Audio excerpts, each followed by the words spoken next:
slide myself on over. Okay. How are we doing tonight, sweethearts?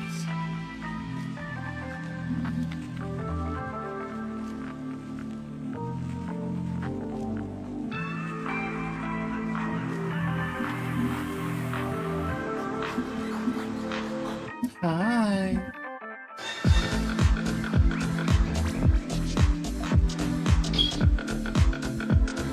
You're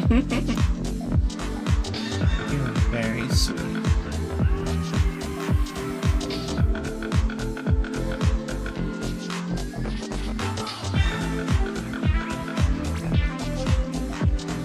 Yeah, they're so cute.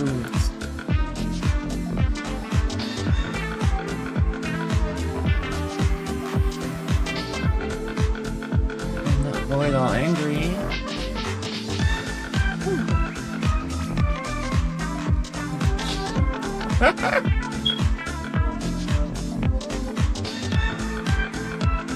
Yes, they're so cute.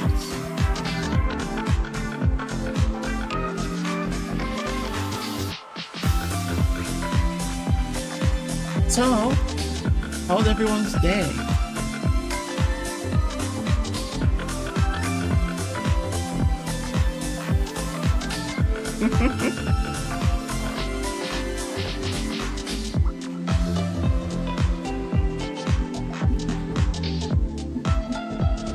Oh, you want to hear the game's audio? Okay, let me... What? Oh, you can't play with Chi-Chi while I'm full screen on the game, I'm afraid.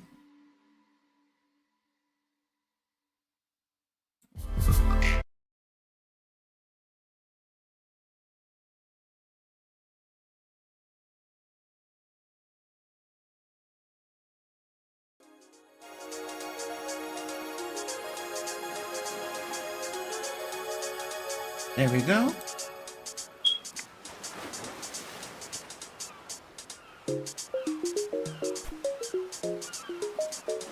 Oh, and how was everyone's day? Are you gonna go to the highest difficulty? Yeah, I can make my next run the highest difficulty run.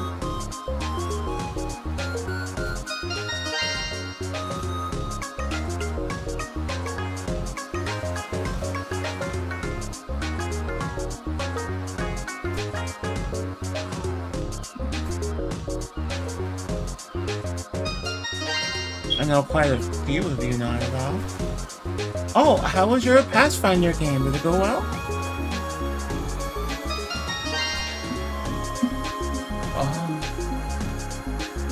Oh. Oh. The toaster. Okay.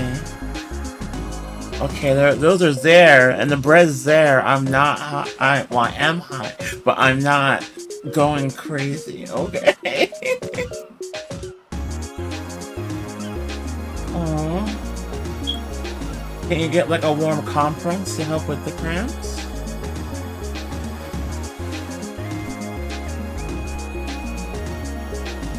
You didn't see them on your end? Huh. Okay. Let's do some trouble.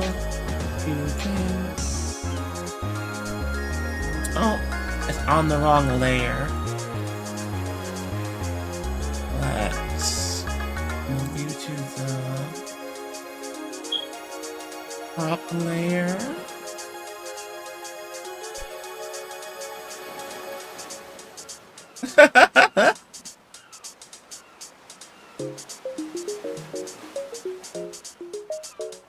Okay, and I think I can test it out myself. Oh. Oh.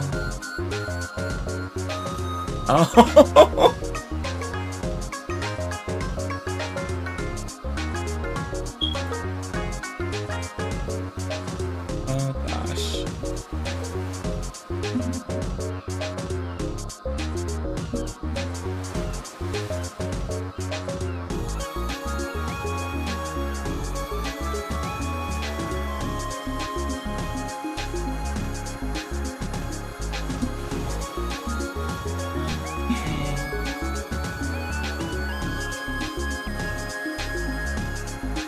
Why do I send one to myself?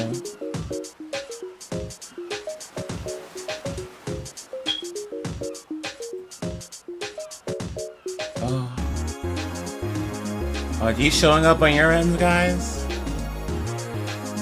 Yeah? Okay.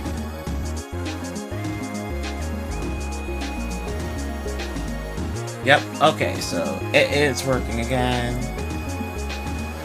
That was...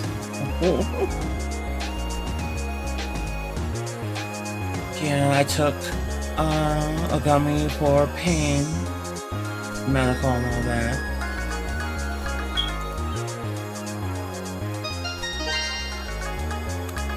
Let's check the quest board. Oh! People completed the... Dip? Oh, this is pretty.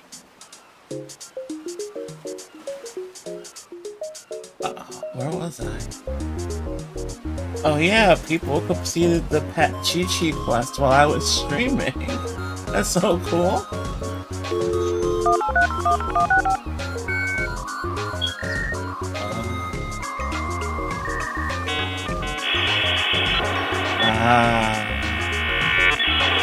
Evil. Oh, you all feel so hungry. I have given you so much food.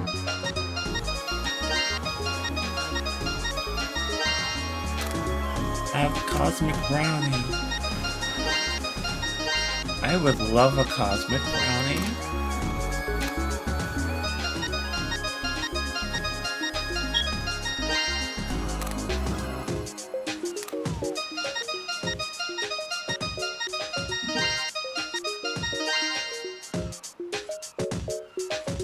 Send me one.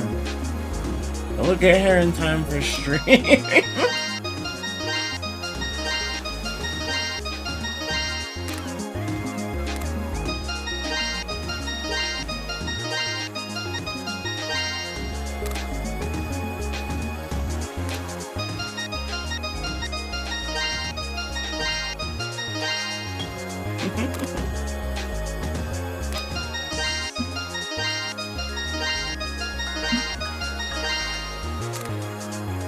Powering up.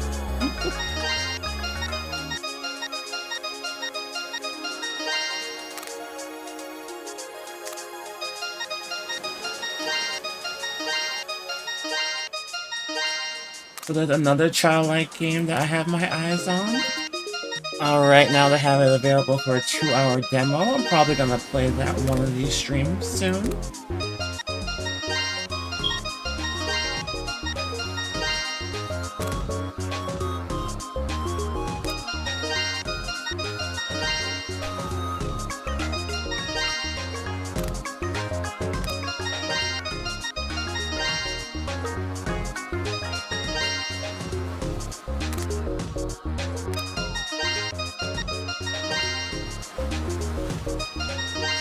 This is supposed to be auto-feeding though. Why are they all hungry and cranky?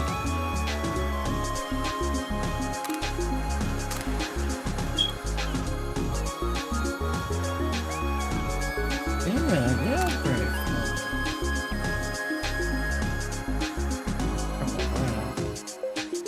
Pumpkin shower. What's that do?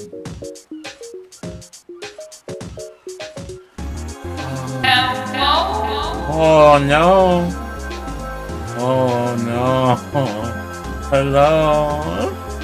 How are you? Hello, Mr. Man.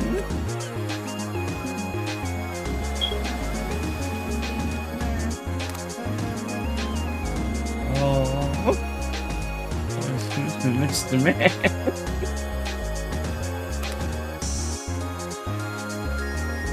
All right.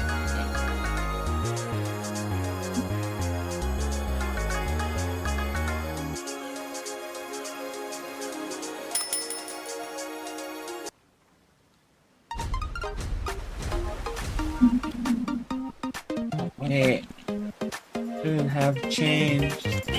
No. Oh. Hello.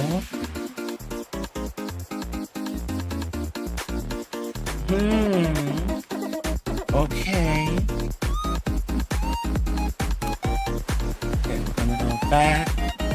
I wanted to try out a different weapon. I didn't like that one when I used it.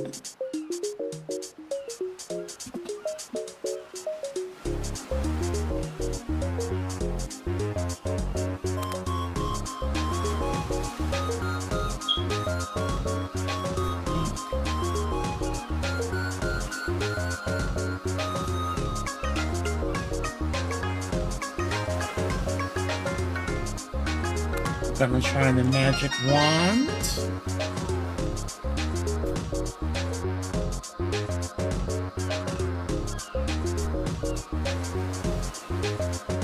Secondary. Magic scythe. What? Hyper slime.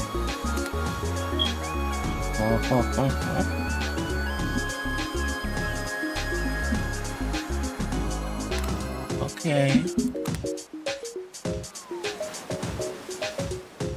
Doing a ranged build this time. Let's try rogue mode. Oh god, rogue mode. Okay. It's gonna be okay.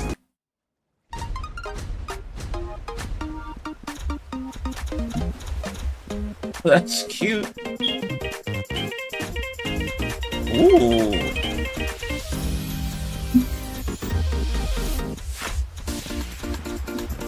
Oh, this is fires. Magic wand.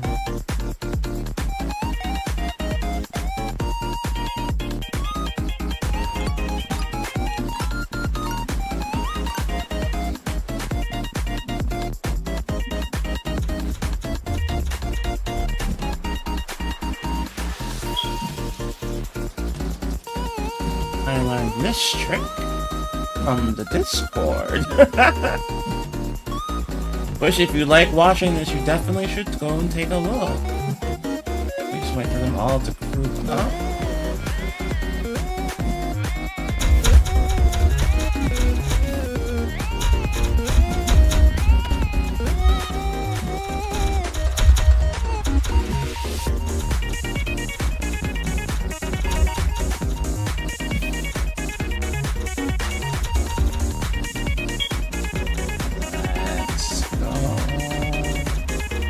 Bye!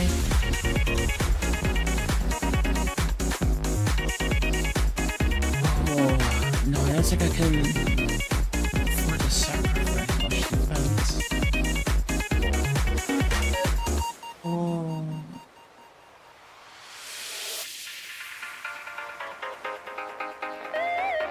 It's like dodge.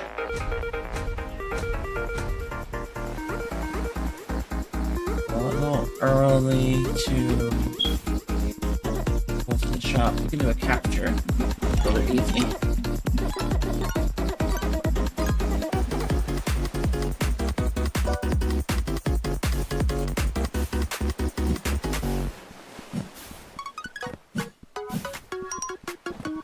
Let's go. We're off to the races.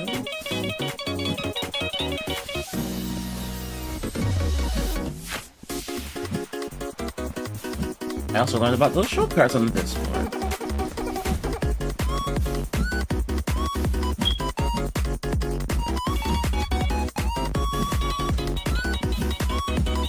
Wait. Oh, I never hit the checkpoints. I am.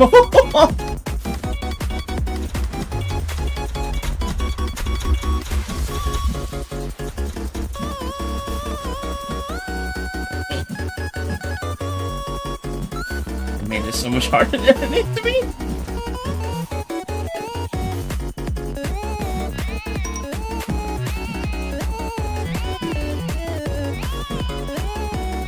Oh, jeez, he missed the jump.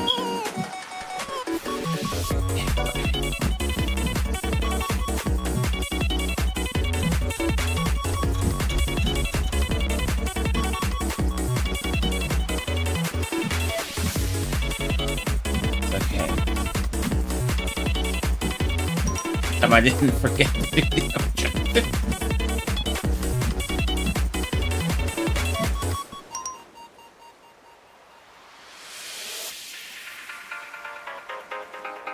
I think alright, it has no. Ooh. Yeah.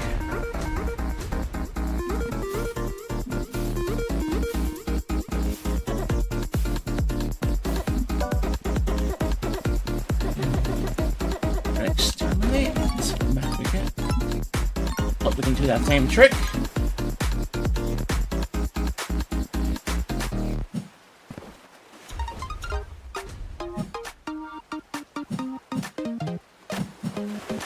Some of them don't even bang it.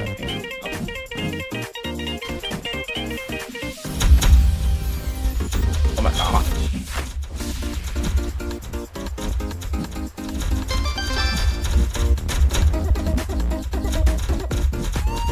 Oh my gosh, it restores so fast.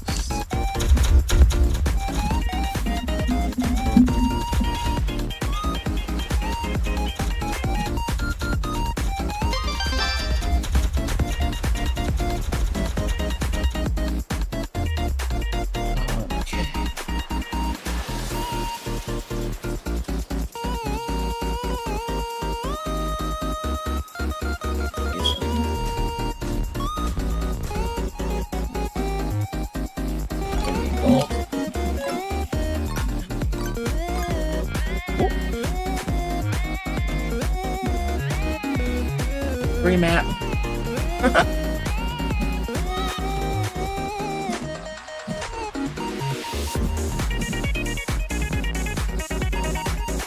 Can't get me up here.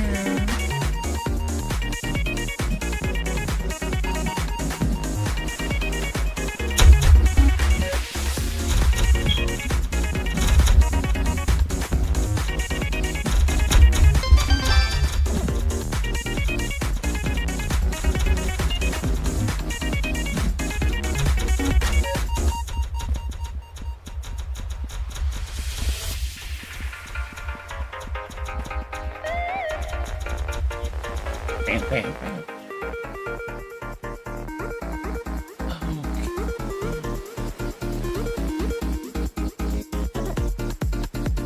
Ooh, swing an extra time sounds kind of wild.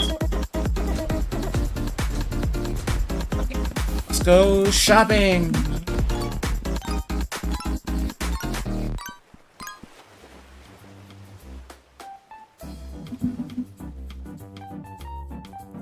Fire tornado.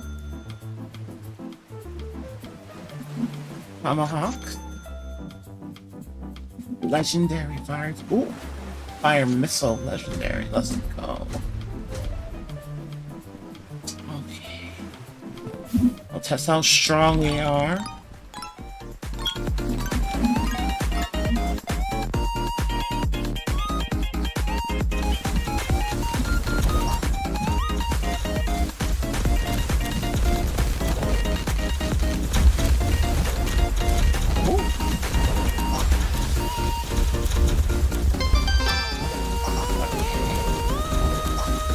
Not strong enough to do a survive match just yet, I don't think.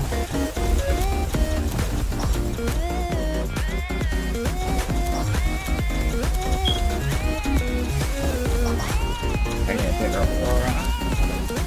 If I can aura farm on this run. Hey!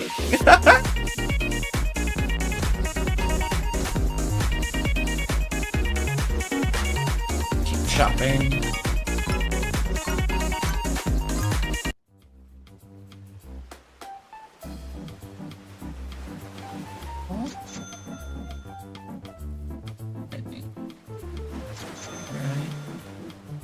Can I pull anything on this one? Nah, okay.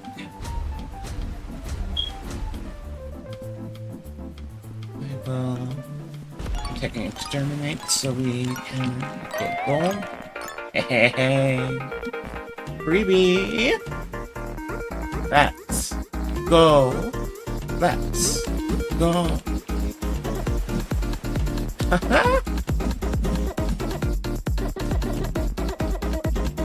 I really do like this game's soundtrack. It has such good energy, you know?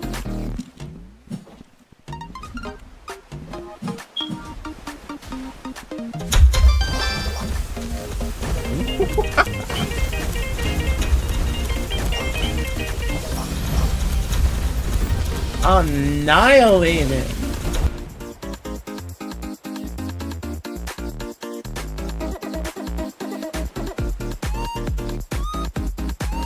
Ooh, yeah, more hyper slime. Response. Okay. Okay, which boss is it? Okay, easy.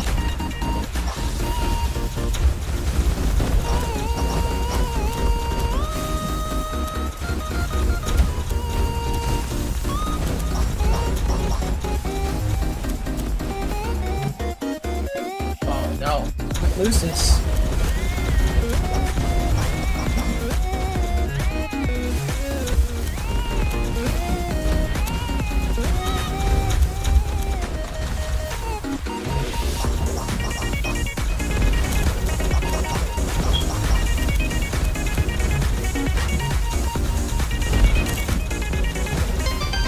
Oh.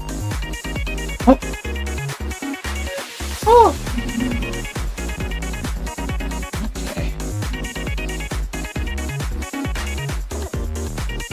Projectile speed.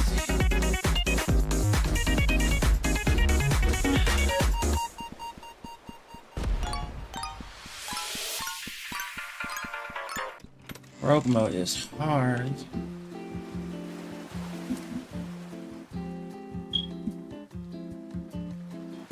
Yeah, do a lot of attacks, but it's good. Yeah, so I think and the roguelike, the complete roguelike where you start from fresh, the reward is the special currency.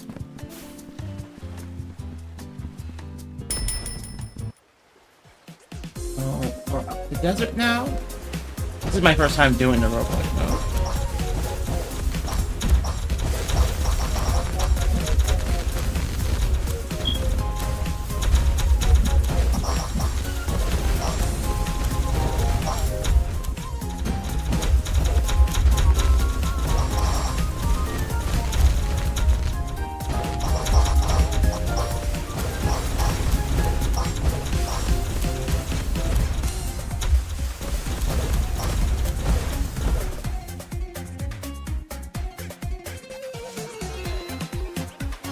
Shield.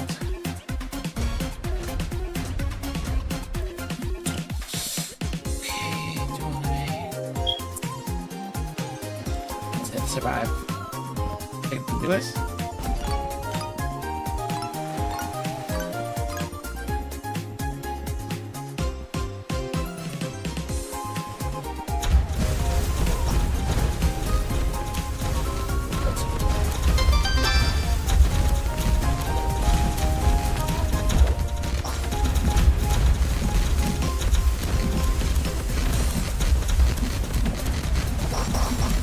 Not my greed, not my greed.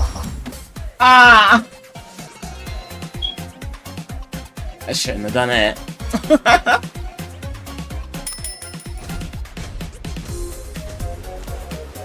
Well, that was the roguelike on the highest difficulty. It was difficult.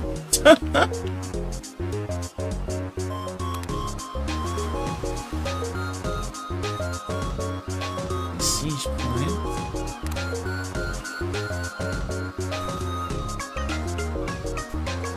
Okay, let's try to feed this totem some more.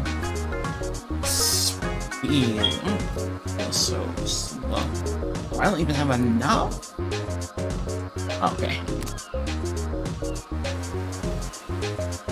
It's time to buffer up and we're gonna go farming. This might take a while, chat.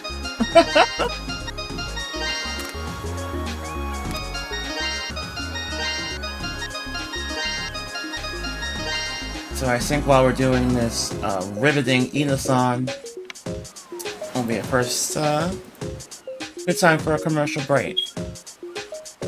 Alright. See you in a bit.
How are we doing? I forgot to turn my mic on.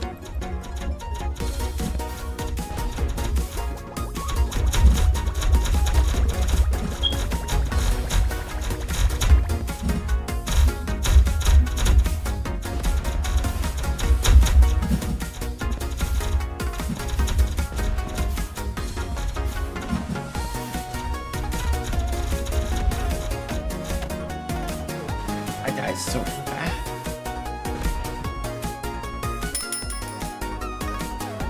Maybe these weapons aren't good for that mode. But I know I can make these work like how they work. So a gold run for now. Times 5 because Ava insists.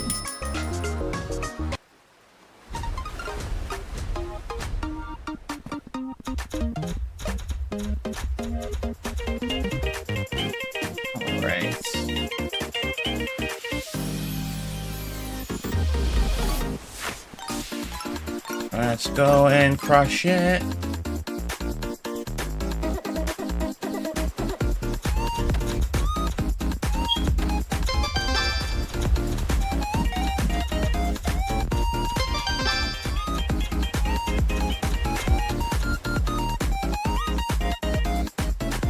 Alright. Yeah, we can just wrap off with that. We got all of our stats intact.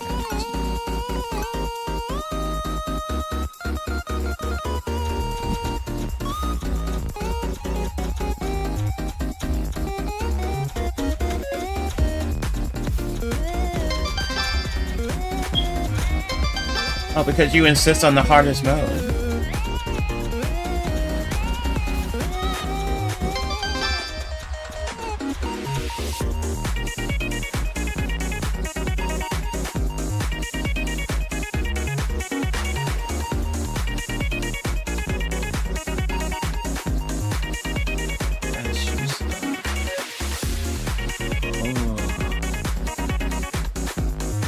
No, not worth it.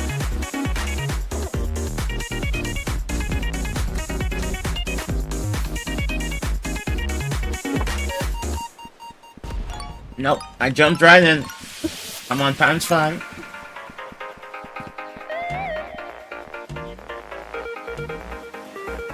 Wait for them to gather up.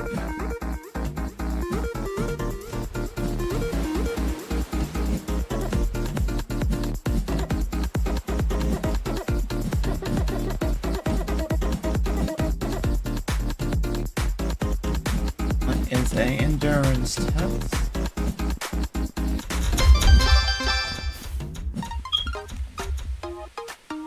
Flawless. Yeah, I want that.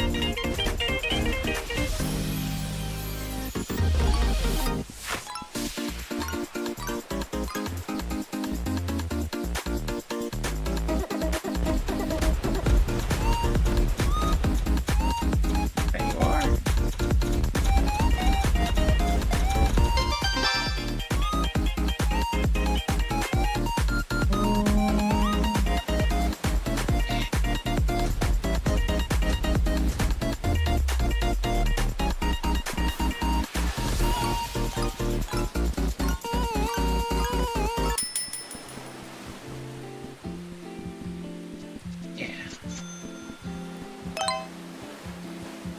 Alright. Plus 5.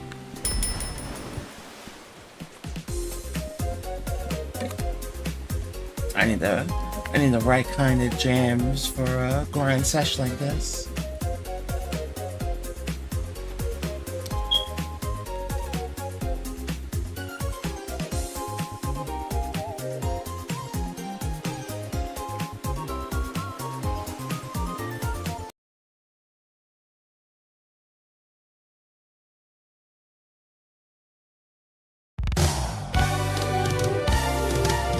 Oh yeah.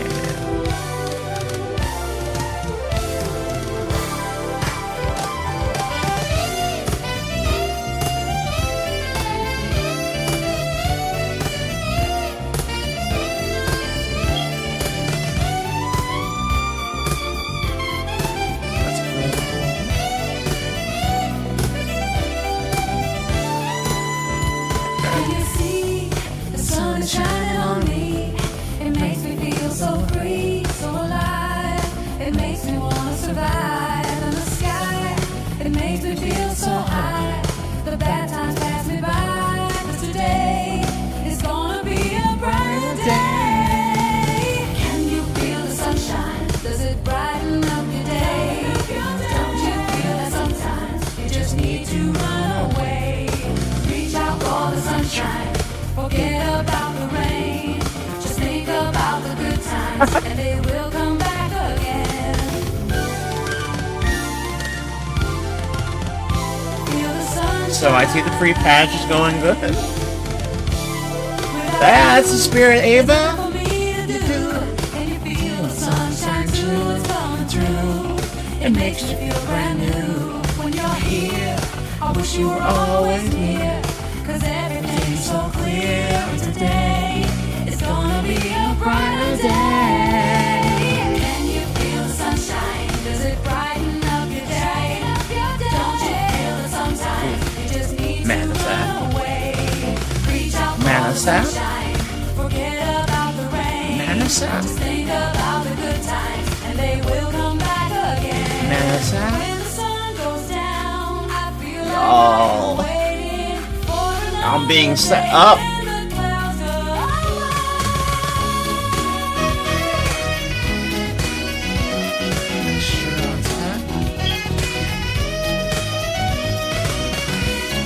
Mess up. No! Can't work anything else. Okay. Alright, let's test this out.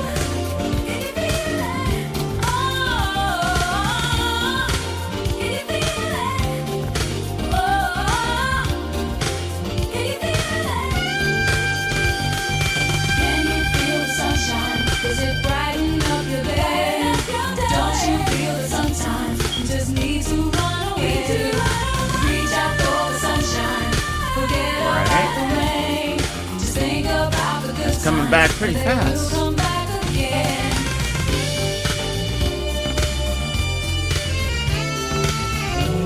Okay.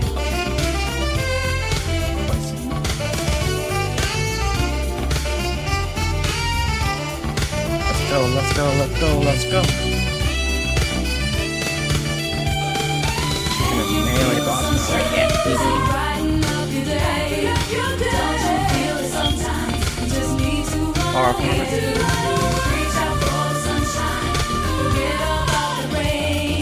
Just think about the good times, and they will come back again. You being a goober, who could have predicted this?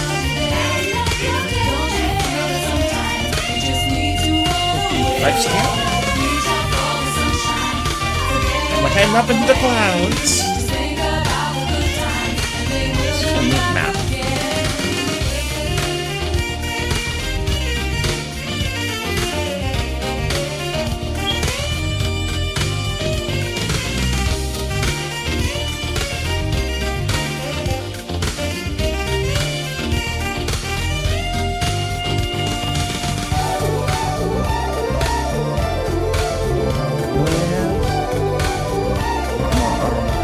I am here specifically for gold.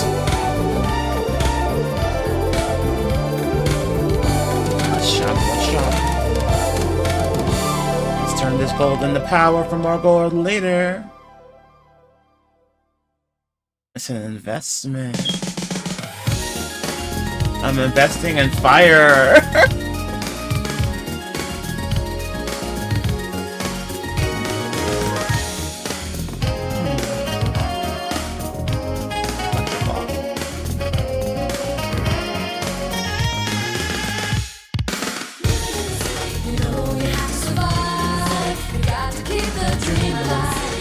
I love the shop after the first shop.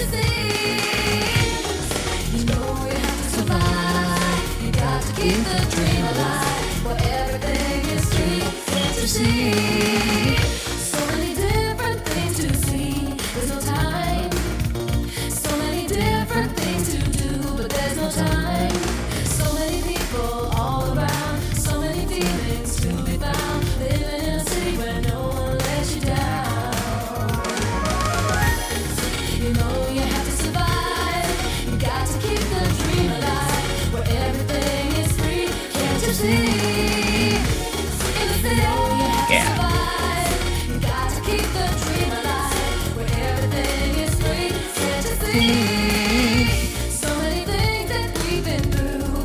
feel it?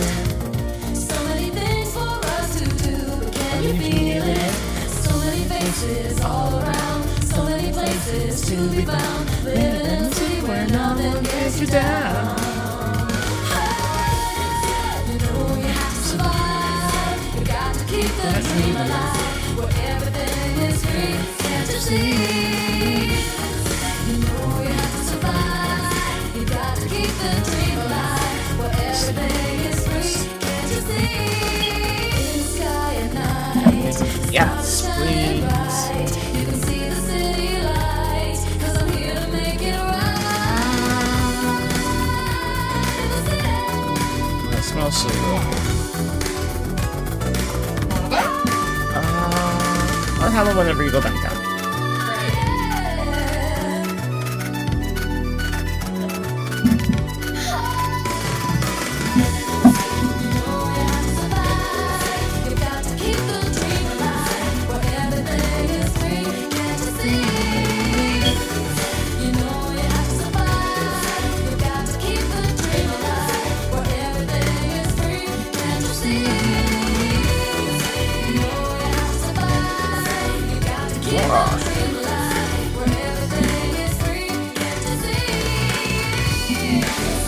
And will eventually get some auras for all my old apartment. But it's an investment. Investing in my future.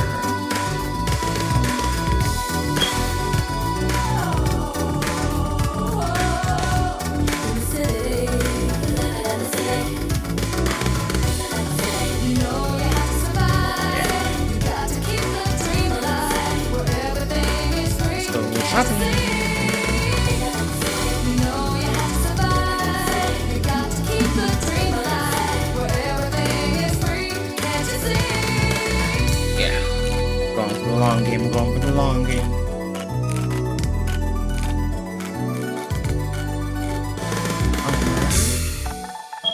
Endurance, endurance, endurance, endurance. Oh my God, we're gonna stack so crazy. Yeah, I do a lot of hits. Endurance, endurance, endurance, endurance.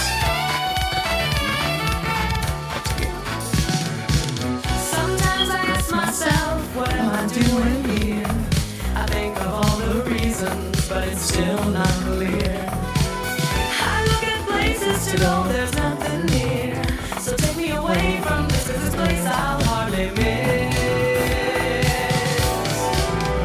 Take me back in time to another world when you can be mine. We don't have to worry when you're by my side. There's nothing I don't know, there's nothing to decide apart from where we want to go.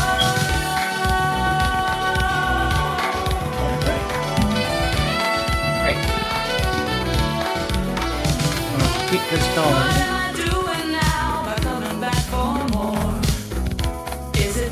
Or have I been here before? I wanna go somewhere that we can explore. Just take me away from here to somewhere that's nowhere near. So take me back in time to another world when you can be mine.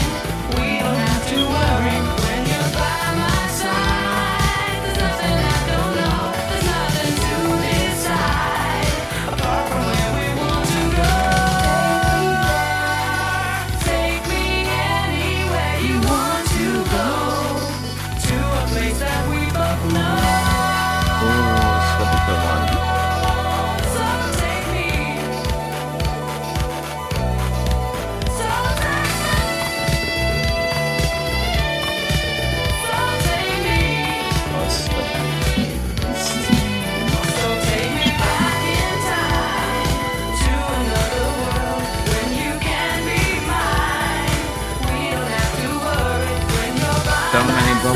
I'm gonna be the John Wick of slimes.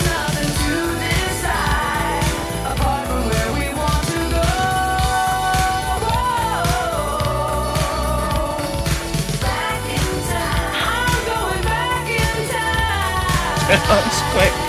That was a good one.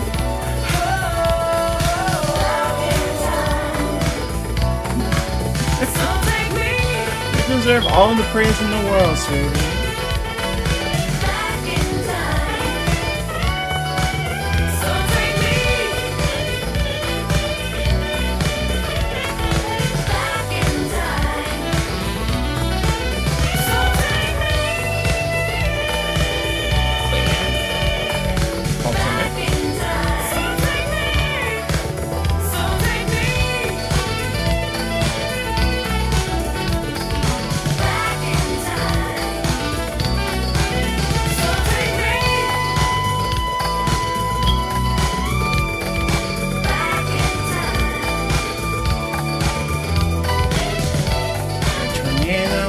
Going up into the stars. These are some of my favorite maps in the game. Alright, let's see how this goes. Oh my gosh. So many bullets. I am the bullet hell now.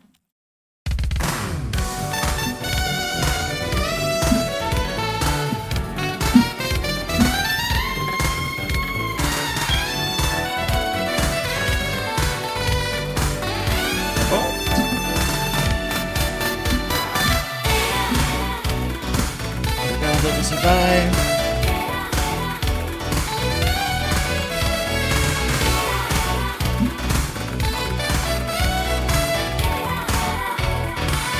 You get the most gold in the least amount of time with these, especially if you buff up your enemy forces so that they're stronger but they die faster.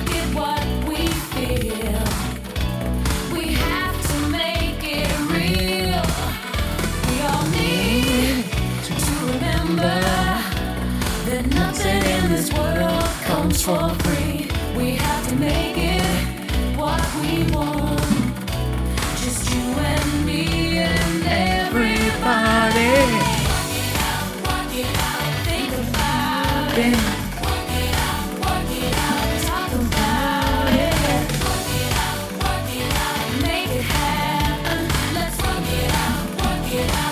We've got to make it.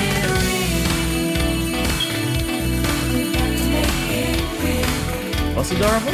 We've got to make it real. We've got to make it real. Have a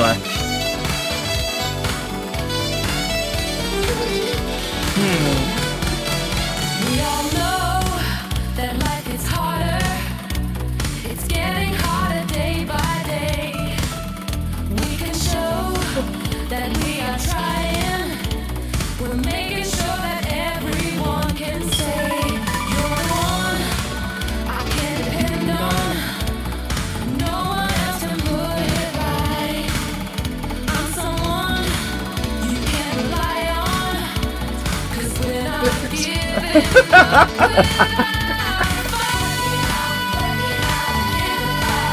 Not the nightmare zone.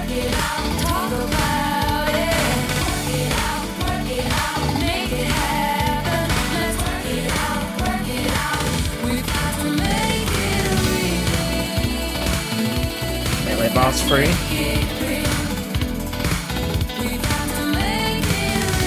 Oh yeah, get this.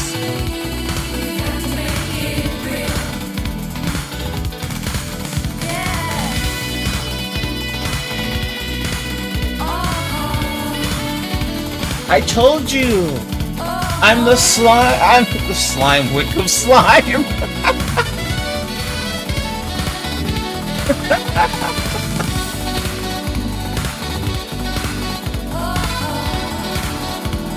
I got hit list again. Wild, Cora. Slime Garden, yeah. And if you don't want to do like all this combat roguelike stuff, you can get almost as much stuff I would say you get a little bit less gold, but if you get really good at the fishing mini game, there's a lot of stuff in there. I'm terrible at it. That's useless.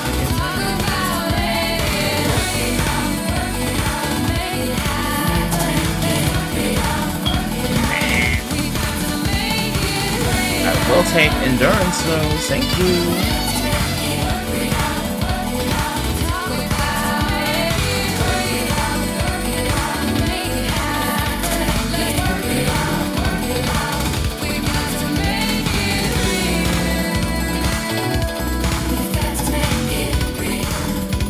Like, I know it's a Mimi song, but like, it's true. Like, change is only gonna happen when we start making change happen, you know?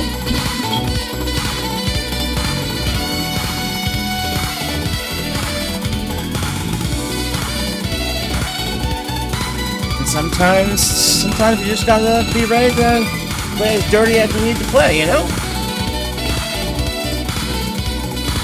You don't ever have to be honorable in a fight you didn't pick. Remember that.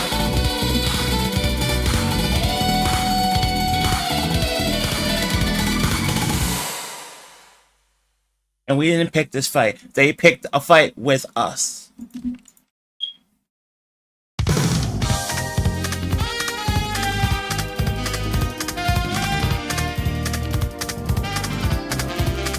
What was I talking about? Ooh, orange soda.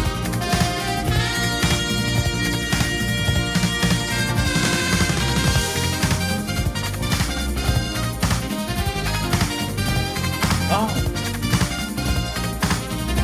This one is Diamond in the Sky. So we're talking about you?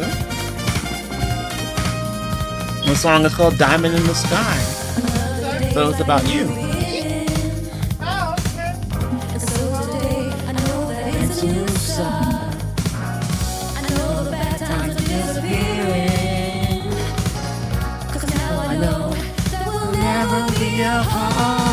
You're the one that makes me feel so high. Just like the diamond in the sky. I want to hear you say goodbye. 'Cause you're my diamond in the sky. You're the one that makes me feel so high. Just like the diamond in the sky. I want to hear you say goodbye. 'Cause you're my diamond in the sky.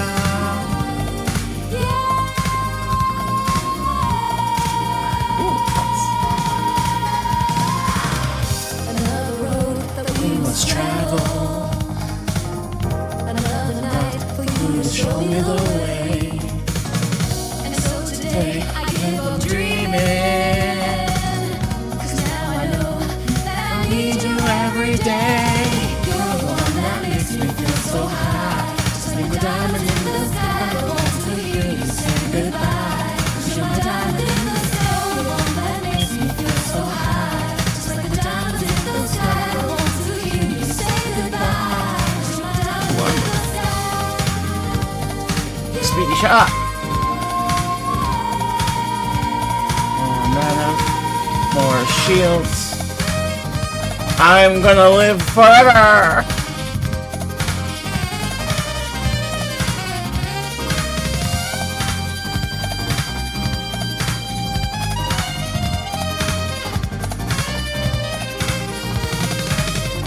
Where do all the rainbows go? To somewhere I don't know. Where it is I want to go.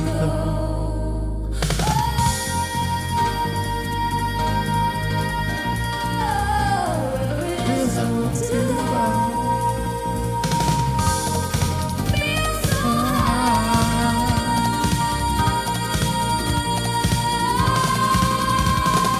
You're the one that makes me feel so high.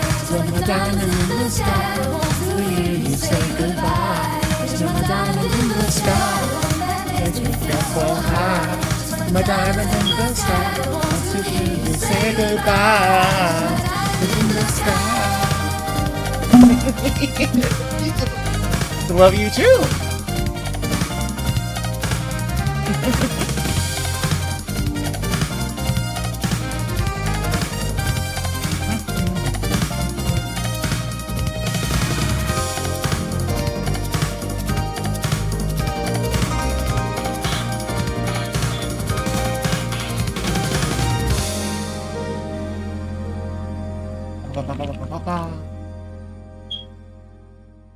Let's go, Hyper!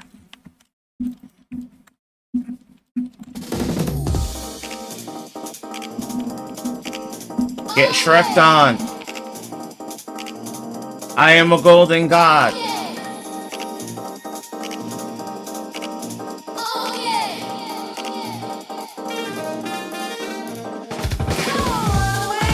Tell me the government how I'm making things worse for the natives! Woo! More ice!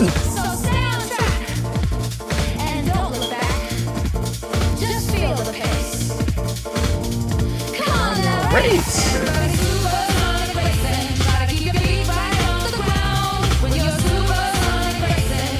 Down with bosses. Down with bosses. Bad boss. Stay down.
Balance as intended.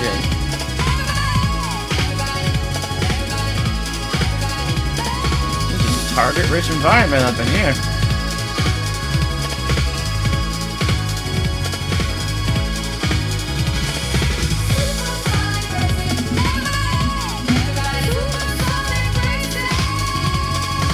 Nice. So excited that you're gonna get the mount. You really deserve it. You do so much and wow. You deserve nice things.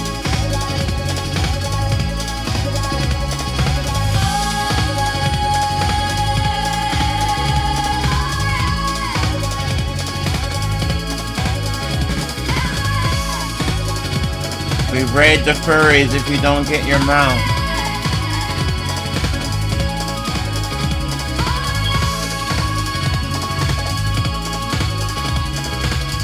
Sisters to arms! This car is deserving of a mount. We shall take it by force.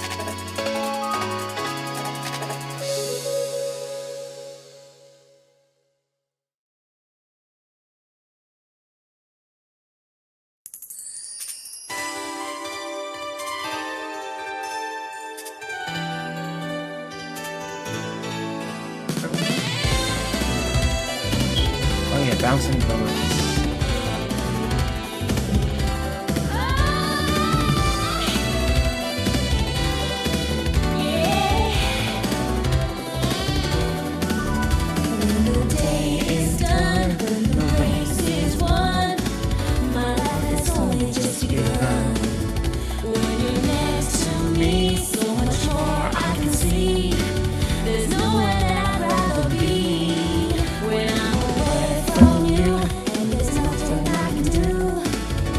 music. The same days too. When the time has come, I don't want you to run. You know that you're the only one.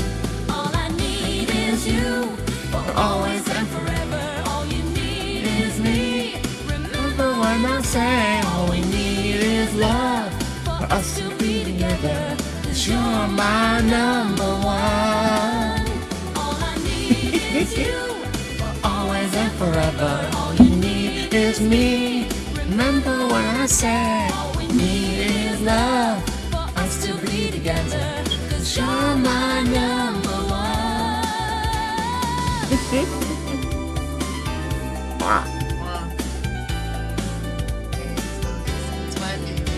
At the end of each day, But, whenever yeah. you're away, I was a zombie. Would you there's keep me in always the things I basement? wanna say. People until they find the cure. You go, Yeah. you Yay. always know God, that ton of I've got so evildoers. much more to show. We're overflowing with evildoers. When I looked Yeah, I into keep your forgetting that I have a secondary, so I'm just turning it off. realized you're the one for me, no one else I wanna see.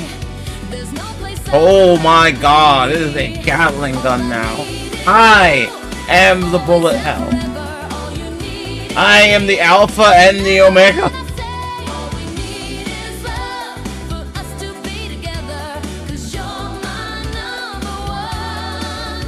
All I need is you for always and forever. All you need I will be the slime to ascend all slimes. Yes, hit list. Hit list. Hit list. Hit list. Woo! Hit list.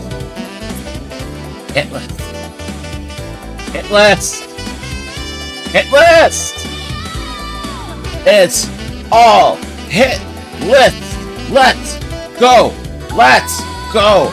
I will never die. The run will last forever. I will never see the outside world again. Let's go. Hit list. Hit list. Let's go. Let's go. Let's go. Hit list. Hit list. Let's go. Let's go. Woo! Almost all of these cards have been hit list. Endless scaling. Endless scaling. Jesus can't save you, baby. I'm Slime Wick. Woo! Probably should clip that. Don't get on it. How do I do that?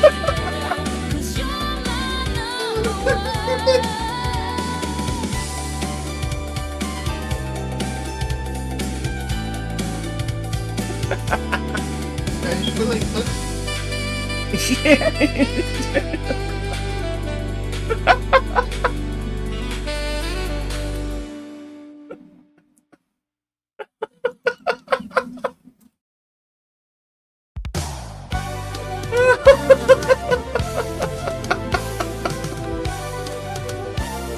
Can someone help her with the clip, please?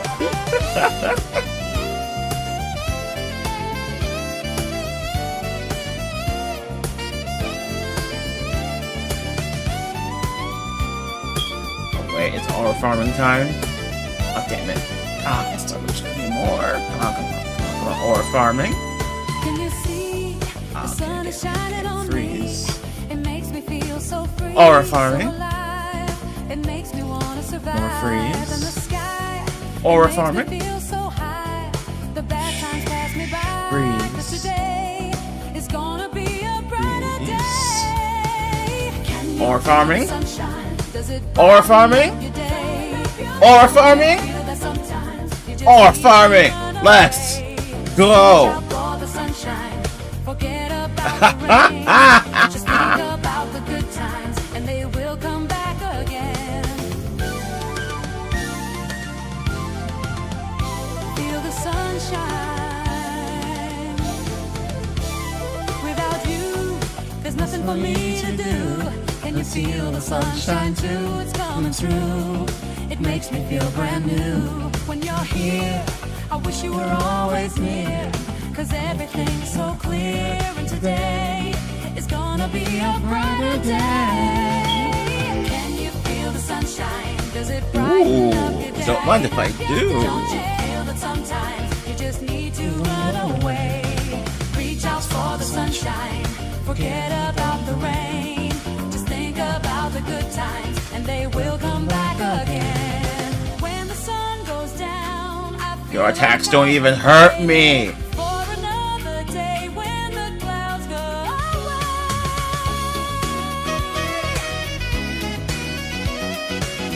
Do you see my aura? I am the Alpha and the Omega. This isn't even my final form. Quite literally, I have a hyper form. What do you got? Nothing. Nothing. Give me your gold. Give me your gold. I've got cute outfits to buy. That's right. Targeting shot. More bullets. Bullets on bullets on bullets on bullets. Can you feel the sunshine? Does it brighten up your day? Don't you feel that sometimes Call me QB the way I be making witches. sunshine? Forget about the rain. Just think about the good times, and they will come back again. Yeah, we can start. Oh. Oh. Don't mind if I do. No survive, that means we go to a shop.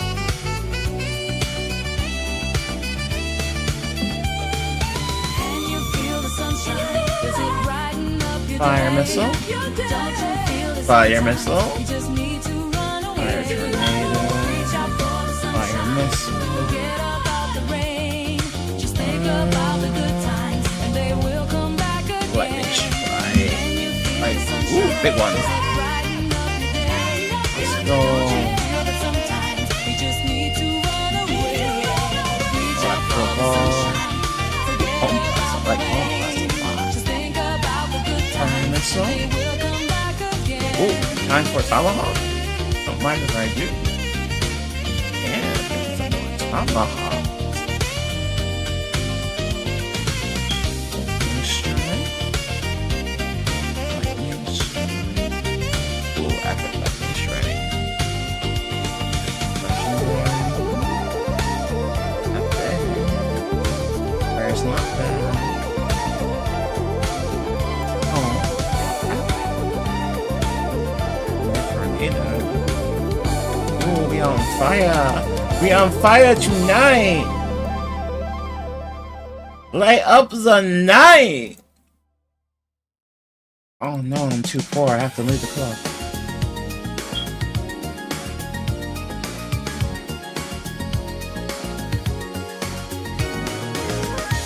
I'm jumping in the gun. Let's go. I'm the bullet. I'm the boss. I'm the boss. I'm the boss. You got to keep the dream alive, where everything is free. Can't you see? You know you have to survive. You got to keep the dream alive, where everything is free. Can't you see? So many different things to see. There's no time. Doing tricks as So I many go. different things to do, but there's no time. So many people all around, so many feelings to be found. Living in a city where no one lets you down. Let's go with some more You know shielding. you have to survive. You got to keep the dream alive, where everything is free. This lime's so Can't you weak. see? In the city, you have to survive. You got to keep the dream alive, where everything is free. Can't you see? Flawless.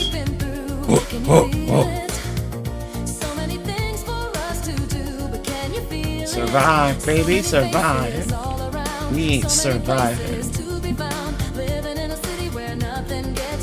Because trans women are survivors. You know you have to survive. You got to keep the dream alive, where everything is free. Can't you see? You know you have to survive. You got to keep And that's why they want to keep us down, because once we get rolling, we cannot be stopped. in the sky at night. The stars are shining bright. You can see Let's the go. city Aura light. farming. 'Cause I'm here to make it right. Aura farming. Aura farming. Where's my aura? Shockwave's good. Shockwave. Shockwave. Clip that. Shockwave. Shockwave. Aura farming. Aura farming. Aura farming. Shockwave. We're gonna shake the ground, girls. We're gonna shake the ground.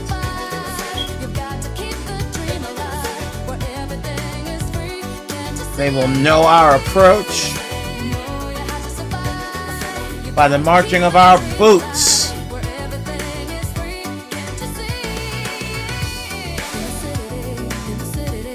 Aura farming. Aura farming. Take the oxygen in the air. Take it back from them.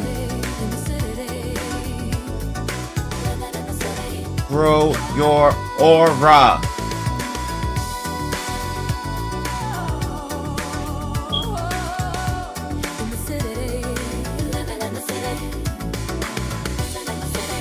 Soon it will encompass everything around you.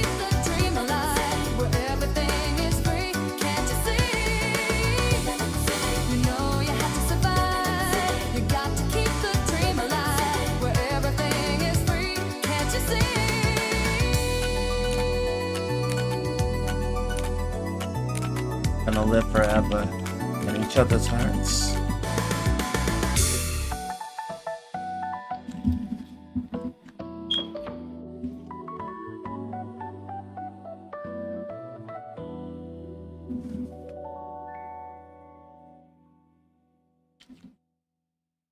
No matter what they do, they cannot kill a feeling.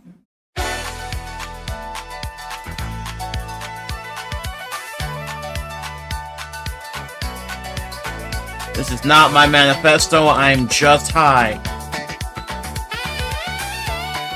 I am handicapped and incapable of doing anything remotely dangerous. Sometimes I ask myself, what am I doing My here? woman best. I think of all the reasons, but it's still not clear. I look at places to go, there's don't think nothing that's near. possible. So take me away from this, 'cause this place I'll hardly miss. Horror. Take me back in Horror. time to another world when you can be mine. I am actually gonna go ahead and change this tag. So y'all might be blued for a second as I go to cover my ass. What am I doing now by coming back for more? Is it me or have I been here before? More gold. More gold. Take back the gold. Take back the gold. So take me back in time to another world when you can be mine. We don't have to worry when you're by my side. There's nothing I don't know. There's nothing to I would love a PB&J. apart from where we want to go. Take me anywhere you want to go, to a place that we both know. So take me. We are investing. Always invest. So take me. So take me back in time to Buying all this gold is going to pay off in dividends. we don't have to worry when you're by my Invest in the long term. I don't know, there's nothing to decide apart from where we want to go. Back in time. I'm going back in time.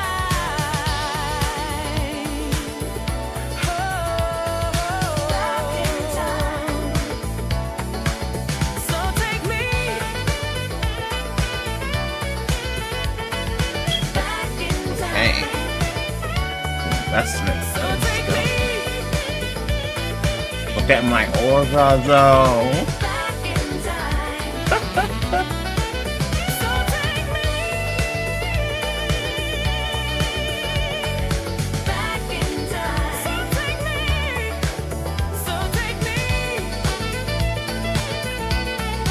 It's just like being on the other end of the bullet hell. I'm the bullet hell.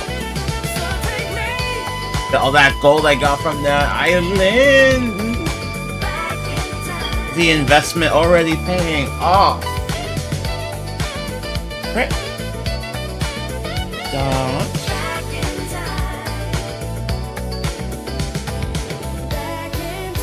Crit. Ooh, legendary dodge. Yeah, we can sacrifice some defense. We're doing it.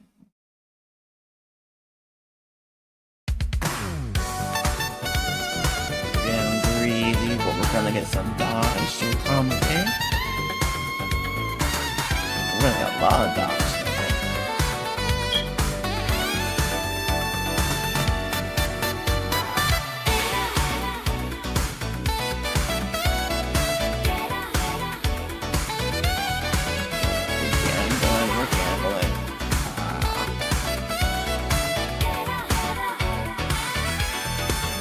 My girls are rubbing off on me. I wouldn't have gambled like this before.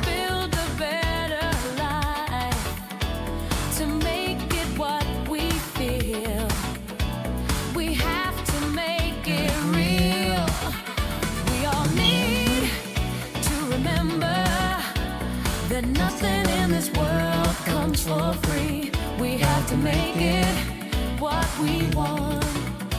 Just you and me and everybody. Work it out, think about it. Work it out, talk about it. Work it out, make it happen. Let's work it out. We've got to make it real.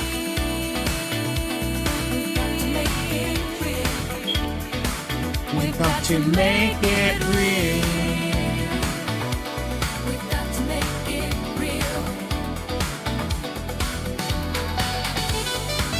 Easy hit list. We all know that life gets harder.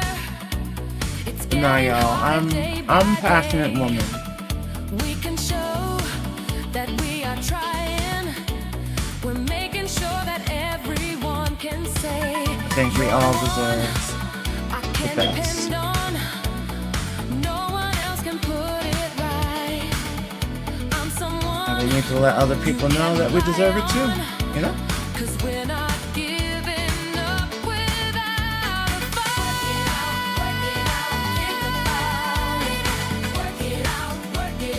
Talk about And this is the insight gleaned from the soundtrack to Sonic R. We've got to make it real. We've got to make it real. We've got to make it real. This is why I'm far more cultured than you Mario losers.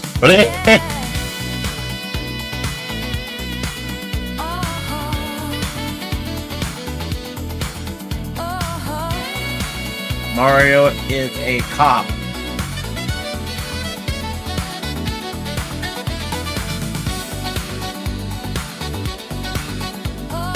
Oh, getting hot though.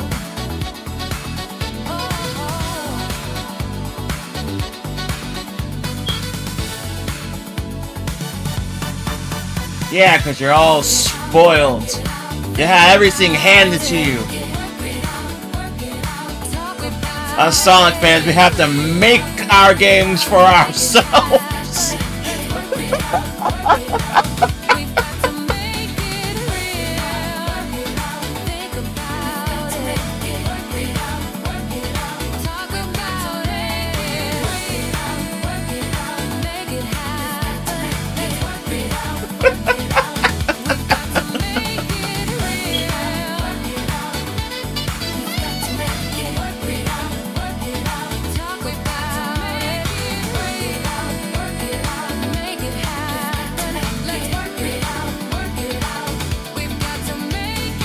But I would never say that about America's favorite plumber. We've got to make it real. We've got to make it real.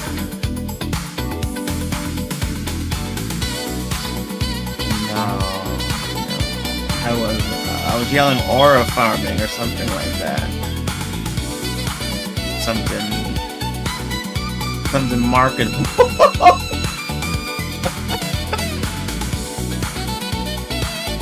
Thanks for keeping me company, everybody.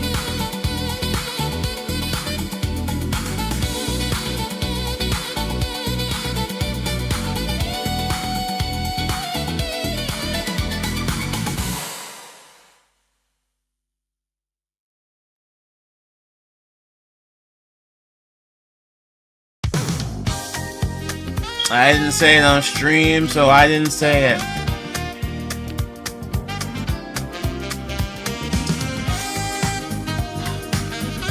Yeah, Cora, we all know that you're gonna get me to do it. Because I am a doll simp.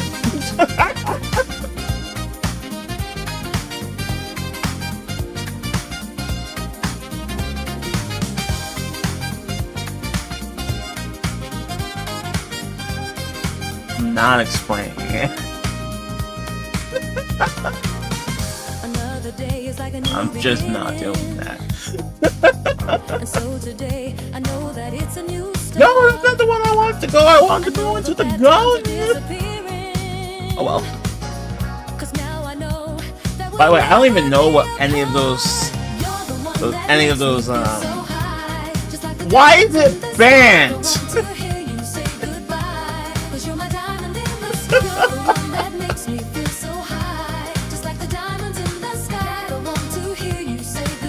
What? What do you mean?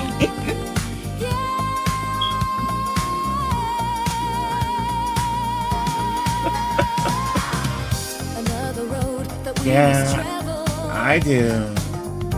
Ooh, hit list. Let's go to Sweet Mountain.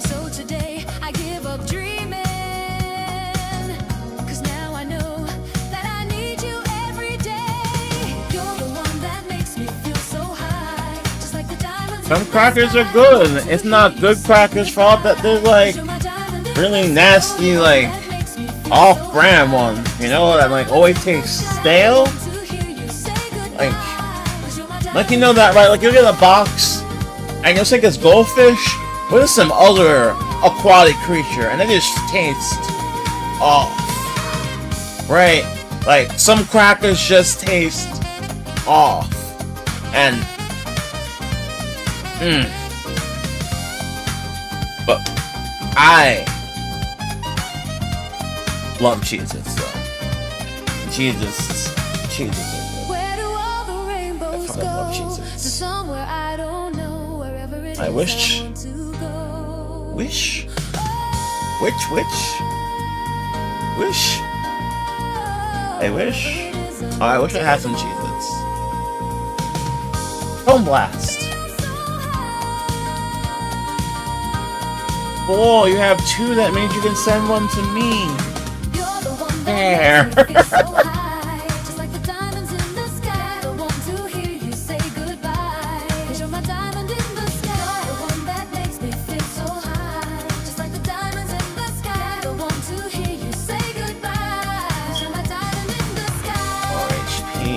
I ain't never gonna die. Ooh, armor. Extra lives, baby.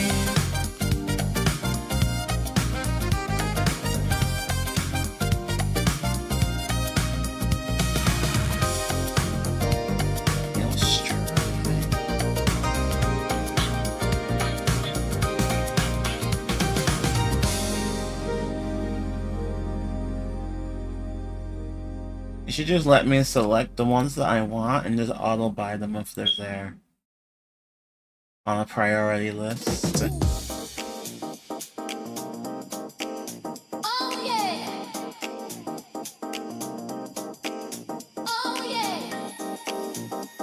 But the amount I buy in shops is so high.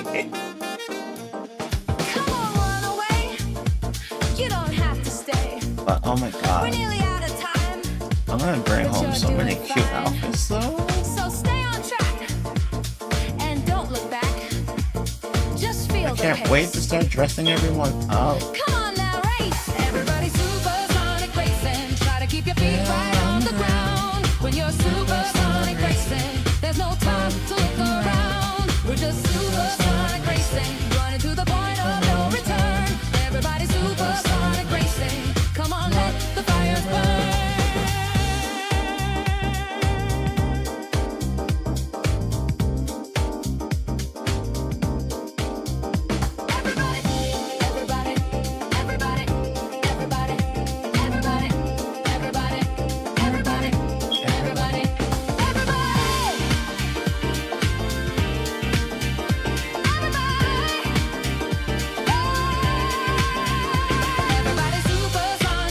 aura just exploded again.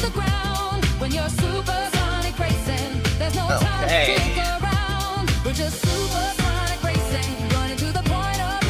Survive? Question mark.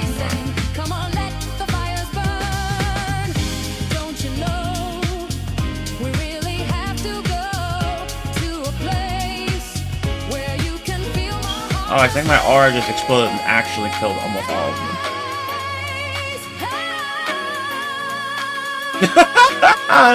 Look at this! What is this?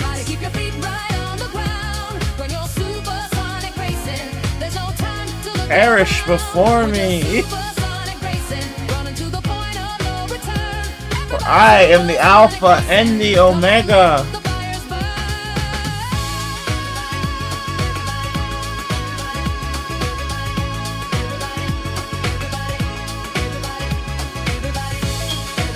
Strawberry. I'm gonna take a break from the shop. Let's go do some little fashion extermination.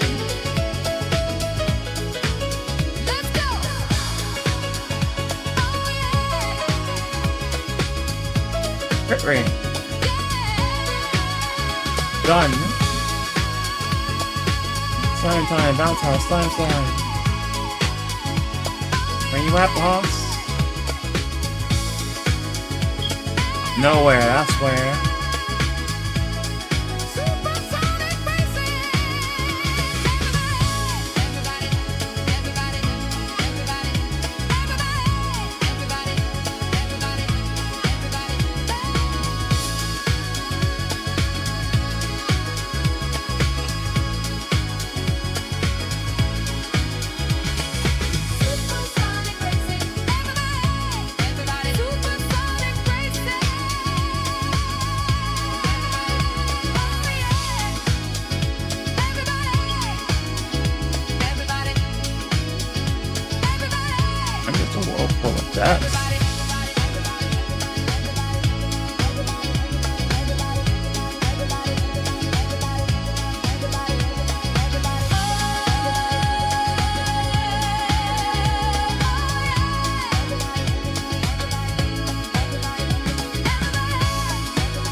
You're silly, Cora.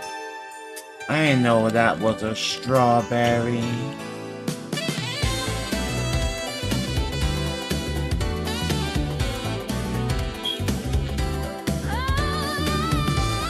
This is the epitome of you're stuck in here with me. I got it eventually.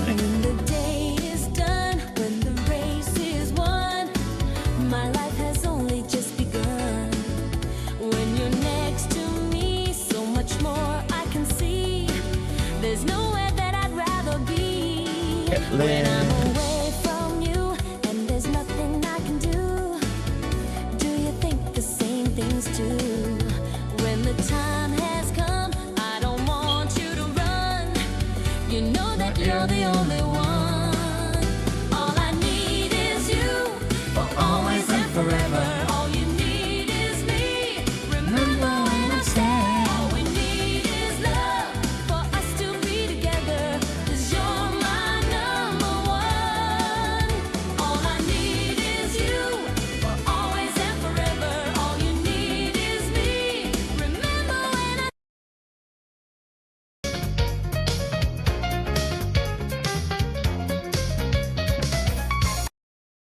Change up the tunes.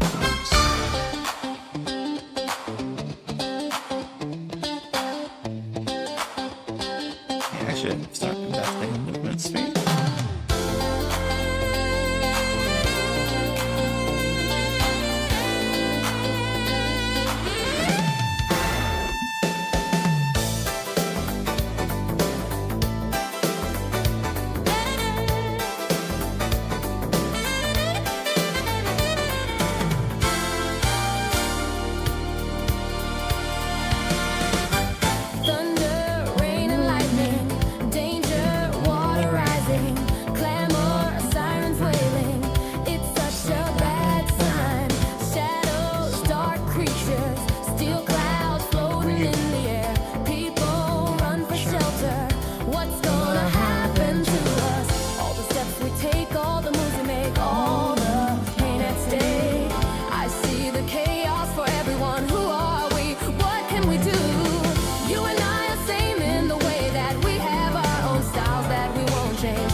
longer. but I will never let go. I know it's a one-way track. Tell me now how long this will last. I'm not gonna think this way, nor will I count on others. Close my eyes and feel it burn. Now I see what I gotta do. Open your heart, it's gonna be alright. Ancient cities blazing, shadows keep attacking. Little children crying, confusion, hopeless anger.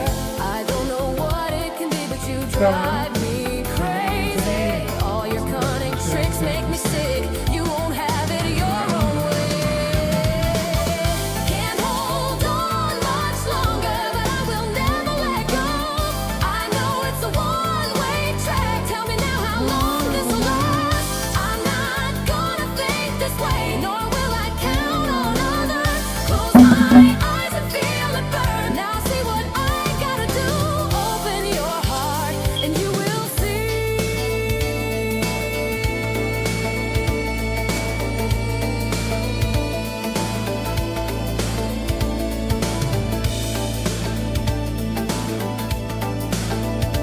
All right.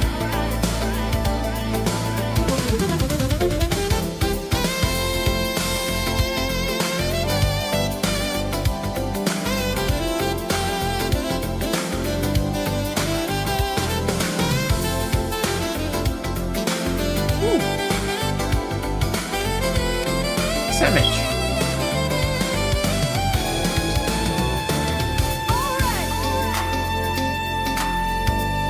And it's time. Sandwich break. I'll be back. There will be no future for us. It's hard to tie down by all the hate. Gotta set him free. I know it's a one-way track. Tell me now how long this will last. Close my eyes and feel it burn. Now I see what I gotta do. Gotta open your heart, dude. Can't hold on much longer, but I will never let go. I know it's a one-way track. Tell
I really should check where we are on the leaderboard one of these days. You know that idle game has a leaderboard?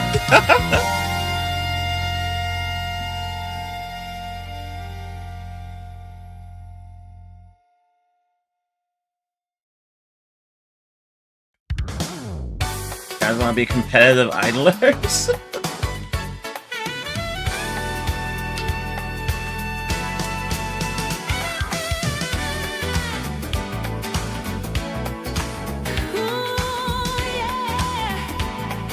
The Final Fantasy that has a leaderboard.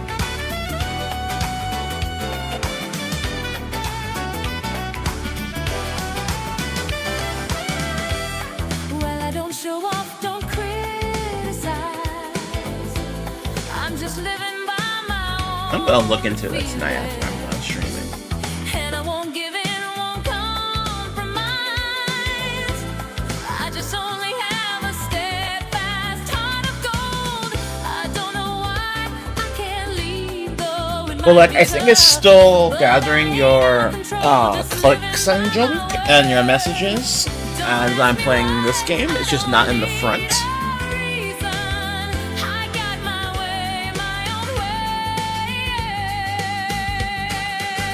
It doesn't matter now what happens. I will never give up the fight. There is no way I will run. I'm like, we're not like a super big community, but I stream all the time. Voice inside me says go. I will always keep on running. There is no way to stop Yeah. me from going to the very top. It doesn't matter who is wrong or who is right.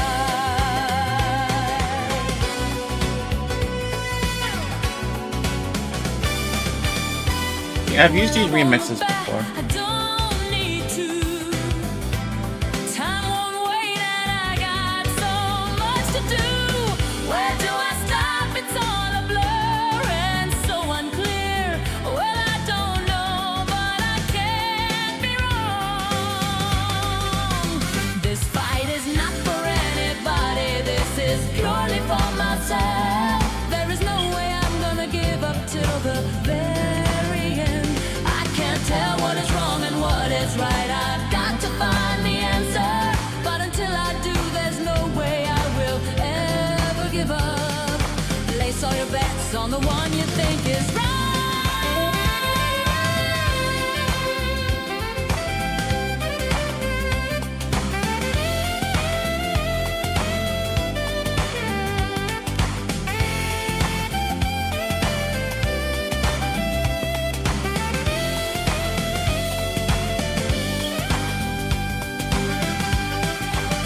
It doesn't matter now what happens. I will never give up the fight. There is no way I will run away from all of my frights. Long as the voice inside me says go, I will always keep on running.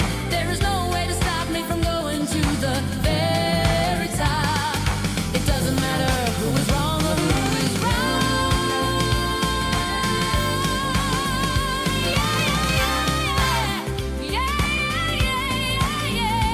Let's go into the top question.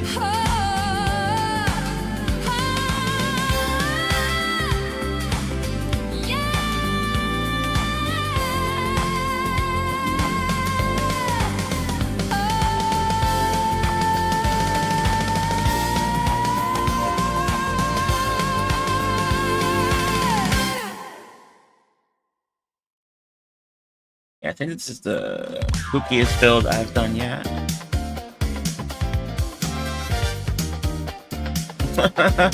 Good night. Thanks for joining us.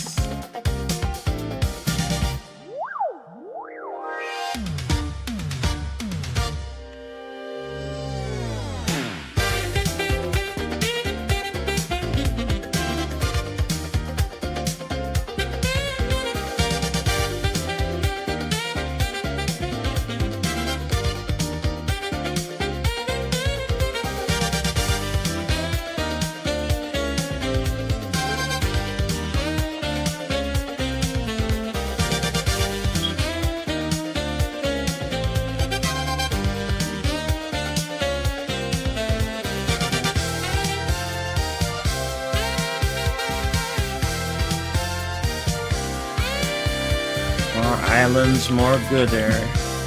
Oh wait, capture. No.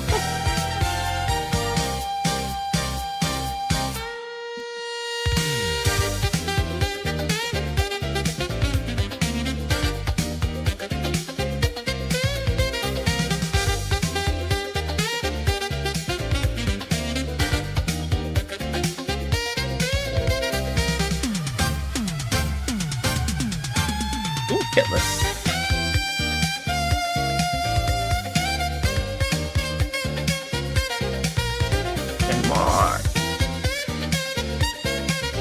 I'm the boss. Bring out my victim. Woo!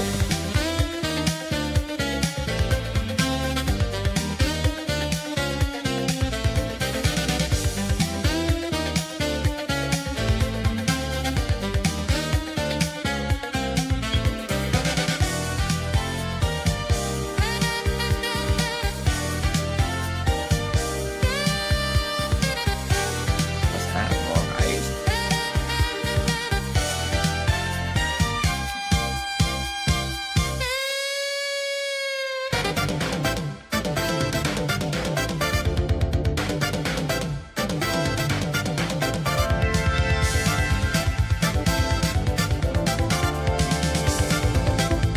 Got a farm, got a farm.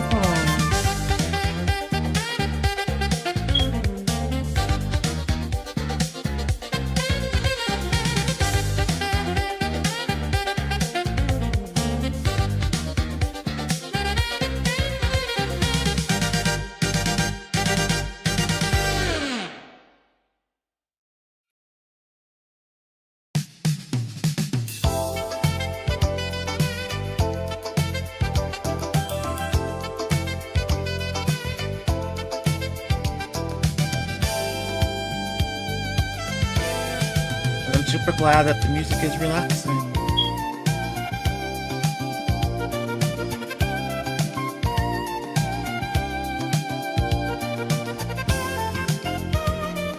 This is supposed to be a relaxed space, you know?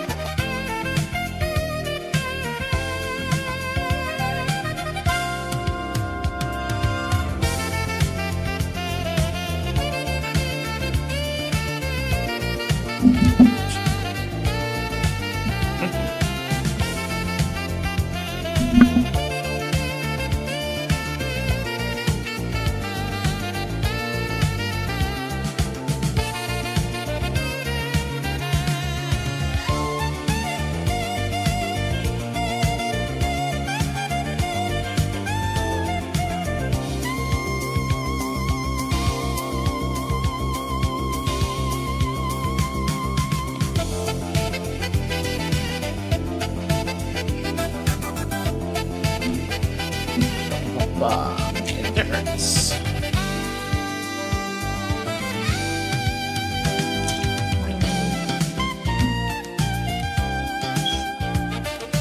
Straight to the moon.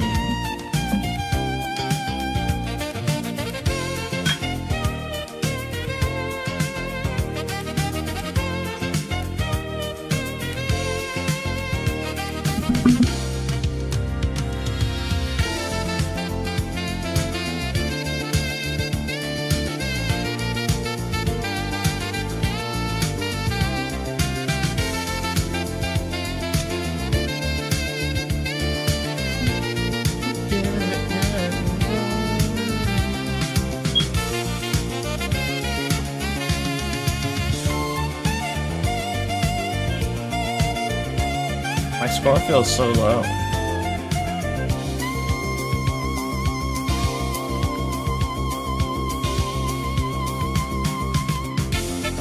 Oh, I get the score for 12 maybe?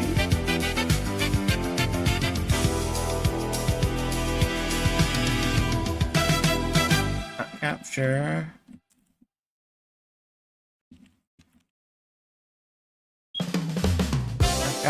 I got all this firepower, I need to use it.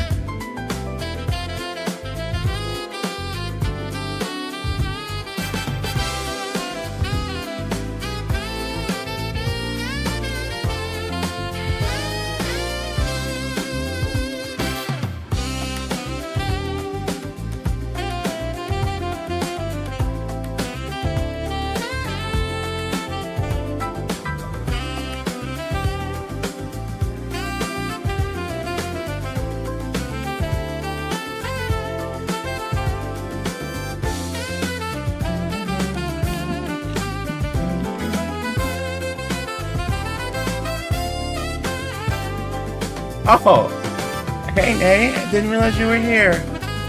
Good night.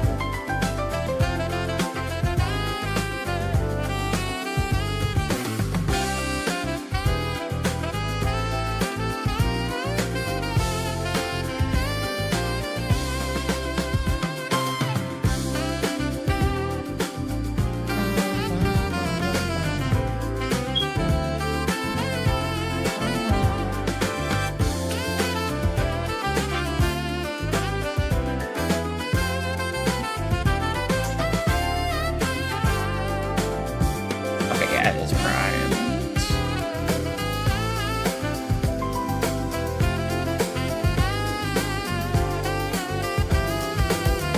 I wonder if it's ever going to scale up enough to actually be a challenge for me anymore.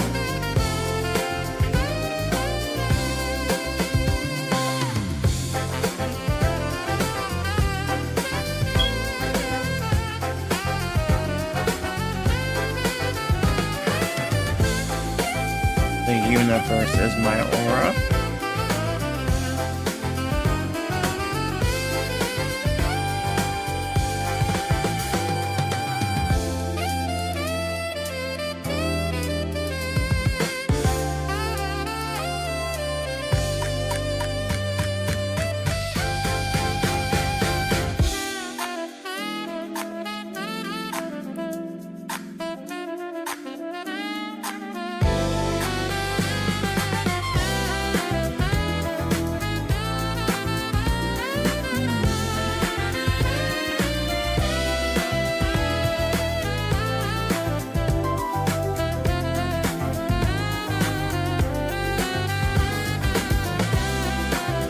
Yeah, I don't even need to go for any more ore farming.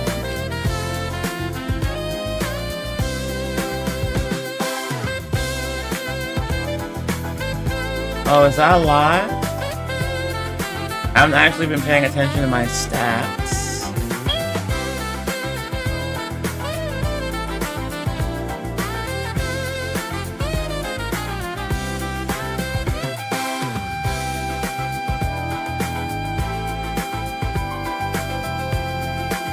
I guess that's a lot.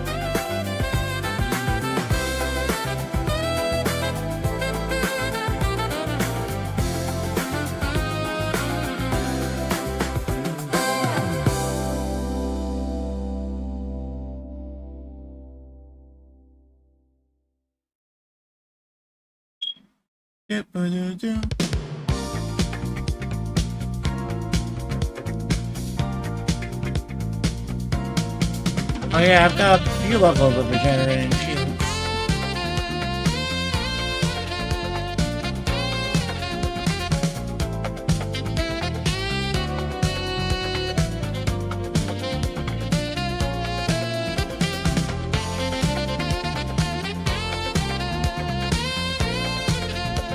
I've gotten several layers of repeating shields. Wait. Oh, is the music overpowering me? I'm sorry, everyone. I have no idea.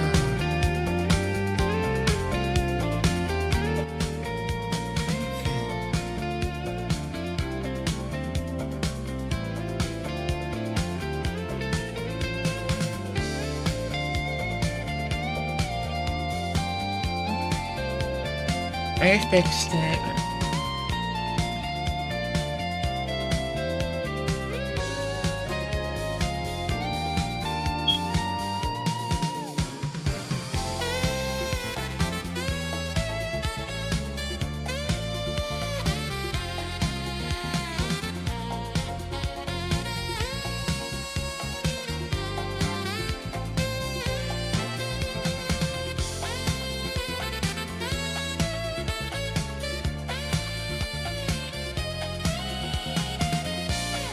But I'm assuming it's a lot then, from your reaction.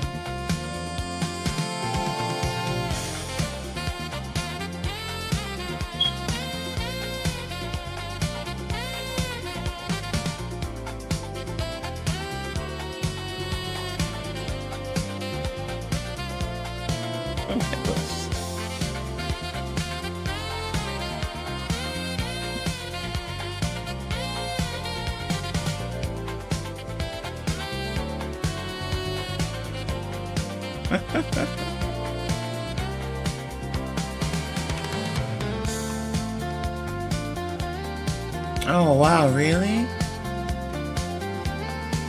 Didn't you start before me?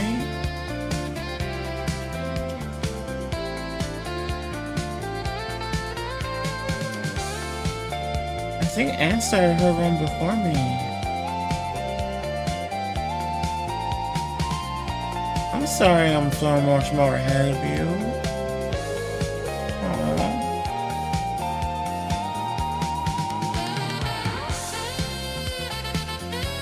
Oh.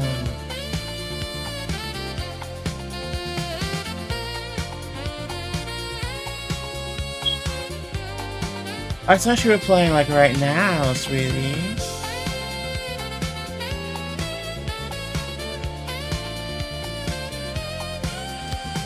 Because you came back to the stream around the time I started going.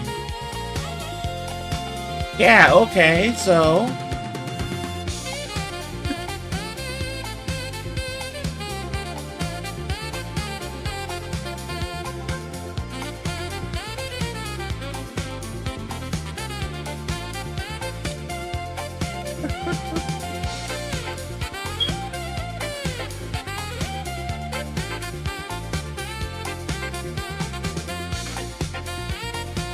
I didn't realize I was going.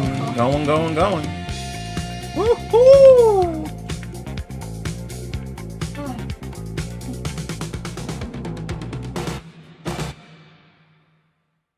Game split.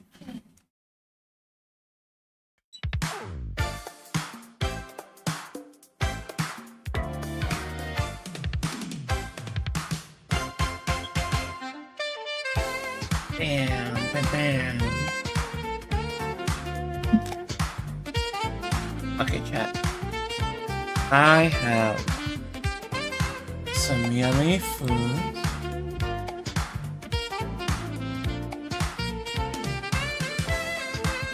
But instead of just going on for break,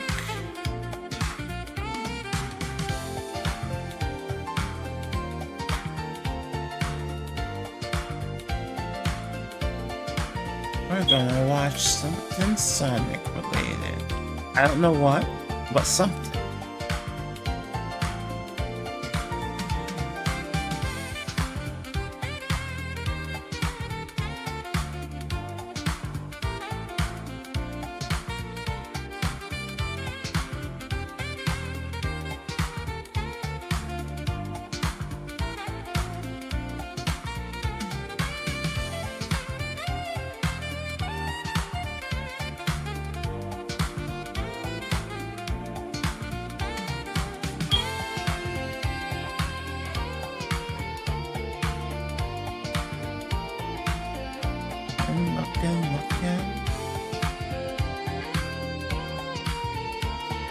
Yes, I do. Oh, this. Yeah, there he is. It's Sonic. Guys, look.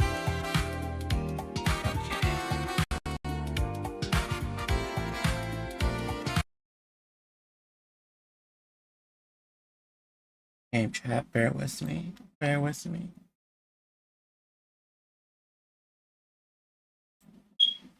Gonna turn this here off. Right.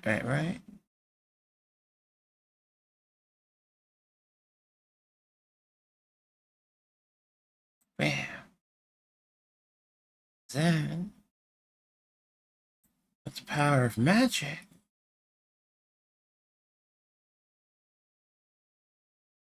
I'm gonna get over here.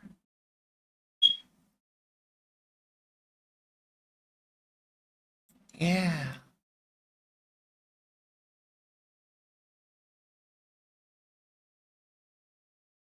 You see what I'm putting down, chat? Yeah, I know you do. Okay.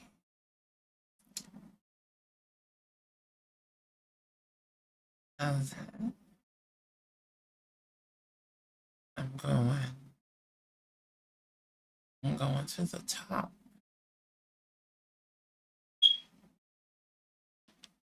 All right. We're gonna shrink down. It don't take us up as much space. Yeah, way down here. Now we're gonna watch along.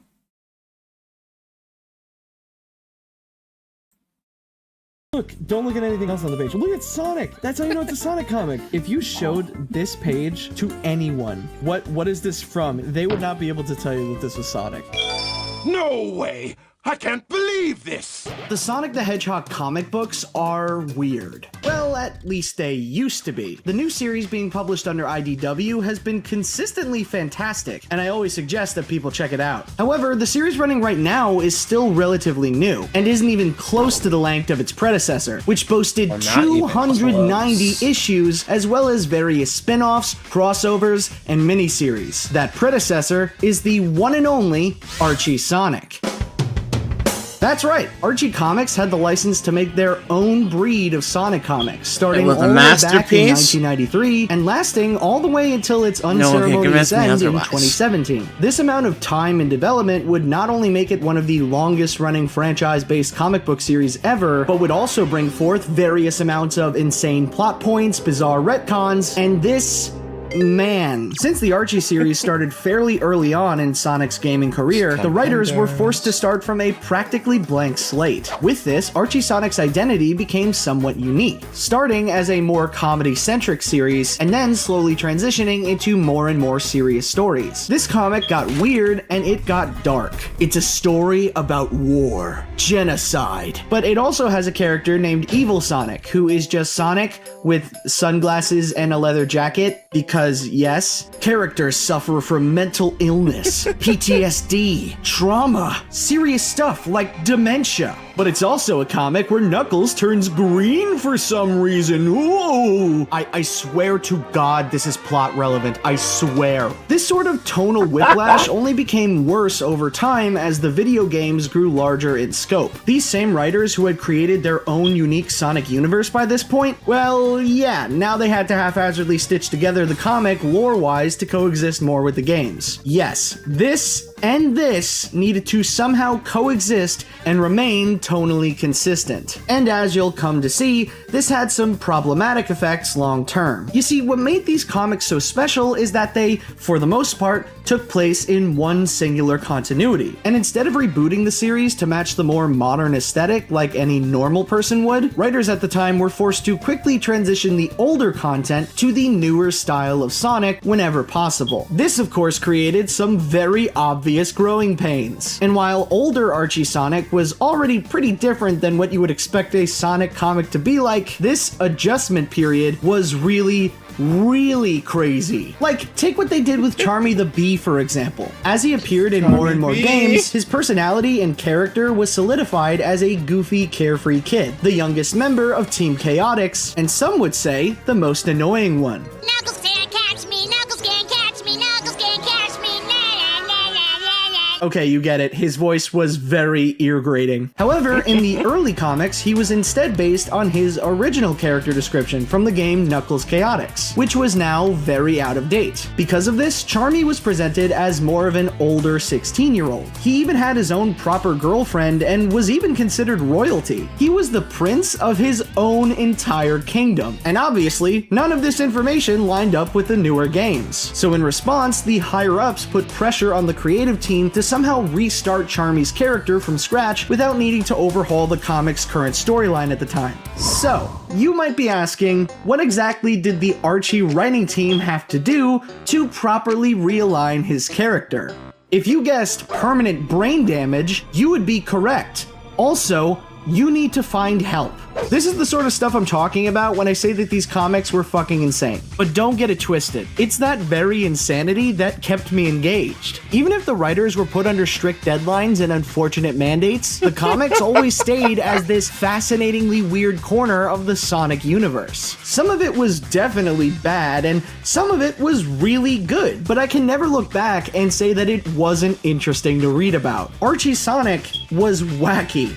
Although, of course, none of this even scratches the surface of the rabbit hole that is the series' most infamous crew member, Kenneth W. Penders II, otherwise known by fans as Ken Penders.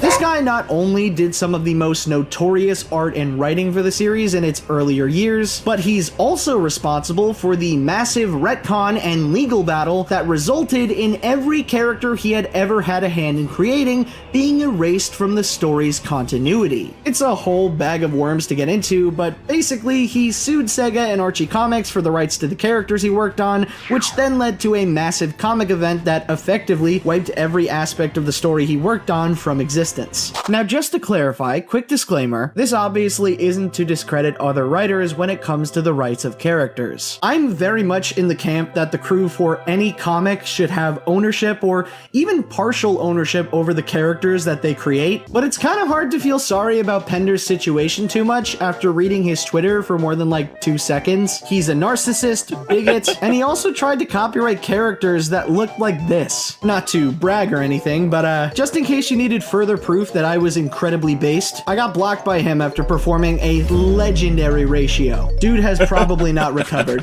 Now that I've set the stage, let me introduce the real point of this video. In order to highlight just how unhinged these comics truly were, I forced my friends Mikey, Gerber, and Pasty to blind react to random out-of-context pages of the series live on Discord. We lost our minds recording this, and while I have a base familiarity with Archie Sonic, my friends do not. So please enjoy this video of me trying my best to explain Sonic lore to my friends who are losing their collective shit.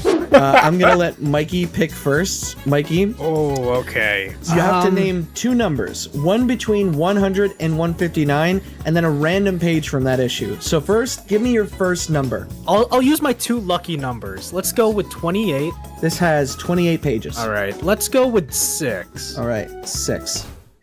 It's a pretty standard issue. Sonic hurting his friends. Say it ain't so, Sonic. I'm actually unsure what's happening on. Evil? Is Sonic like getting mad in this, or is Sonic being like, I'm gonna hit things, I'm angry. I'm gonna hit things. Yeah, no, that's. I love the new movie that says that. I've read my fair share of Sonic Archie comics. I have no idea what's going on in this page at all. Great start. Not much else to say besides abuse. 158. 158. That's a pretty good pick. Because you know, it's almost his last issue. There's gonna be something penultimate. Jesus Christ, there's so many text boxes. This is a Sonic comic. Why is there so much lore? This is a huge difference from the one we just saw. Yeah, oh my god. Who's this old man hedgehog? Is this Sonic's grandpa? Yeah, no, that's Uncle Chuck, dude. What, you don't know Uncle Chuck? As seen in Sonic 125? Yeah, so that's Uncle Chuck. He's Sonic's uncle, and he used to run, I think, a chili dog stand, if I'm not mistaken. Yeah, not much else to say except the fact that there's so many speech bubbles. Of course, I'm going with 69. Funny number, you know. Okay, Whoa. 69. Daring. Today, aren't we? DC loves funny weed. Who's that? Oh no! Who's this? That's a human man. That's Gary Coleman. Juice Joint Jeopardy? Oh gosh, there's so many wrinkles. Yeah, why did they draw him like this? Like, look at his forehead. It's like you can see the wrinkles of his brain. His forehead is like on the top of his head. Not them doing that more than dirty. First thing I saw was feet. Finally, a pasty-appropriate page. Yeah, of course this is a pasty page. Look, his I OC's at didn't the scroll bottom all the left. way down. I'm sure that he's smelling this like Let's see, thing you know, here, he's smelling the but feet. looking at Oh the my feet God. and then seeing this is just not a good pairing. I literally like the crop of him sniffing with the implication he's just sniffing some toes. Yeah, He's he's just like, you don't know until you scroll down. There's suspense in this panel. Care to try? Okay. Dang, what a baddie. I know, right? Why they She's got draw such her like that? muscular legs. Hold the fuck on. Do you see the thing on the left? Torn between 2 hotties, heart held hostage. The Sonic universe might also be classified as hot chick heaven. And then it like Includes- plus Rad Red might be dead, but it doesn't stop him from getting his own story. It's the 3rd installment of Afterlife. Oh yeah, Knuckles dies. Yeah, that's Oh, thank right. God. He died. I really want to know the juice of this comic. I want to go with 22. 22, solid number. This shows me nothing. Dude, what are you talking about? It shows you so much. Sonic's dad is here. Focus. Your dad's here. Let's take a look at the cover. Sonic the Hedgehog goes hog wild. Oh, why does Tails look depressed? In a little bit? Yeah, there was a whole arc where like he just got diagnosed with depression. It looks like that you would Tails. see him on a milk carton. Have you seen this, Fox? Could you scroll up to the top right panel, please? Oh yeah, this. Check out Princess Sally in a hot pink string bikini. Wow. Why did they keep sexualizing this rodent? Why is he so horny for her? I feel like a lot of people on the writing team were horny for Sally because like even a lot of the art later on is like they make Sally, you know. No, I don't know. Please elaborate. Please elaborate. No, I don't need to. As much detail as possible, Yeah, please. please get yourself demonetized. You see, why do they gotta do Sally like that? Why'd they have to do Sonic like that? Oh my god! You go up to Sally. What's this art change? Yeah, the RJ Comics had like a lot of different art styles. This is not Ken Pender's art style, by the way. I'll make it clear when it's Ken if I see it. Oh no, there's some drama. There's some drama. Sonic eyes. Yeah, anime Sonic eyes. So Ew. So I think this is King Julian or something. He's King Julian. So Sonic must have done something real bad. Somehow you managed to disobey me on both occasions and... Oh no, he's happy about it. Oh, it was a fake out. Okay. Well, that was fucking stupid. Yeah. All right. Oh. Oh. This is awesome. So this looks like Sonic. That's pretty cool. And then you just... Yeah, just ignore them. Look at like the dead eyes. Like He's blazed out of his fucking head. God, this cover art is so busy. I couldn't even process it when I first saw it. Look at this. What is that? Okay, 17. Oh, here we go. Oh, what the yes. fuck? What is he doing to his fingernail? You know what's hilarious? If you showed this page to anyone and be like, what is this from? And you blocked out like the little page number at the bottom thing, they would not be able to tell you that this was Sonic. Yeah, that's a good point. I like him laying down in the you know how to do it to him pose up there. Yeah, he is in the you know I had to do it to impose. I love this art style actually for this comic. This is pretty cute, Yeah. especially this panel right here. I like that monkey just looking back, just like, what the fuck you looking at, stupid ass bitch? Oh, excellent! Dog with normal proportions. Why does the dog look like it's got cum on it? Yeah, I was gonna say, what's all over the dog? What the dog doing? Yeah, we said the thing. We did it. End the video. Why does Sonic eat chili dogs like that? Is he on fire? He is on fire. Sonic's on fire. He's like, oh man, I gotta eat these chili dogs to put myself out. Fucking chili dogs. Okay, excellent. Oh, Okay. Oh, this is a Penders one too. Yeah, look, Oh, boy. yeah, Spaz and Penders. 25 years later? So much is I happening. am overstimulated. I am 100% think that this is Pender's art style. 100%. Yes. It's gotta be. There's just so much going on. I don't know what to look at. I don't know I don't either. Oh, this is Espio. He looks horrible. What the hell? The place where you think the horn would be is just not. It's incredible. Oh, this is Knuckles. This is Knuckles in the future. He gets his cool hat. He's a hat. It's a cowboy hat And a in the vest. future. Oh shit! And at the bottom, he's telling us to read more free comics at Read Comic Online. Well, wow, thanks, Knuckles. Thanks for the tip. Oh, that's actually really cute. Sonic is a vampire. This is Tails. This is Super Sonic and Knuckles, and this is Sonic again. Oh god, we know where they live too because Yeah. said on Shout out to Quentin from Jacksonville, Florida. Hopefully he's still here. I'm gonna give him a high five. we're doxing them by accident. No. The Sonic Archie comics yeah. just like doxing fan artists. Sonic is in a space He's gonna crash and die. He's gonna Oh, thank crash and God. yeah, there he is. It's Sonic. guys, look! Don't look at anything else on the page. Look at Sonic. That's how you know it's a Sonic comic. This is my favorite fan art because my brain is trying to comprehend what they were trying to accomplish. Eggman. Yeah, I know it's Eggman, but what's he riding? The egg chicken walker. Computer enhance. Computer enhance. As you can see, nope. Let's psychoanalyze this piece for a second. As you can tell, the yellow triangle is pointing right because they think that the left is wrong. The left leg. Pass. Smash. You want to just turn this video into a smash or pass while Pacey's in the bathroom and see if that Oh, this is so unfair. I can't believe they put Cameron Turner's art right next to Zach's. Look at this. Yeah, Zach should feel ashamed. Yeah, get out of here, Zach. You don't even want to show your state? Ugh. Put your address. You're Just too put it on. afraid to be doxxed. Wait, hold on. What is the Tails enemy of the state? Oh, yeah.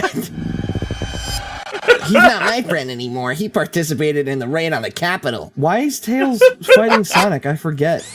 So I left you behind on a lot of missions. You were too young for most of them. I didn't want you hurt. That's what I used to believe, but then I factored in all the times you teased me and made fun of me and never believed in me when I talked about my own adventures. Oh, Tails is kicking his ass. Wow. Oh my god. Dude, I tease everybody. It's what I do. I don't mean to hurt anybody's feelings. This feels like two friends that like got into an argument on Discord. And they're like, dude, It's not even that serious. Calm down. so you hooked up with Fiona to help. Oh yeah, Sonic got together with Tails' crush. Unfortunate that's rough. wording with new definitions of what hooked up means. No, I think they know what they were talking about. It's like, you fucked my girlfriend, Sonic! You blew my crush's out! You think we're friends? You think we're besties? She can't walk the same way she used to, Sonic! It's all your fault! You see, they're all friends again. They're like, Oh no, Sonic's retaliating on the right! Yeah, I'll do it again. I'll do it again, little scamp. Knuckles departed last month! oh, Thanks. Knuckles taught me a thing or two before he left. Knuckles departed last month. I'll bet. Died last month. Yeah, Knuckles died off screen. Okay! You're also laughing at Snibbly, right? I'm not alone in this. Love Snibbly. Look at Me him. putting spoons in the microwave. Allow me. Oh yeah, wait, this is the one with Goku. like the Dragon Ball Z. Yeah, some of the art in they literally made it look like Dragon Ball Z. This, yeah. Look at him. That is... He's just from Dragon Ball. How'd they get away with this? I have no idea. There's one where he looks like. Ew! Oh yeah, sorry. Yeah, Knuckles is. He's been enlightened. This. Yeah, no, This. that's Look at this. hardcore. It's just Dragon Ball. It's not even like doing homage. They just traced a fucking image from Dragon Ball. I do like how all the rest of the images, though, of this character, none of them match that Dragon Ball art style at all. Like, look at the top right. Like, what? Yeah. Yeah. Oh, that face. Go back one. I feel like that guy would be able to give some like good sloppy toppy. Great, thank you. I was just picturing him saying Squid Game. Squid Games. Wow, that's so beautiful. Yeah, never get tired of seeing that happen. Oh yeah, when like they summon like the power of God to fish. I love Sonic. They're just electrocuting all the fish in that lake. I didn't even know that this happened. That they just met each other. I just thought they never He's did. so detailed. He's so dehydrated. It's like stacking like your mashed potatoes all into a mountain. If you colored him white, I wouldn't be shocked if it was just like a drawing of a snowman. Oh yeah, this is Knuckles? It's Yeah, green that is Knuckles. So don't ask me how this happened. But for a certain period in the Sonic Archie comics, Knuckles was just green. I googled it. He's imbued with chaos energy. Oh, of course, chaos. Why didn't I think of that? Come on, stupid. What happens when you on that damn phone all the time? It's the 5G towers, I'm telling you. Like he's even doing the motion, like, oh, you gotta listen to me. Knuckles, you always on that damn phone.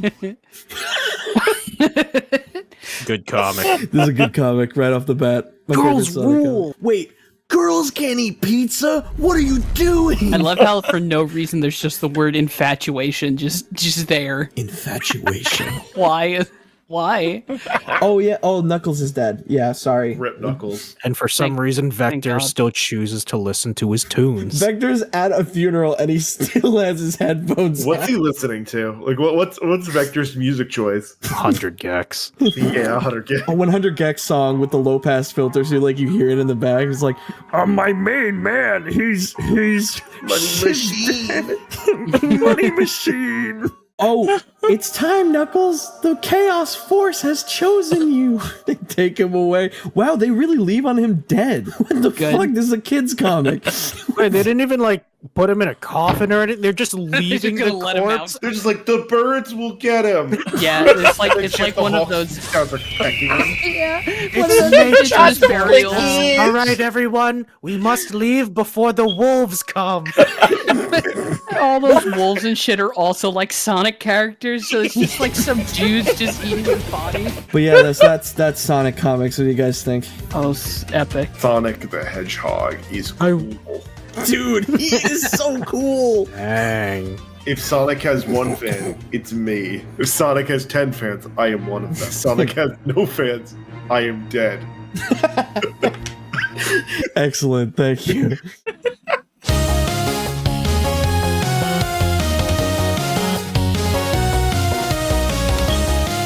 You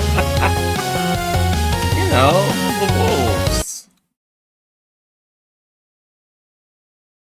You know, wolves.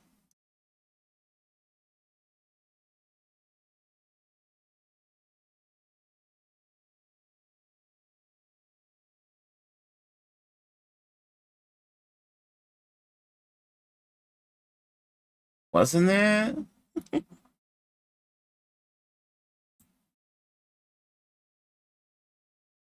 Okay, and we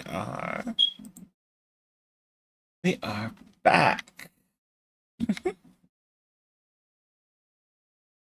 Gotta get those tunes. All right.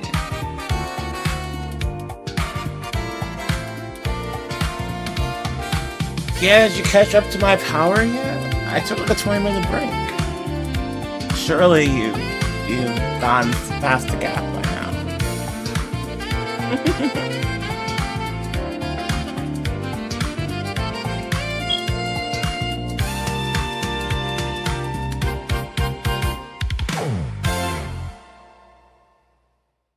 More shockwave.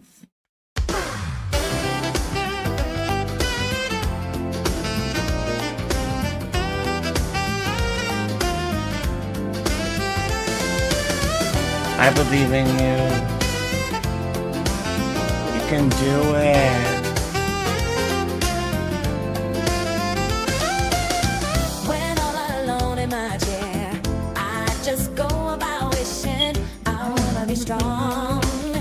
I really wanna be trusted. When all alone in my bed, I just go about yearning. I wanna be cool. I also wanna be like him, but that's not something I can do so easily. This is not simply my way, my style. Gotta get a hold of my life. I wanna fly high so I can reach the highest of all the heavens. Somebody will be waiting for me, so I have got to fly higher. Gotta keep going. Everything is a brand new challenge for me. I will believe in myself. This is the only start for me. When all alone in my sleep, I just go about dreaming. I see myself there, having the same adventure. If I just follow you, I will not see the light. Now's the time to find my way through this life. I'm trying so hard to be strong. I wanna fly high so I can reach the highest of all the heavens. Somebody will be waiting for me, so I have got to fly higher. Gotta keep going. Everything is a brand new challenge for me. I will believe in myself. This is the only start for me.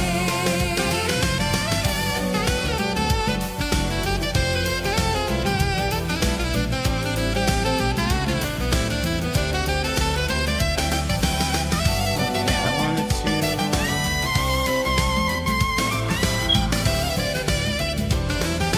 this out. Many friends help me out. In Oh, yeah, that sounds return, better. I help them. Certain things I can do, and there's things that only I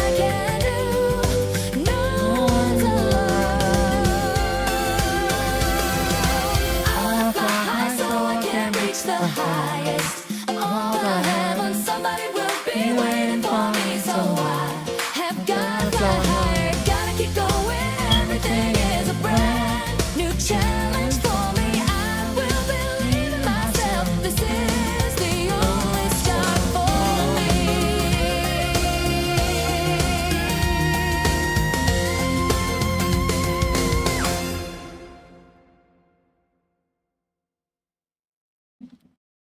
Let's go. I like this one.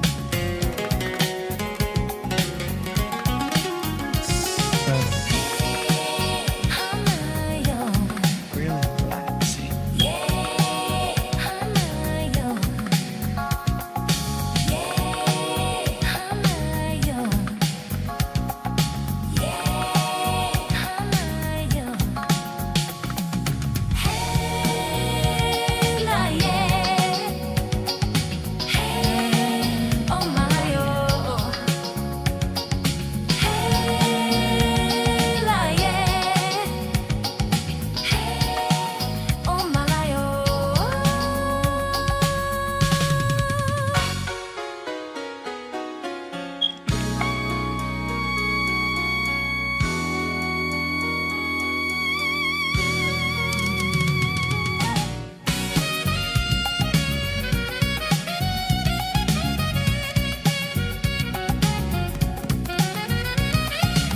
Oh yeah. Squished him like a boogie bug. Woo! More gold.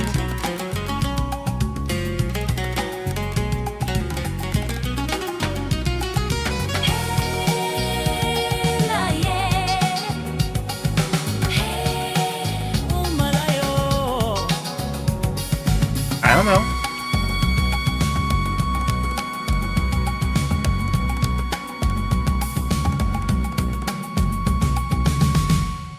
Oh Malayo.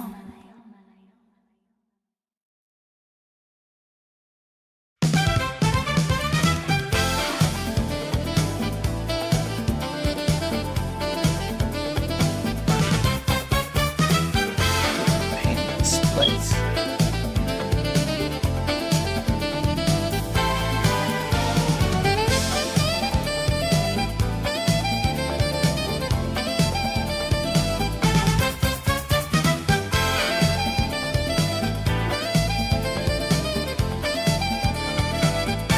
Alright. Rest well.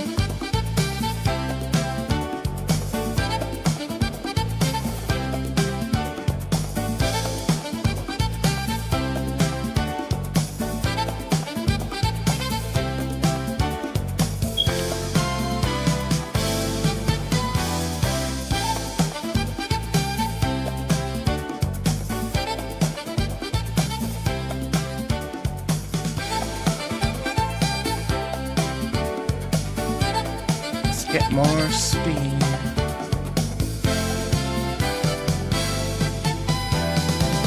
Oh, I'm glad you feel comfy.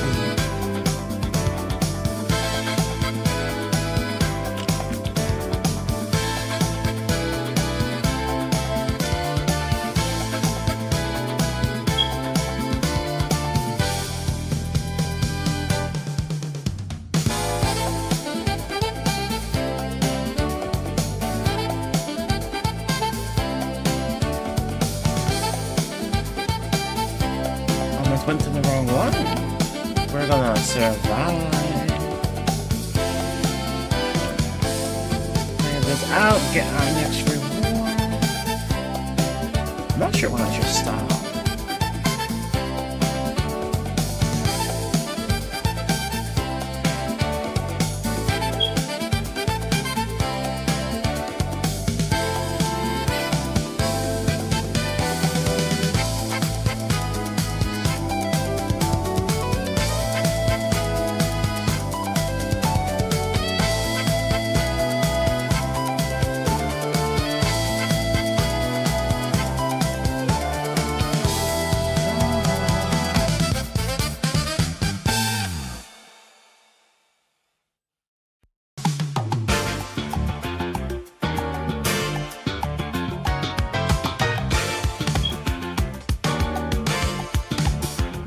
I am the bullet hell.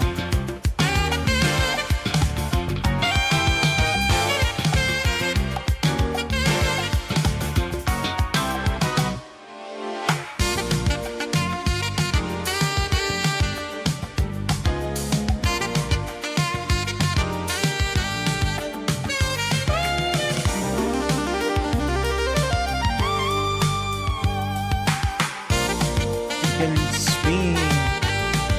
We can tear through this faster.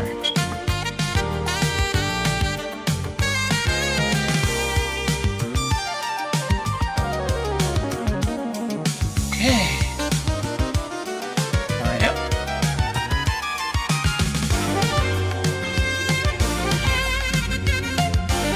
Dash.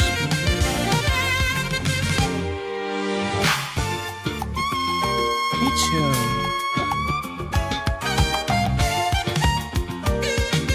They were approaching me.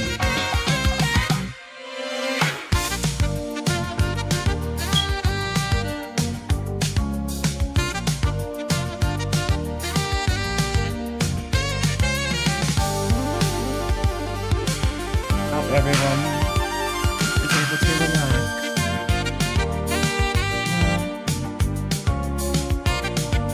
Just take it easy.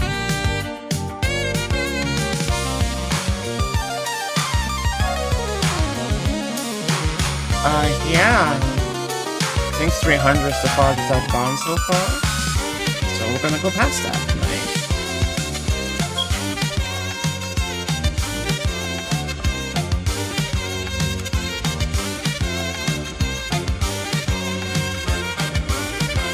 Fire.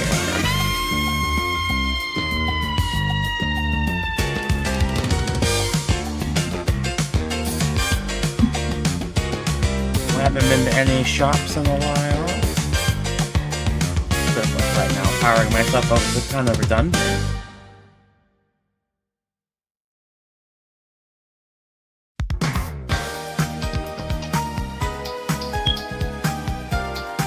I bought that, but the number still says 5. I may have messed it up somehow.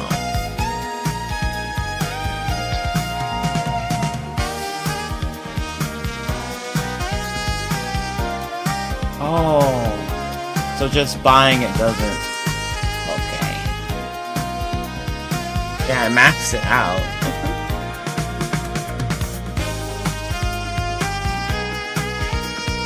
I'm gonna go so far next time.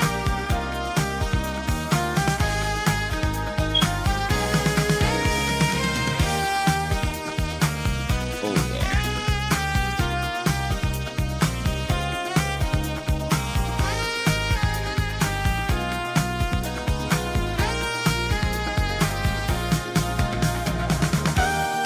Yeah. I'm gonna go for 1,000. Not tonight. Next time. Next run, going for Island 1,000. We're gonna see it.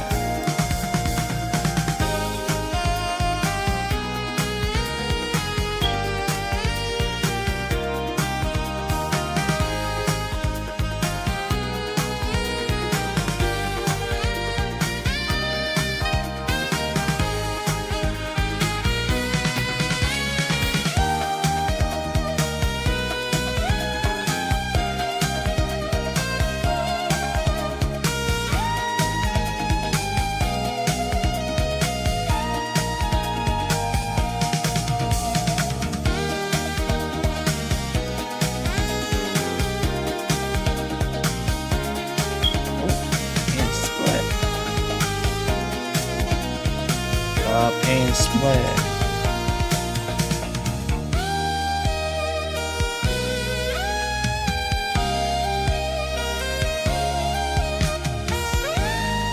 On their insanity. No crit damage. Question mark. Always be asking questions, everyone.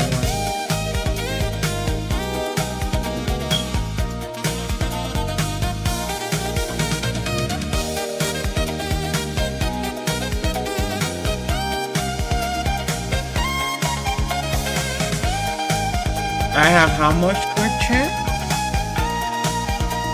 Oh, that's what that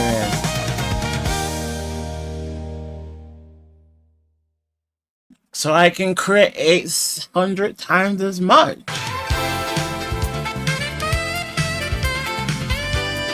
Yeah.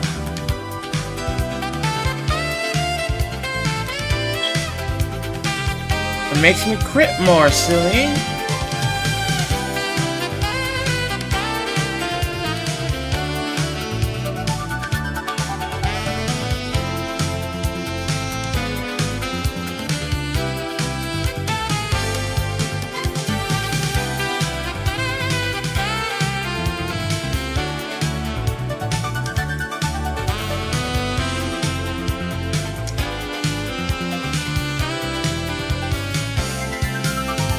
Hitless.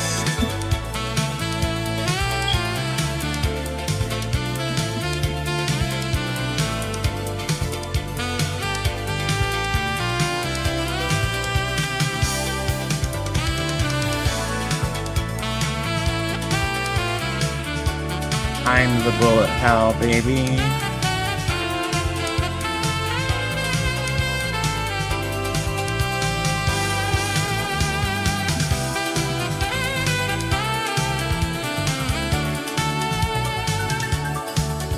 Wait, is there something wrong with having this much crit chance?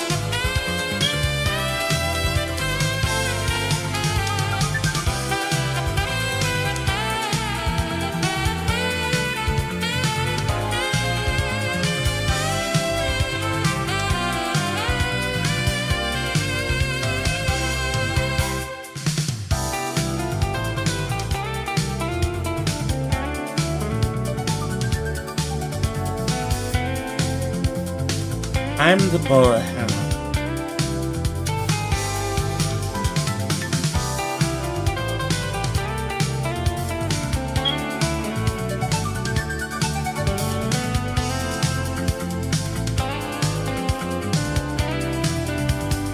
The bullet hell lives in me.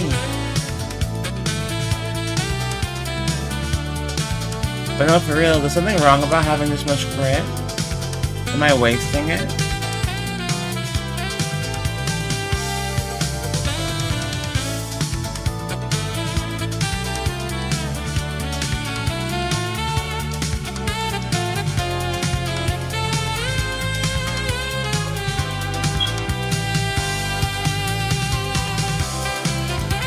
Let's go.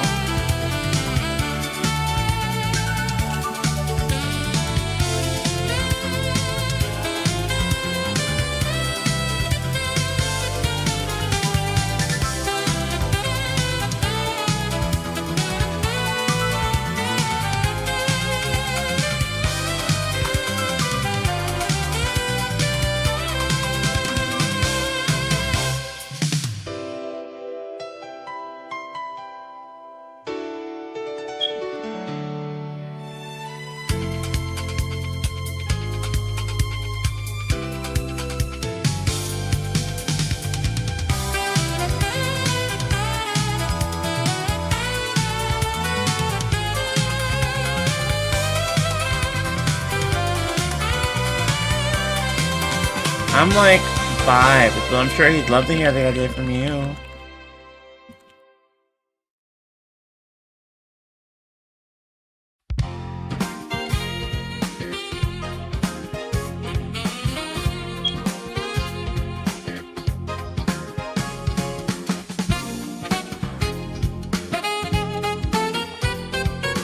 Dash speed. Fucking kill faster.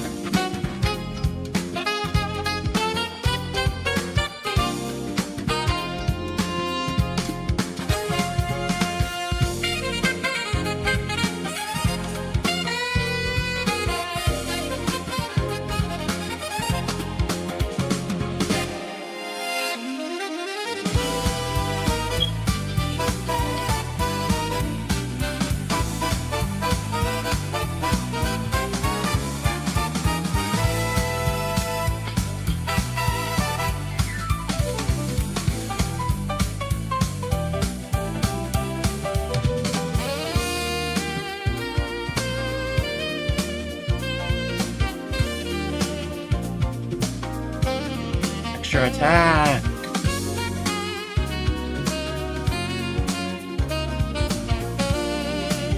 Yo, I'm so strong.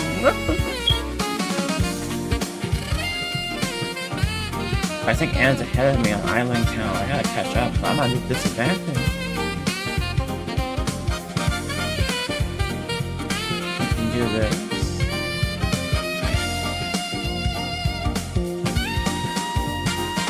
You gotta do this, chat. You gotta believe.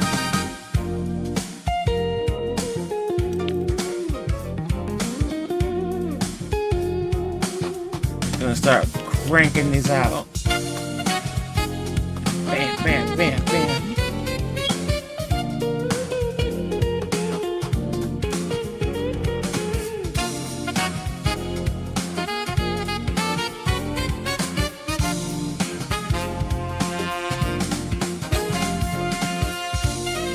Decisions, quick action.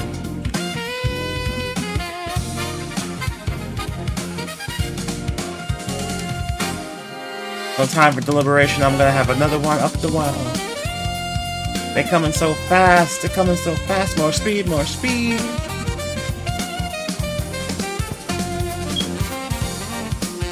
Buy all them peaches. Pull down. Always pull downs.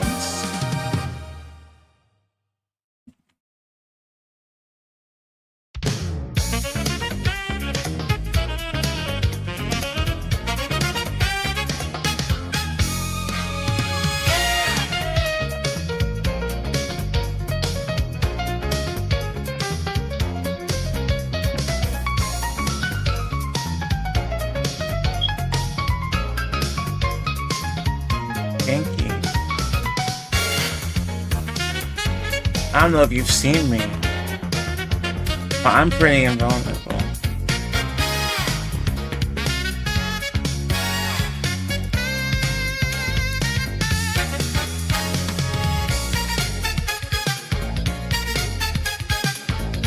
Every time I dash, the ground shakes as it foretells the coming of a god.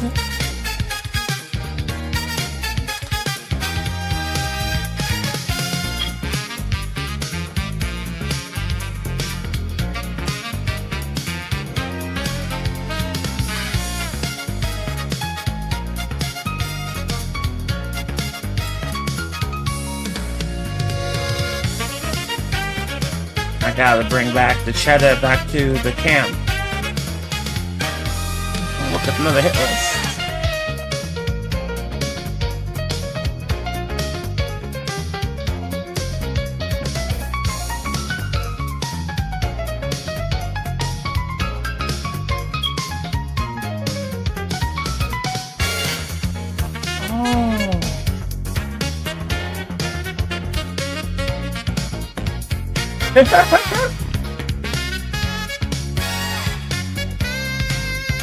I haven't gone to any shops in a while.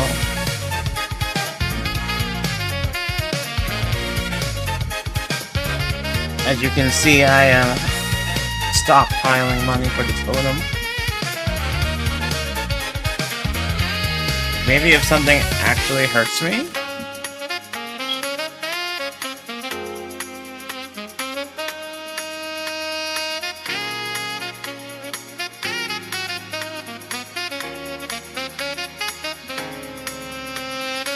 I forgot I set that stream elements things up. Yeah, my back is always in pain, y'all.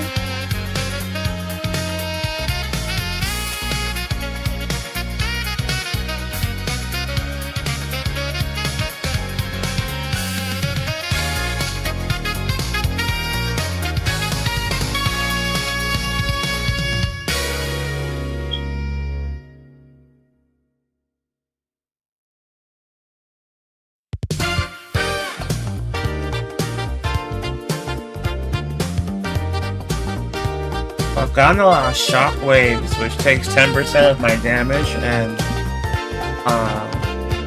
turns it into this big splashy aura.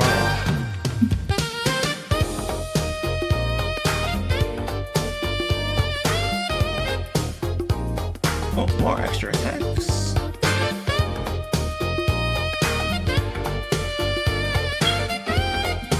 I don't know.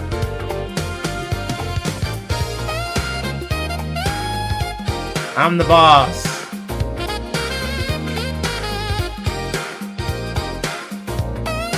There is a shield weapon.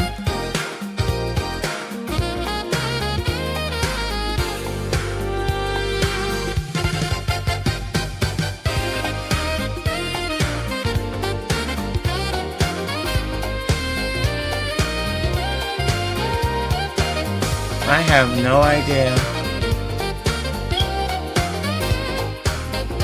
And she did a lot more research in these things than I do. I just kind of jump in and go.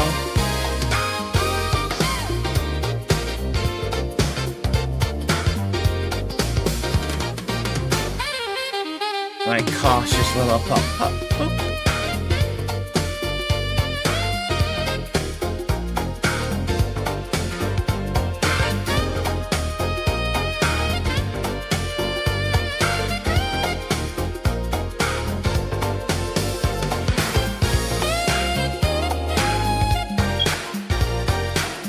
I don't. You should pin it. You should pin it. Ava, you should pop in and tell them that you found it from their stream. I think that would make him really, really happy. Could you sweeties do that? Make someone's night.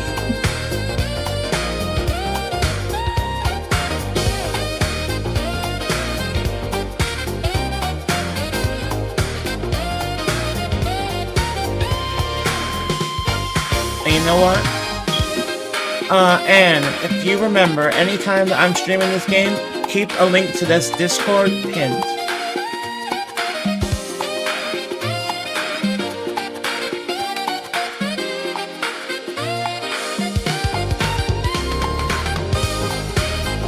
The game's really fun, and small creators have to definitely boost each other up.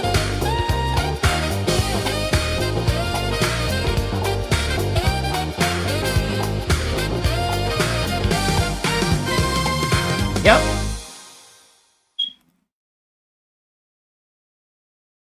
Pin it in chat, and then Ava, I want you to go join the server and let them know that you found it from Miss Hook Tender's stream, okay?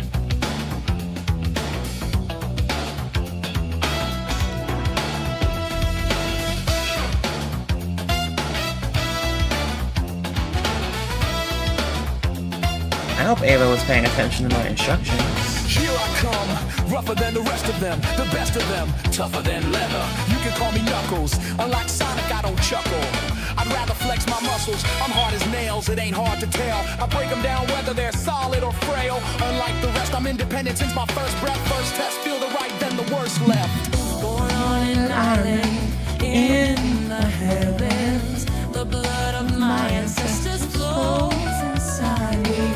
My duty is to save the flower from evil deterioration. I will be the one to set your heart free true. I will survive. Cleanse yourself of them evil spirits that's in you. Streaking lights, loud sounds, and instinct are the elements that keep me going. I am fighting my own mission. Nothing's gonna stand in my way. I will be the one to set your heart free true. Cleanse yourself of them evil spirits that's in you. Won't be frightened, I'll stand up to all the pain and turmoil. Just believe in myself, won't rely on others. I get this power to wipe out the havoc and anarchy. This is my planet, gonna fight for my destiny. Here I come, rougher than the rest of them, the best of them, tougher than leather. You can call me Knuckles, unlike Sonic I don't chuckle. I'd rather flex my muscles, I'm hard as nails, it ain't hard to tell. I break them down whether they're solid or frail. Unlike the rest, I'm independent since my first breath. First test, feel the right, then the worst left. I have no such things as weak spots. Don't approve of him, but gotta trust him. This alliance has a purpose. This partnership is only temporary. I will be the one to set your heart free, true. Cleanse yourself of the Evil spirits that's in you. Won't be afraid now, stand up to all the pain and turmoil. Just believe in myself, won't rely on others. Freedom will be waiting when serenity is restored. This is my plan and I shall not surrender.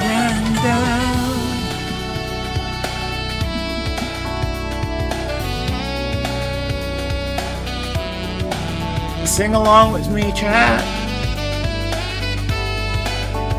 Love yourself and love your voice and sing it.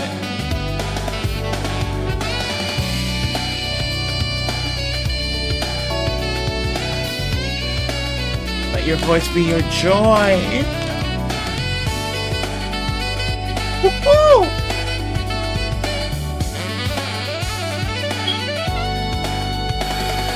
Won't be frightened, I'll stand up to all the pain and turmoil. Just believe in Myself won't rely on others. I get this power to wipe out the havoc. Whose house is this?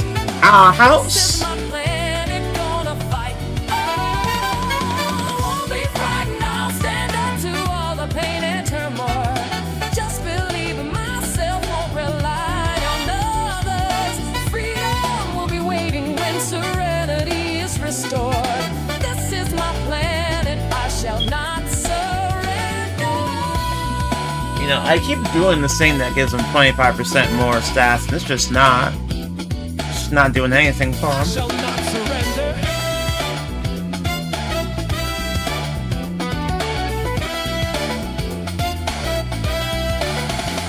The new porcupine on the Oh, let them know that you found the game through Miss Hope Tender's stream. That you're interested in learning more about it. Okay? That's why I stay alone. I was born by myself. I don't need a posse, get it on by myself. Adversaries get You have all sorts of questions you should ask there.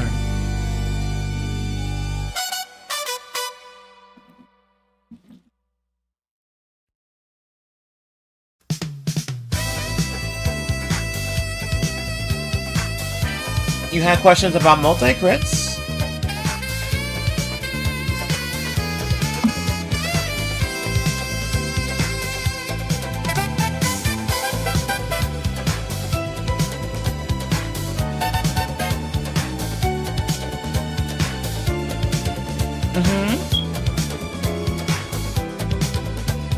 And then make sure to engage with her, okay?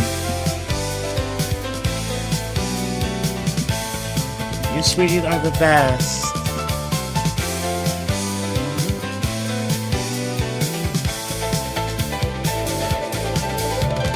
This is my house.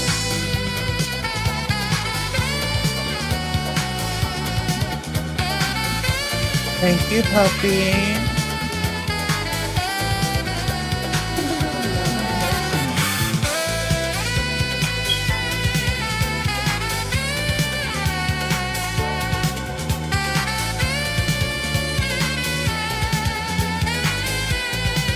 I'm gonna buy so many cosmic brownies.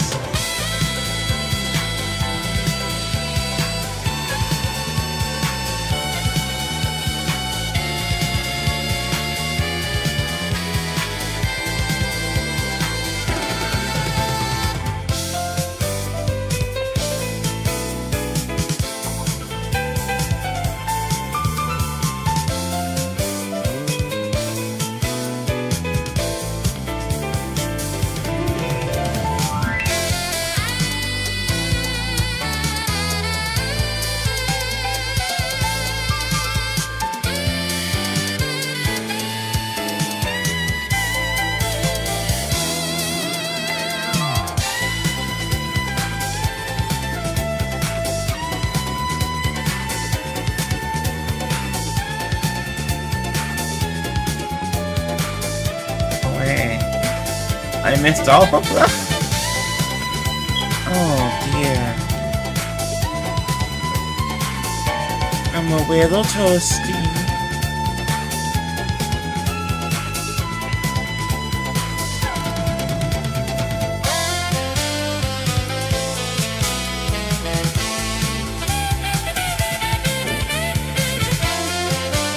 good, no bad. Don't mind if I do.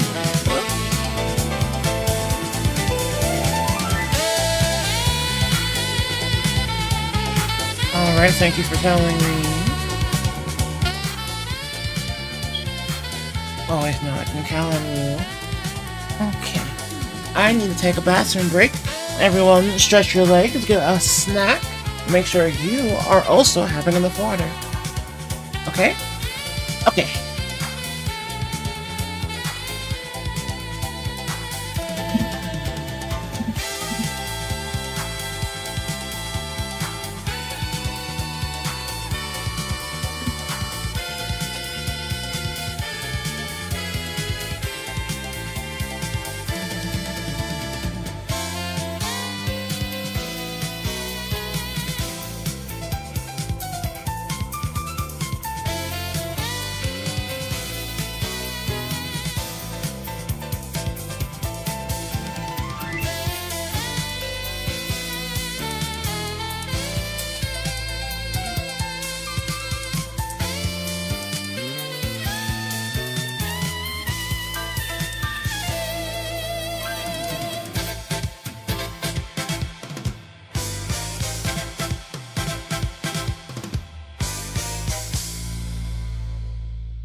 Hi. What reset, Pulley Pulley?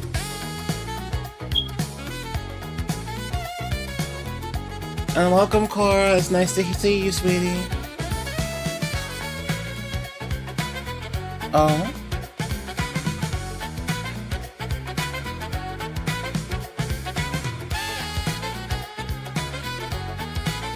Like, did you guys lose your progress?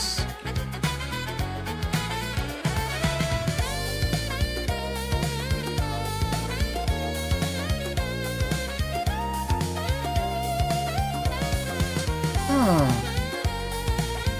Yeah, it said the session 0 for some reason. Huh.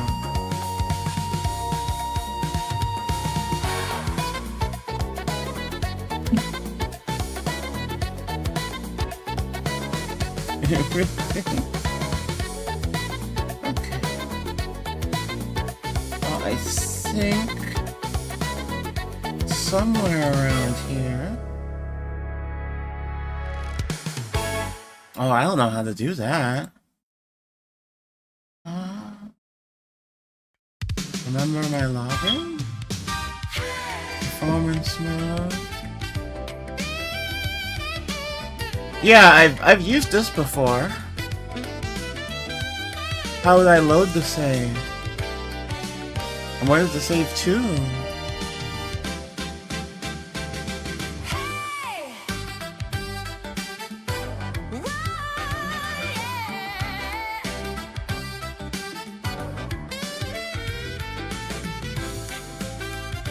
Well, you know, if our progress has all been reset, then let's do something new.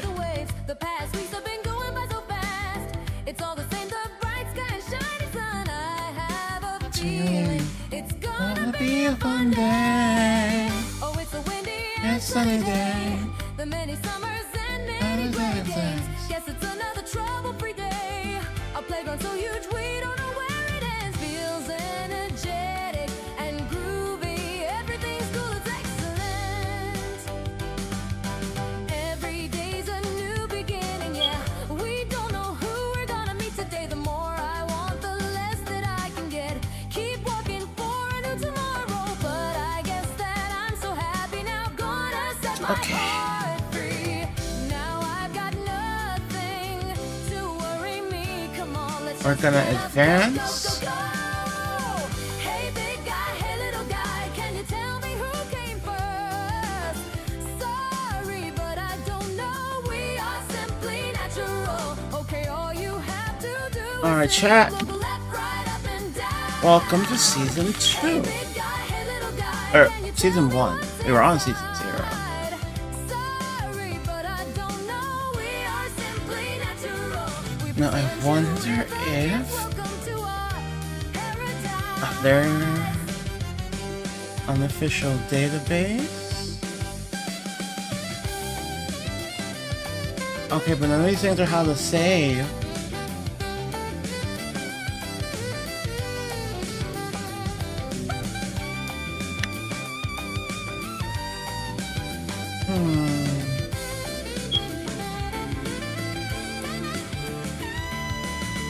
I could just be blind. What'd you think about the incident? Oh. You always take me for granted. The newest season starts on the 23rd. We can jump in with the rest of the community and see how we do. You and I are friends for all the time. Tell me how you feel. But you know I can't resist that smiley face. Happy, happy, muy amable. Hey, big guy, hey, little guy, can you tell me who came first? Sorry, but I don't know. We are simply natural. Yeah. Let me go get that for you. Look left, right, up and down. Hey, big guy, hey, little guy, can you tell me what's inside? Sorry, but I don't know. We are simply natural. We present you with a gift. Welcome to our special paradise, where it all comes down to just one little thing, love. I love this song.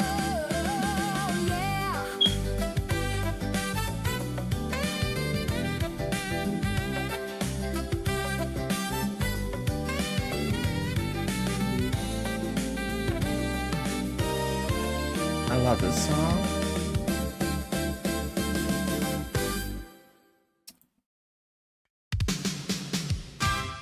It's my stream, so I get to play it a second time. Alright. But y'all are on season 1 now. And I think when the new season drops on the 23rd, We'll see how we do in the Final Fantasy bot community, huh? No, I'm not using the browser version.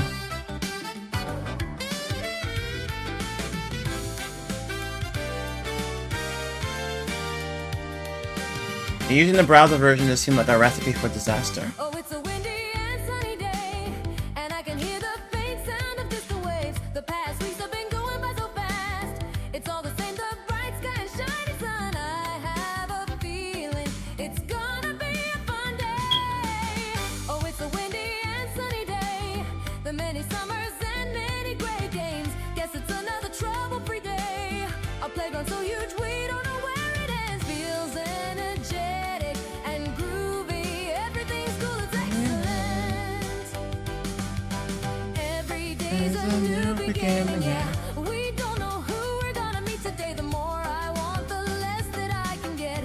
Keep working for a new tomorrow, but I guess that I'm so happy now. Gonna set my heart free. Now I've got nothing to worry me. Come on, let's just get up, go, go, go, go.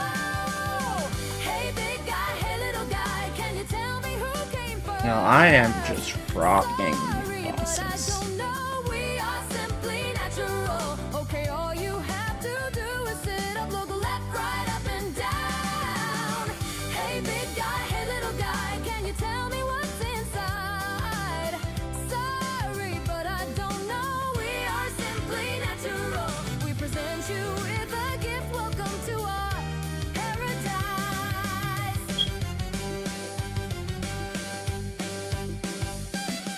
Hey, and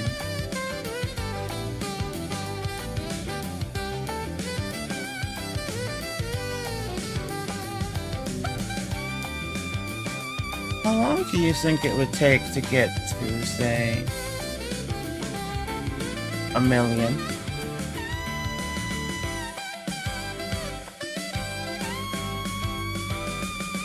What'd you think about the incident? You always take me for granted. I am asking you as a first step. You and Islands. Cause I asked you first. You and I are friends for all the time. Tell me how you feel. At the rate that I clear them out. I can't resist that smiley face. Happy, happy. Hey, big guy, hey, little guy, can you tell me who came first? Sorry, but I don't know. We are simply natural. Okay, all you have to do is sit up, look left, right, up and down. Hey, big guy, hey, little guy, can you tell me what's inside? Sorry, but I don't know. Oh no. Simply natural. We present Oopsie you with a doodles. gift. Welcome to our special paradise, where it all comes down to just one little thing, love.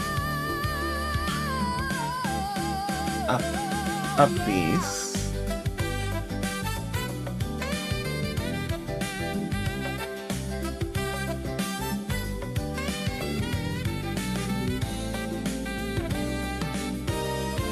There we go.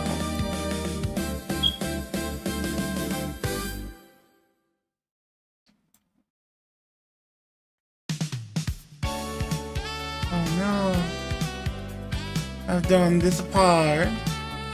Oh, I messed up the ratio on the game now. Oh my.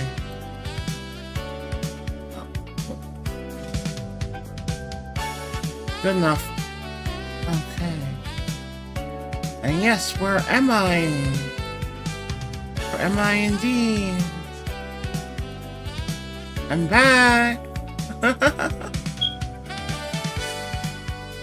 Miss me?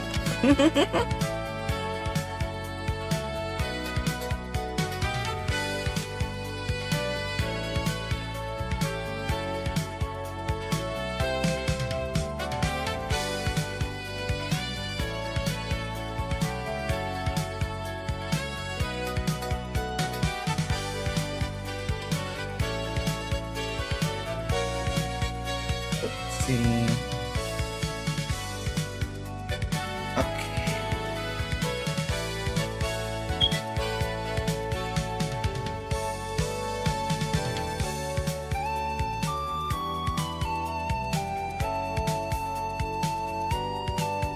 I remember how to do it like you taught me. How's that? Is that good?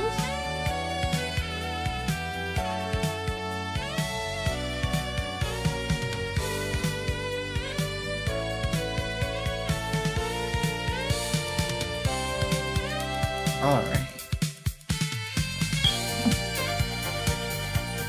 Oh, there's that black bar at the bottom.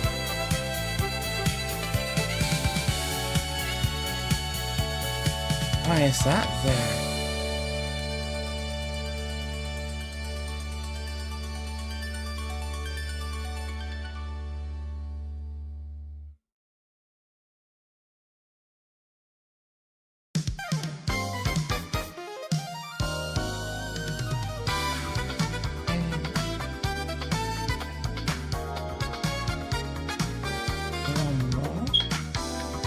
That fill up the void. A little more.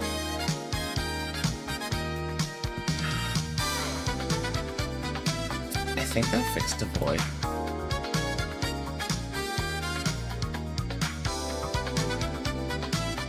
Maybe? We're gonna say good enough for now.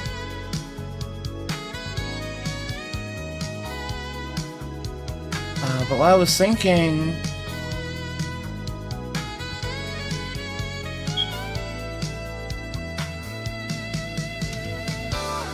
like, what would be a good number of islands to do for, like, a subathon thing?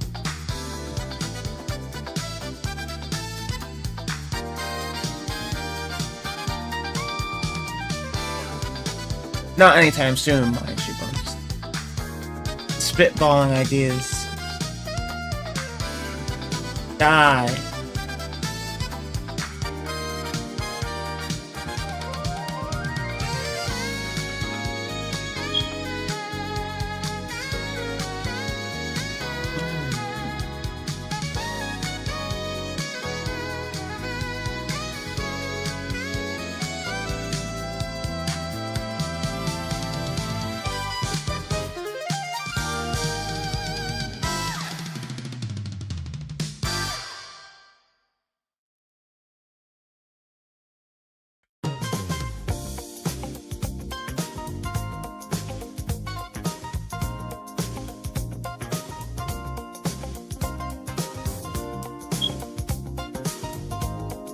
I think it's 13.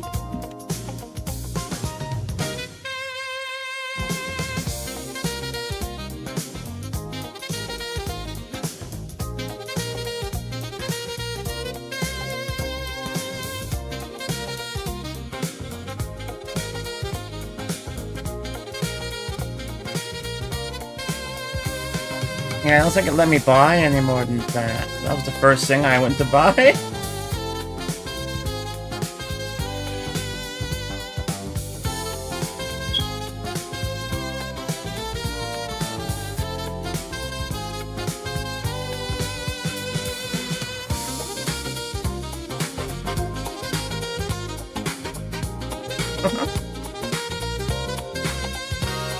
I have 56 million gold.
59 now.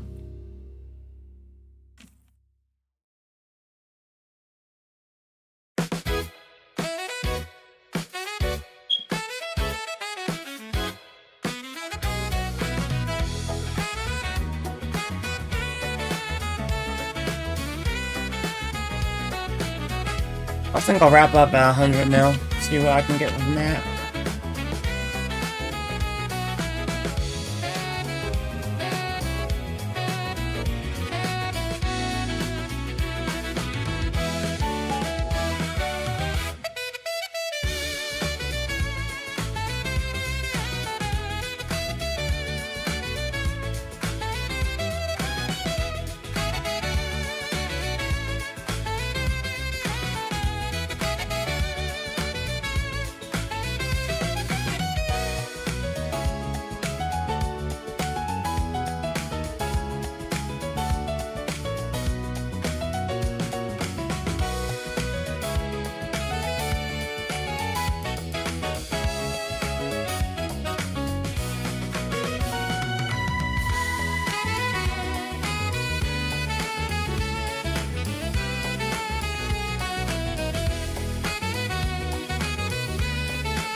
Survive.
So Cora, are you doing more Kaizo?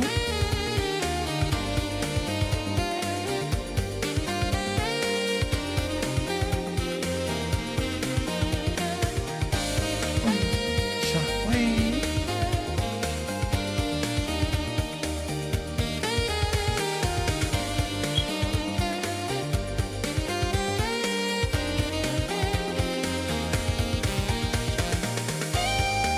seem like you're really into it. I'm happy.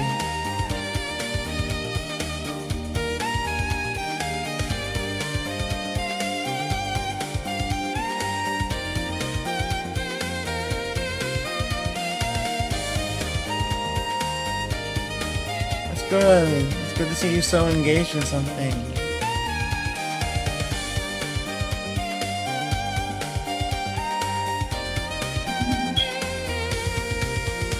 Poor thing.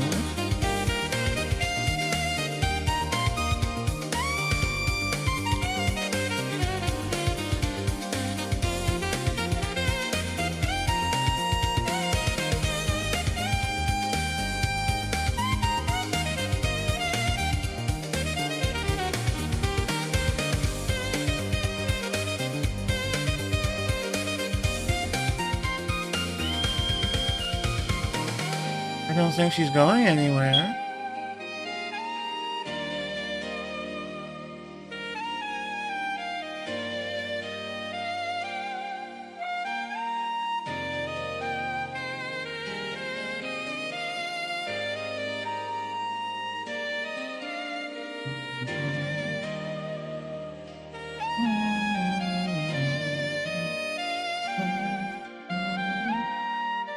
Oh. You must be careful. I get it, I get it.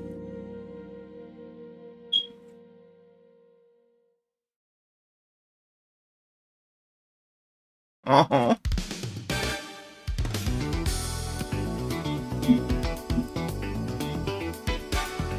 Even more hosts? Don't mind if I do.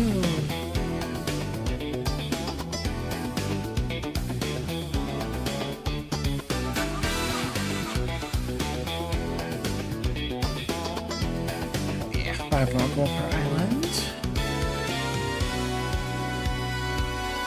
Oh, that sound that just came out of my throat.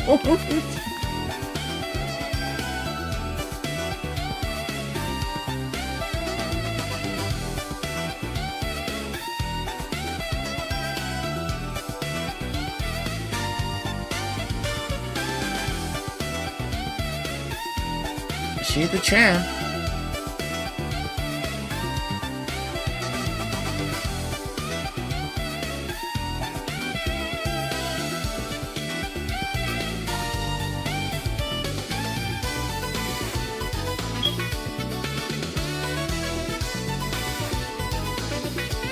She's giving the old host the attention they deserve.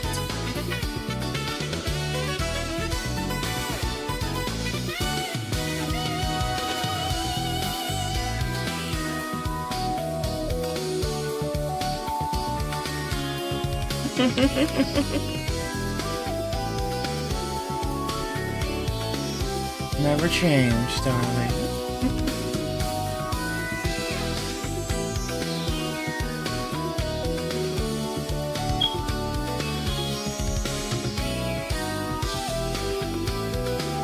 I'm also kind of not tired at all.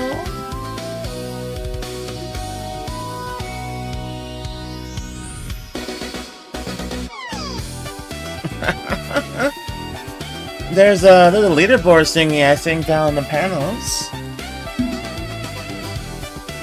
Actually haven't checked it though.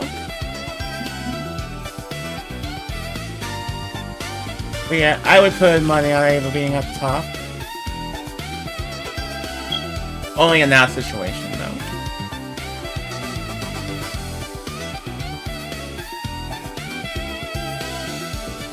He's never on top in any other situation.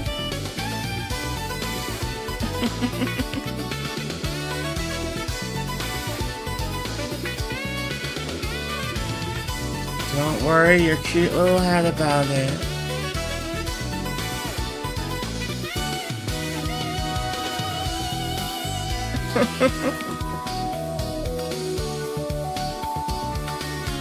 You're like people in Final Fantasy get powered up by messages, right?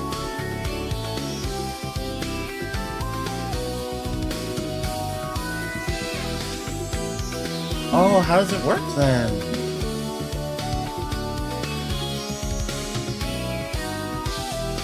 I thought your messages were like inputs or something.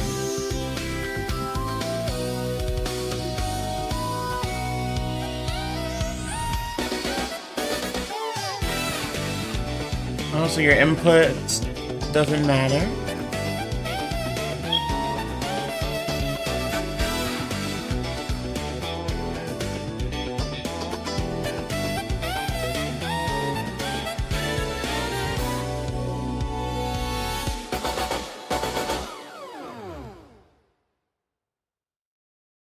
I see.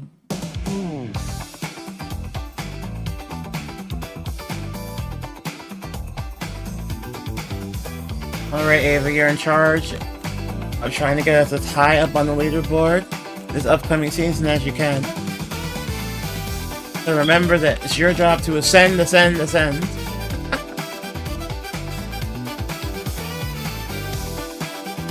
Yeah? Is that so? You top often?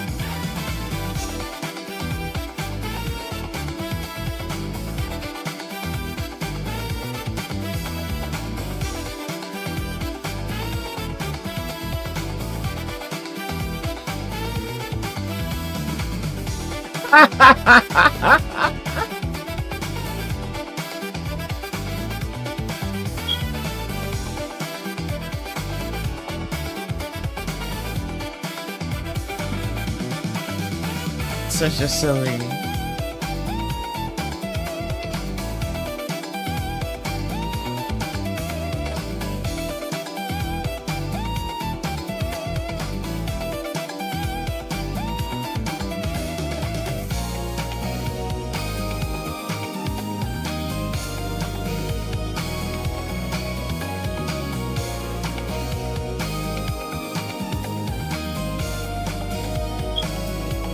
God, look at these dashes.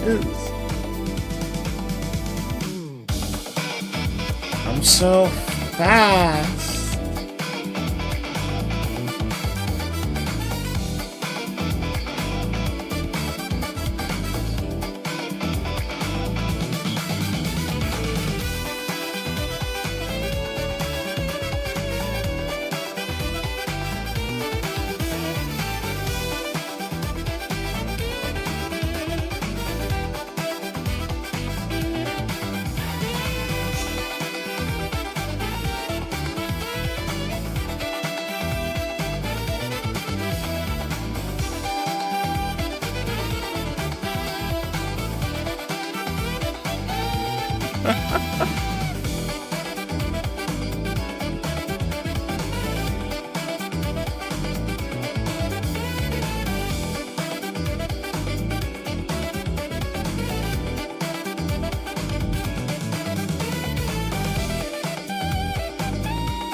I'm gonna start checking the shops again. See if I can find the shop that has a bunch of gold upgrades. That would be crazy.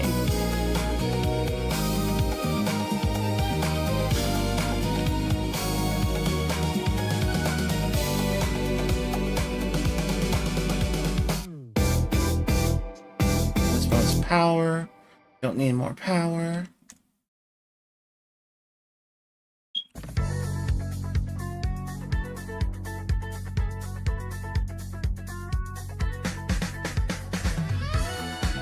I want to see how long it'll take me to get to 1 billion gold.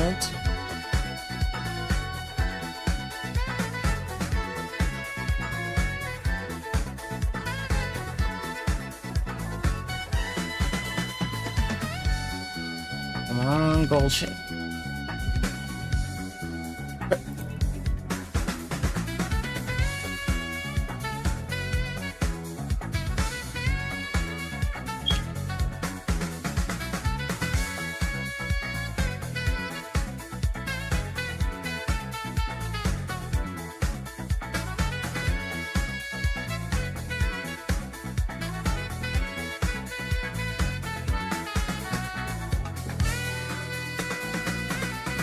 Surely that's the only reason.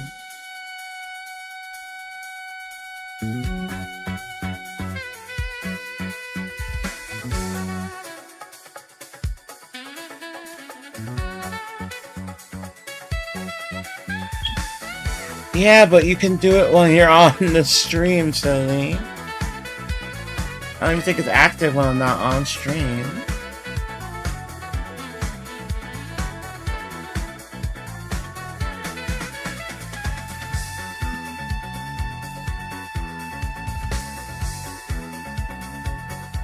The hunt for a gold ship continues. Not here.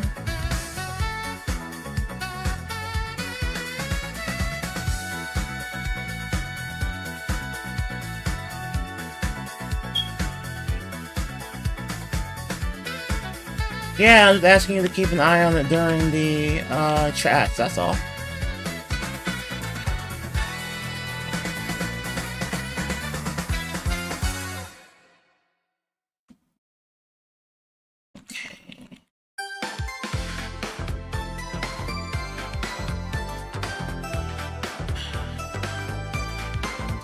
Defenses don't need those yet.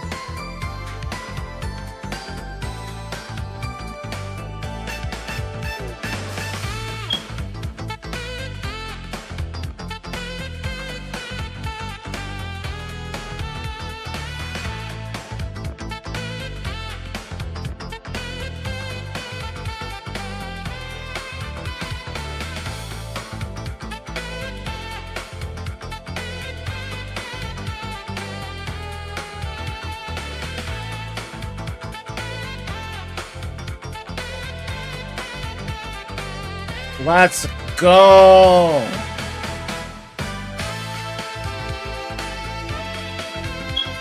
I am as a god!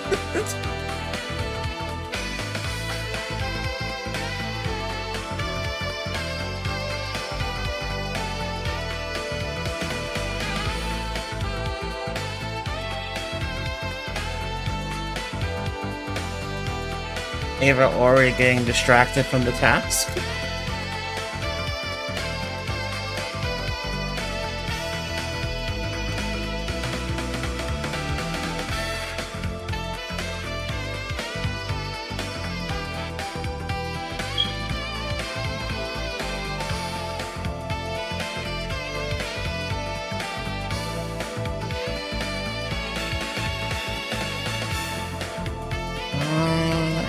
A gold shop, that'd be so good.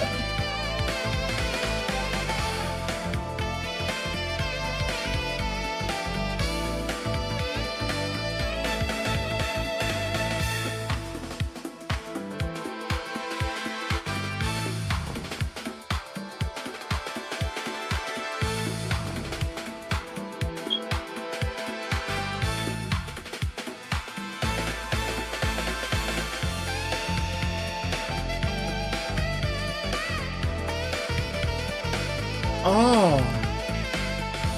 Yeah, I think we can make that happen, and yeah, that sounds like a lot easier than what we already set up.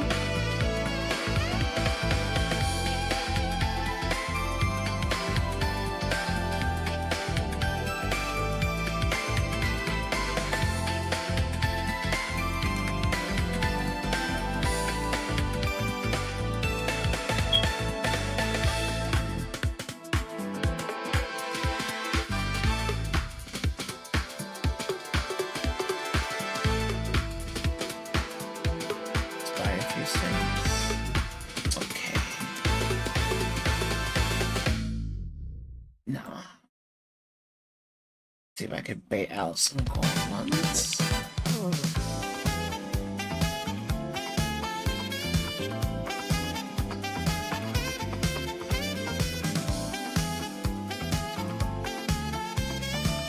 Yeah, here. 1 second, sweeties.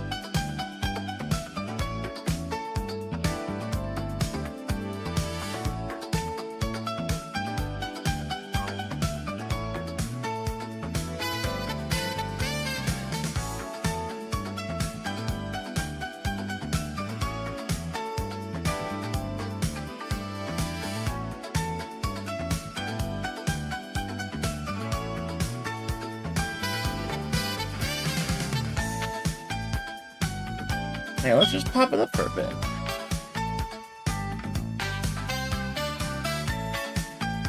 just on a farming mission right now.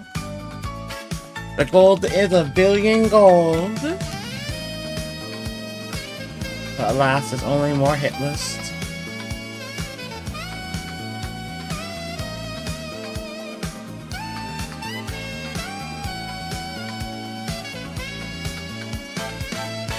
Suffering from success for all this hit list. I'll spend a few million on hit lists and then keep going, I think.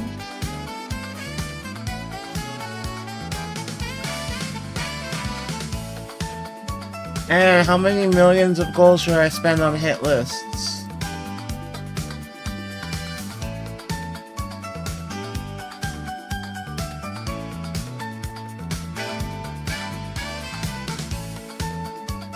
All of them. But I need to bring some back. I already one-shot most things. I was thinking like 1 million.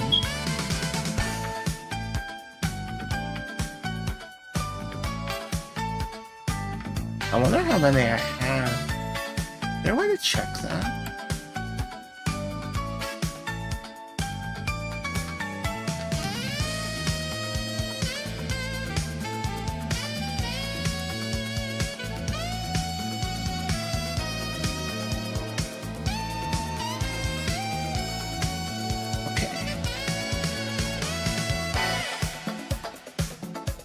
Oh, there is a way to check. Oh, we can see everything that I've bought so far.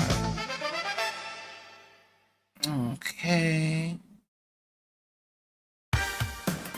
Where?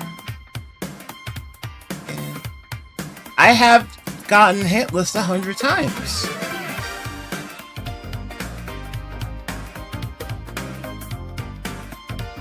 I have 100 hit lists.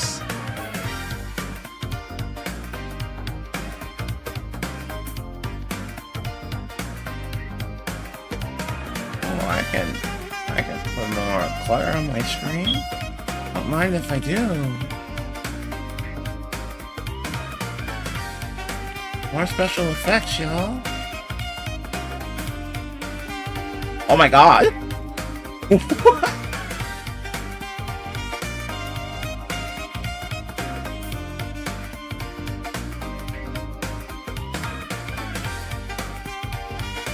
I'm ascending right now.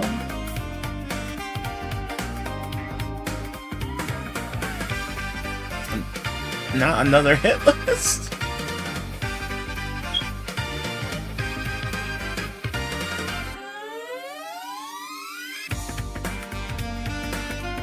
Crazy.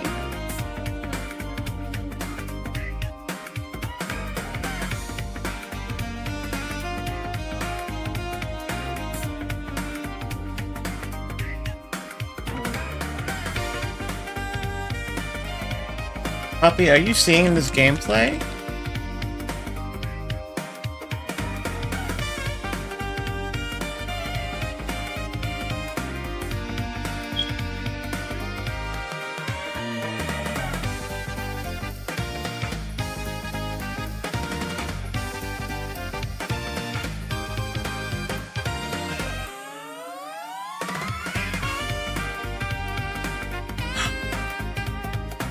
I see this is the gold shop I've been looking for. Oh yeah. Oh yeah. Oh, we are business. I'm gonna be here a while, y'all.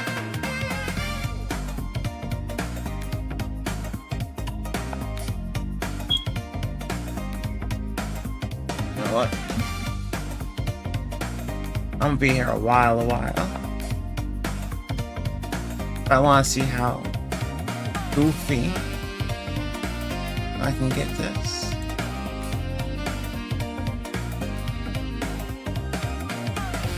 So we're gonna watch something together, chat.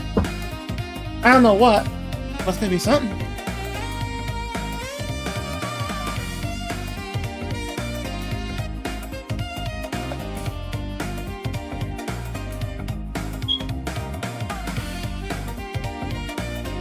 I know.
chat, we're gonna go on an adventure together. Well, I buy so much gold.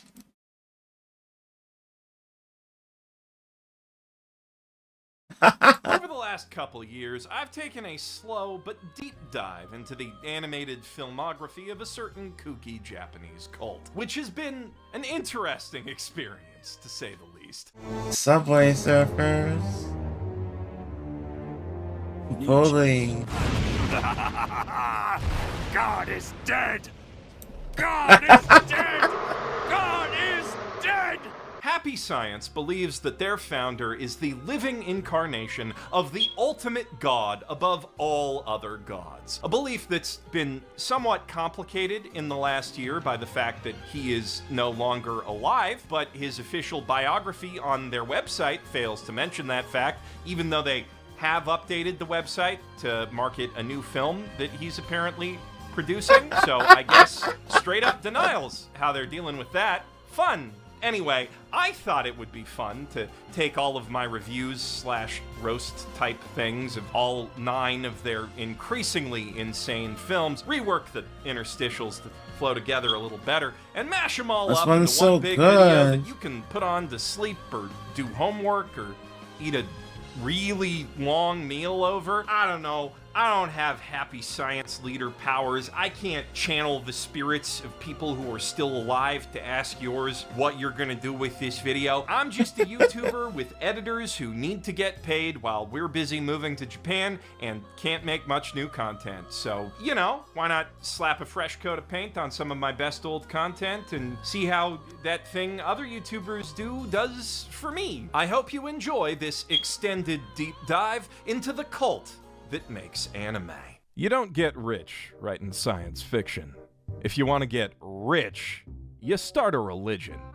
L. Ron Hubbard said that a few years before a very lucrative career change, and while the pay gap from stockbroker to indie messiah is a bit slimmer, one has to imagine similar thoughts running through the head of Takashi Nakagawa as he plotted his exit from the New York office of a prestigious Tokyo trading firm in 1986. Ever since, he's gone by Ryuho Okawa, El Cantare to his marks, disciples. For the followers of Happy Science, already Japan's biggest and most influential religion, according to itself, see him not just as their founder and leader, but as God's own vessel on Earth.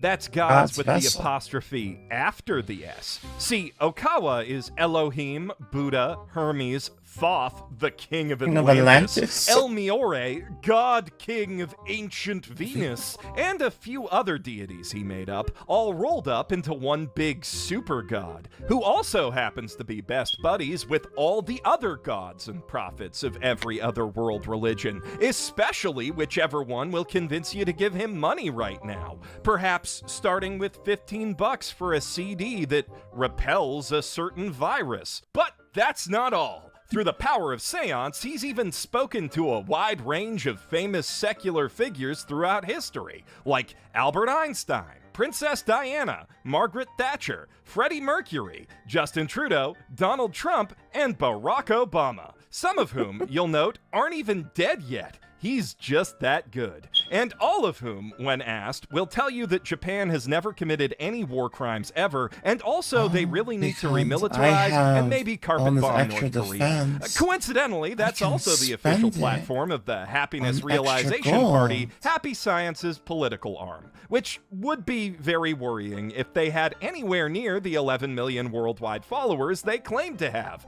Lucky they're lying. But as every megachurch pastor knows, it's not about the size of your congregation, it's about how hard you can milk them. And milk 'em Happy Science does, to the tune of a reported $45 million in annual revenue, which they use, among other things, to commission lengthy and ludicrous anime depictions of their scripture. And that, of course, is why we're all here today. Selling fake medicine to the sick and vulnerable during a pandemic and co-opting people's deeply held spiritual beliefs in order to lighten their wallets is just good old-fashioned capitalism after all. But using anime to do it? Now that's some real fucking blasphemy right there. So today, I'm gonna use everything I know about mocking bad anime to eviscerate every one of their feature-length dumpster fires.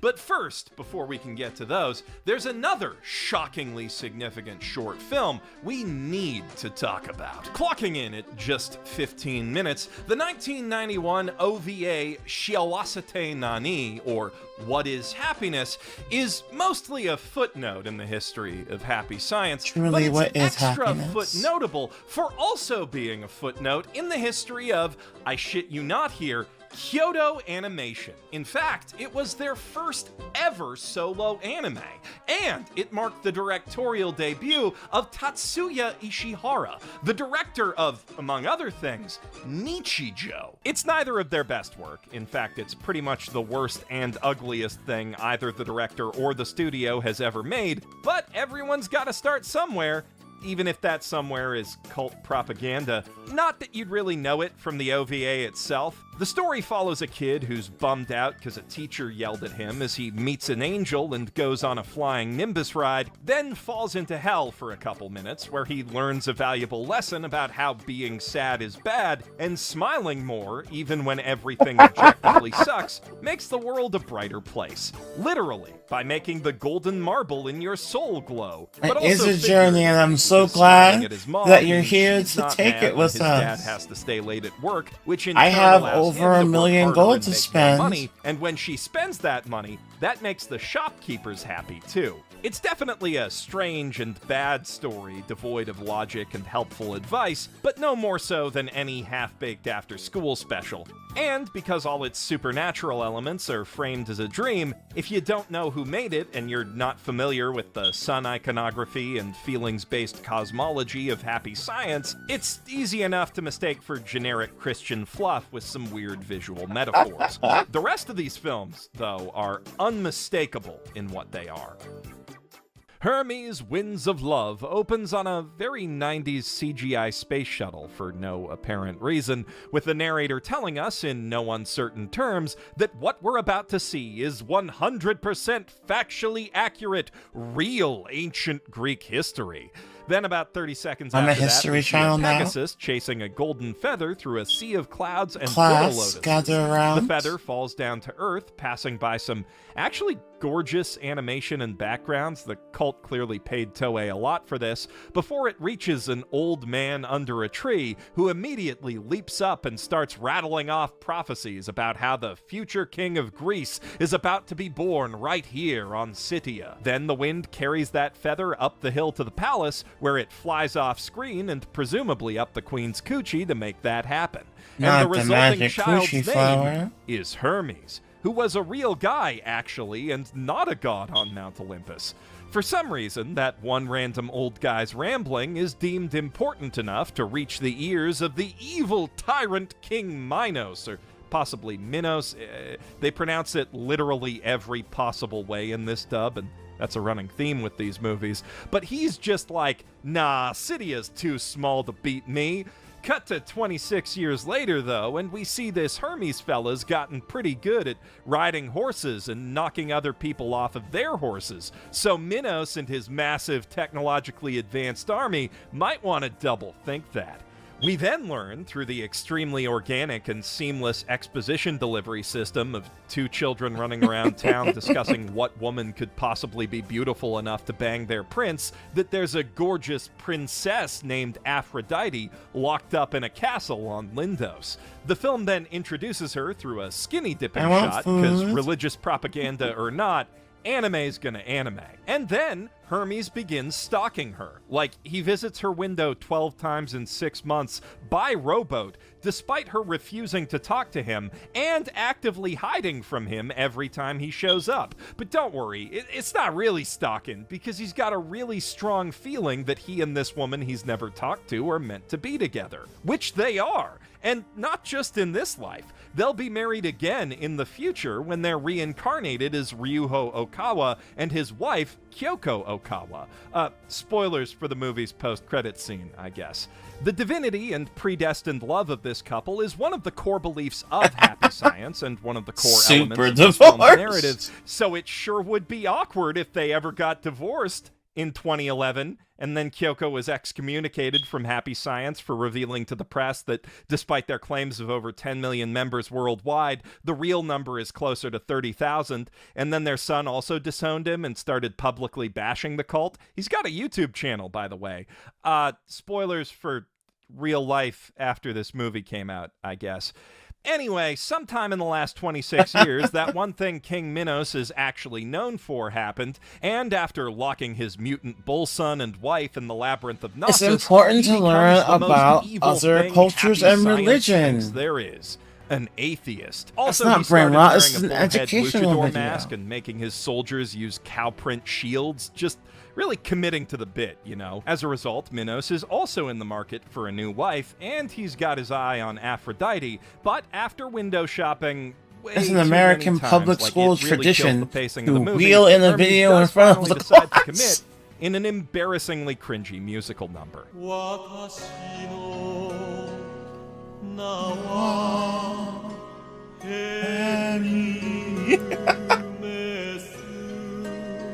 Such beautiful music.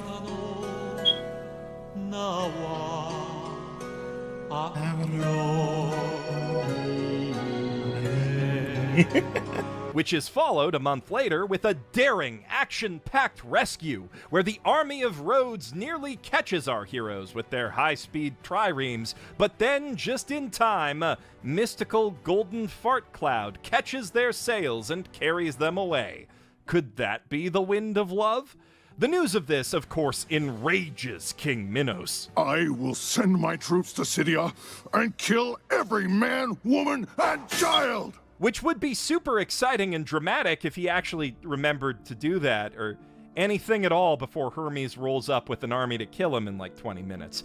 Instead, on a peaceful day in Scythia, Hermes takes his new wife on a stroll up a hill where they happen to meet those kids from before, looking like they just popped out of the Akira Elderly Child Labs. Suddenly, though, the children love the disappear, Akira Elderly storm Child clouds pick up, Labs. and out of the maelstrom emerges Mufasa. Sorry, That's where most of the Ophiuchus, Mythic Plus the community creator comes god of from. Greek mythology that Happy Science made up. Those are who my tells people. Hermes that it's his destiny to unite Greece, starting with the defeat of Minos. To facilitate this and beat the stated 50-to-1 odds against his army, Hermes forges an alliance with Theseus, who's then sent to Knossos undercover as a hostage to recruit the help of Minos's, quote, sane and religious daughter, Ariadne. He takes a thread from Ariadne sane and does and the thing religious. Theseus does What a down in the catch. labyrinth, freeing the other hostages and killing an admittedly pretty sick-looking Minotaur in a very rushed and unsatisfying fight scene. Then, with the other hostages, he starts burning down the palace while Minos is charging out to meet Hermes' army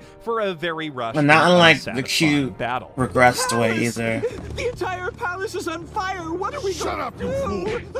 All troops, head back to the palace now! Or like an Turning entitled around, opens him child up that for was an ambush raised from the by woods, an defeating iPad most of his army. Then and a Minos real good himself credit dies card. in a hilariously stupid sword fight back at the palace. At which point, there is still an hour left in the movie somehow. To say it loses the plot from here would be an understatement.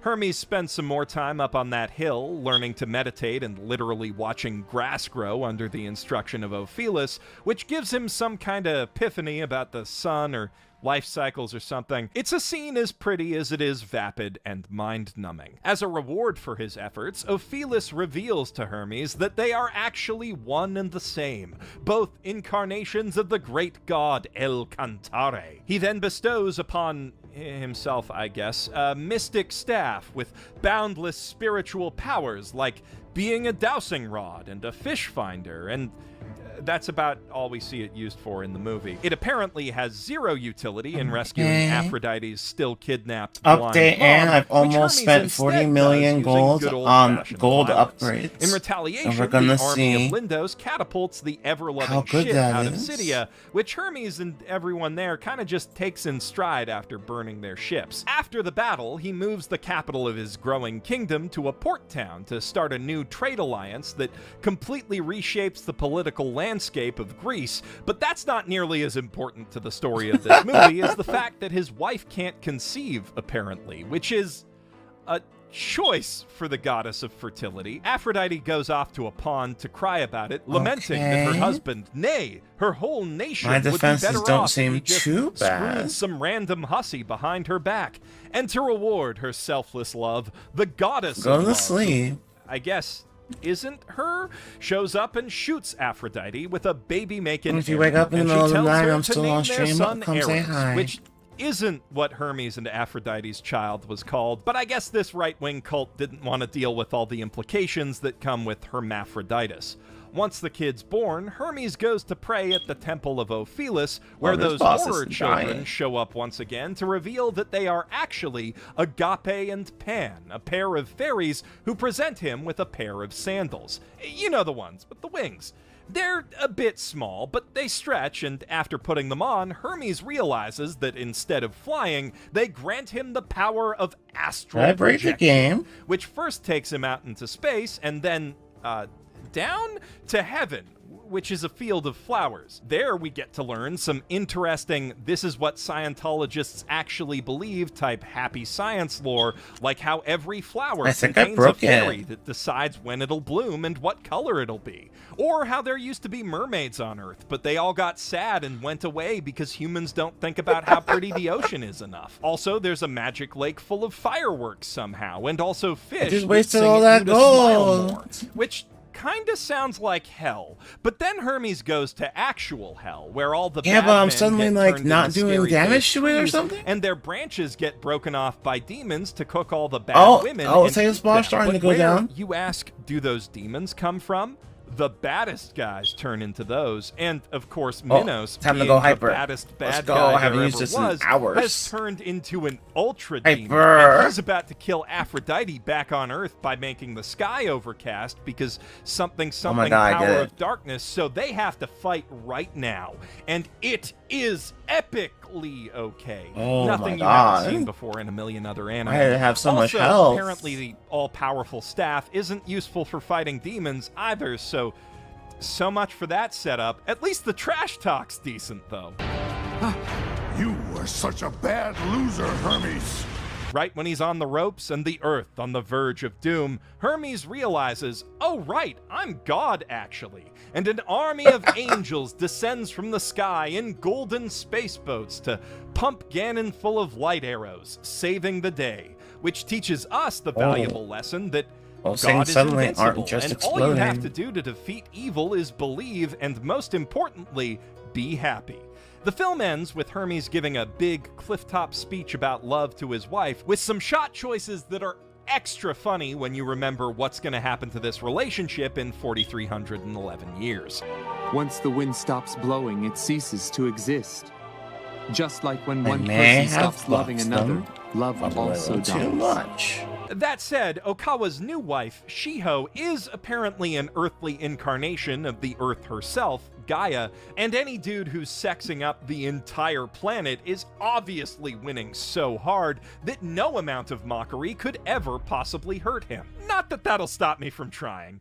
On to the next movie. Oh, and, fair warning, that was probably the least insane one of these. The second movie, Laws of the Sun, isn't really a movie at all, so much as a condensed animated cult gospel outlining the true history of the universe and human civilization. And yeah, I'm on the in same its run. entirety. A timeline that's wrong from literally the first femtosecond of time, as it says the Big Bang happened 40 billion years ago, which is approximately 27.5 billion too early. Extra time that they don't even do anything with, since nothing happens after that until the eternal Buddha decides to start powering up. experimenting with organic life on Venus, which happened 5.5 billion years ago, or 1 billion years slime. before our solar system even existed. Which I only bring up because Happy Science slime. claims to be a fusion of religion and science, and how hard is it to double-check your fake timeline against an encyclopedia, you lazy hack? Anyway, after spending 2 billion years making cool-looking anime critters, El Miore decided it was time for humans to happen, and so began a great spacefaring Venusian civilization that lasted the next billion years. Unfortunately, that civilization was just so loving and harmonious that they couldn't evolve anymore. And so the loving, harmonious, eternal Buddha blew them all up with volcanoes and sent their ghosts to oversee evolution from scratch on Earth. Then, 2.1 billion years after that, or 400 million years ago, El Miore changed his name to El Cantare and brought a bunch more of the Venus ghosts to Earth to become humans again, which beats actual My dream of science's being earliest estimates of my human own presence on personal Earth by bullet a hell. cool 300,700,000 years. Once our population reached 770 million, El Cantare decided to invite humanoid aliens to Earth to learn from us. Because the planet had a bit of a dinosaur infestation going on at the time, the first race invited was a warlike species of cat people with laser guns and hoverboards, watched over by the three great ninth-dimensional alien spirits, Jesus, Confucius, and Moses. But after they dealt with that pest problem, it turned out the not Catarl were kinda assholes, and so, 270 million years ago, that would be 40 million years before the first known dinosaur fossil, El Cantare invited a new wave of 1 billion nicer space immigrants, this time from Orion. And with them came 3 more great ninth-dimensional spirits, Hinduism's first man Manu, the future Buddha Maitreya, and Sir Isaac Newton. Just to be clear, I am quoting this movie almost verbatim right now. 140 million years after that, 2 billion more aliens came here from Pegasus, bringing with them 2 more great spirits, Zeus and Zoroaster. By this time, the human spirit group numbered 40 billion, with aliens accounting for just 10% of Earth's population, so to help them multiply, the great spirits built Isaac Python, Newton. which is apparently a thing that clones souls or aliens or something. It's not entirely clear. Unfortunately, the alien clones started doing sex and drugs and stuff, which corrupted their souls and dragged them down to the bottom layer of the spirit world, turning it into hell. Then, 120 million years ago, when a bunch of angels murked one of those cat boys I was talking about for apparently the crime of having a harem, he led a rebellion in hell, making everything worse. Let me reiterate that, in case you missed it. In Happy Science, the devil is an alien cat boy. Your religion ain't got shit.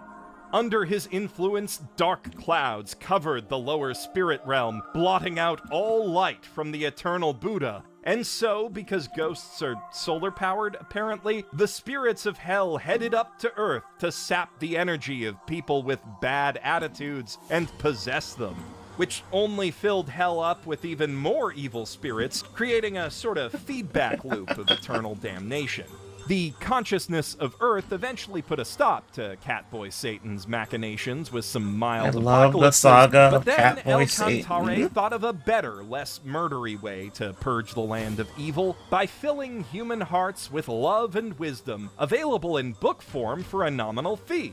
It's here that we start getting into the more recent history of human civilization, and the movie really a starts going all jailer. ancient aliens All on us. makes sense The first now. place El Cantare decided to spread his light to was El the fabled Cantare lost is just a continent jailer of in Mu, disguise. located near present-day Indonesia, which was actually A called sire Moa when Dynasty. humans first settled there 20,000 years ago, but renamed after El Cantare's incarnation, King Lamu 17,000 years ago. Lamu, you see, realizing that primitive sun worship was no longer enough to stop his people from pushing old men over and being ungrateful to nurses, taught them about God, and instantly everyone was happy and the nation prosperous.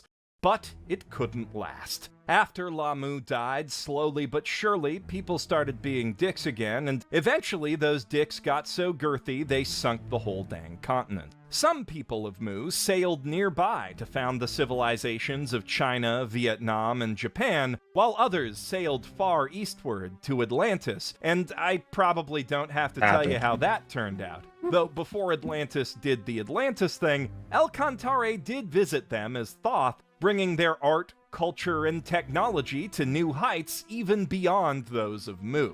When Atlantis finally did do the thing around 10,000 years ago, its people once again spread out, this time to Egypt, Greece, and Rome, forming the basis of Western civilization, while others flew even further west to the Andes Mountains, where they became the Inca. Now, in reality, the Incan Empire was extremely recent, only existing in the 14th and 15th centuries CE, and the earliest Andean civilization, the Corral, founded its first city in 3500 BC, but I'll let all that slide because this sets up easily the funniest part of the movie.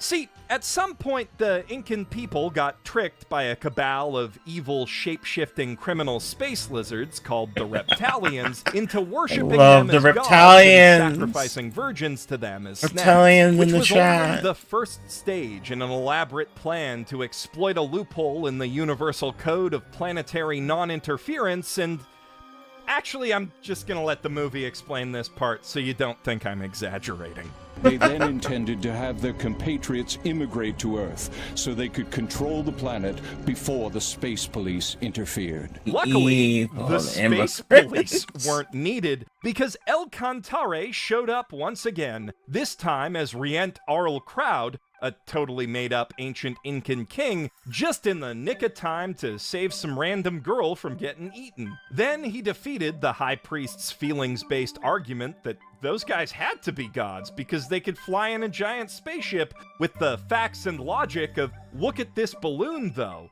before teaching the Incans that the secret to stopping malicious aliens from invading Earth is, again, no joke, the power of love. Later, in 4500 BCE, 1200 years before Greece was founded, El Cantare manifested again as Ophelis, the made-up founding god of Greece, and you already know how that story goes. Then, in 500 BCE, the only remotely accurate date on this timeline, he manifested one last time in India as Siddhartha Gautama, the founder of Buddhism. The film then briefly recounts the actual Buddhist legend of how he attained enlightenment under the Bodhi tree, embellishing it only ever so slightly with a big dumb anime fight against a horde of demons. Then it jumps forward 40 years to the equally famous Buddhist story of that time Buddha gathered all his followers to tell them that everything Happy Science believes is true, actually, and he's gonna come back in Japan 2,500 years from now as a super space Buddha more powerful than all his previous incarnations combined. Because Japan, you see, is where the Eastern and Western civilizations that he founded finally intersect, and that has never happened in any other culture or country ever. And, oh golly gosh, gee whiz, would you look at that? Japan is here, outside the theater where you're watching this movie. And 2,600 years later is now. That super space Buddha guy's already here, and right now the reincarnations of his followers are wandering around Tokyo, recognizing each other and glowing and stuff, which is the note the movie ends on. And Happy Science's third film, The Golden Laws, picks up literally right where it leaves off, before zooming out into deep space where some Star Wars text promises to reveal the will of the primordial Buddha hidden within time.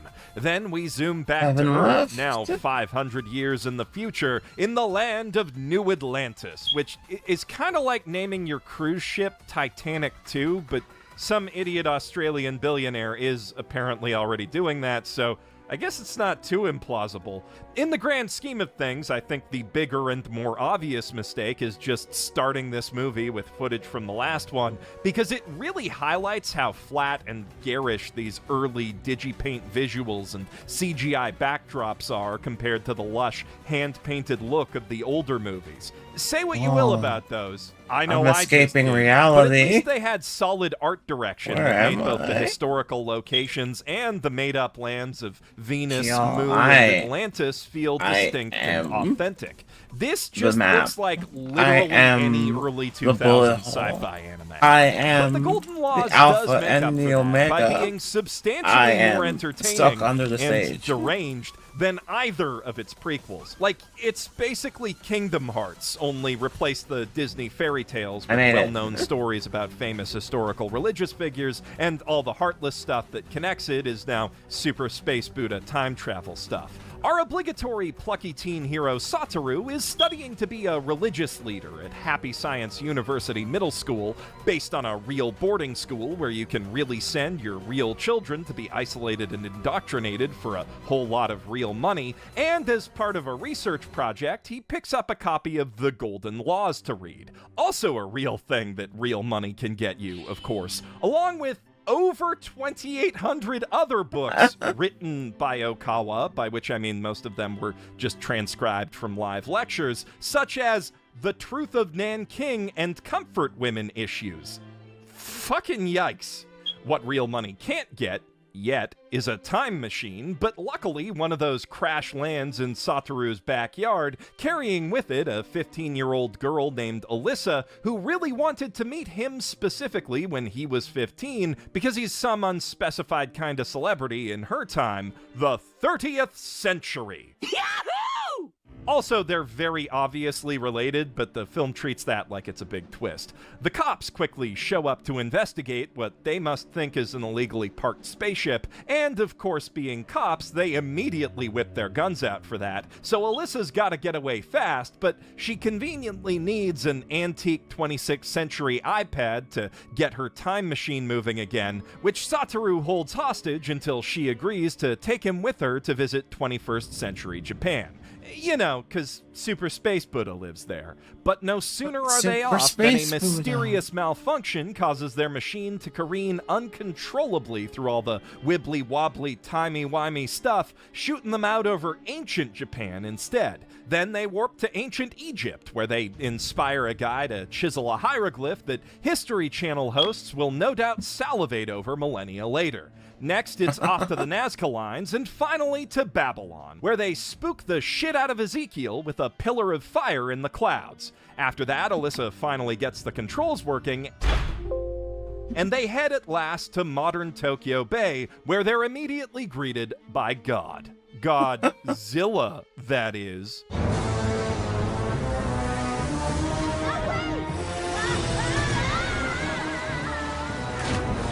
Okay, it actually turns out to be a generic sea serpent, but whoever made that joke with the music, I see you, and I love you. It also turns out that their readout was wrong, and this serpent happens to be in the seas of ancient Greece, not Tokyo, and you know what that means. It's Hermes time, baby! After blasting the monster with a laser from the staff of Kelyukeon, hey, it does a third thing. He uses his swollen arms to launch a golden arrow straight into its forehead. It's which Hermes, doesn't kill baby! it, but does act as a convenient lightning rod for the fourth thing that staff Let's can get do. some hype in After chat that, for they our pull boy the kids up on deck, where Hermes Hermes! tells Satoru to continue his journey through time so he can find his golden treasure. Then he summons the time machine for them with his staff, which, wow, that's 5 things. And the movie's only getting warmed up. Next, they're off to ancient Egypt again, this time circa 1200 BCE, where they immediately break the nose off the challenging Sphinx myself because to the get a billion screenwriter gold was on the running show. I on may have been a time mistake, travel movie but I'm too autopilot, egotistical I to go back. But there's no time to dwell on that cliche. We got places to be, namely the Red Sea, where Moses and the Israelites are moseying through the whole Exodus thing.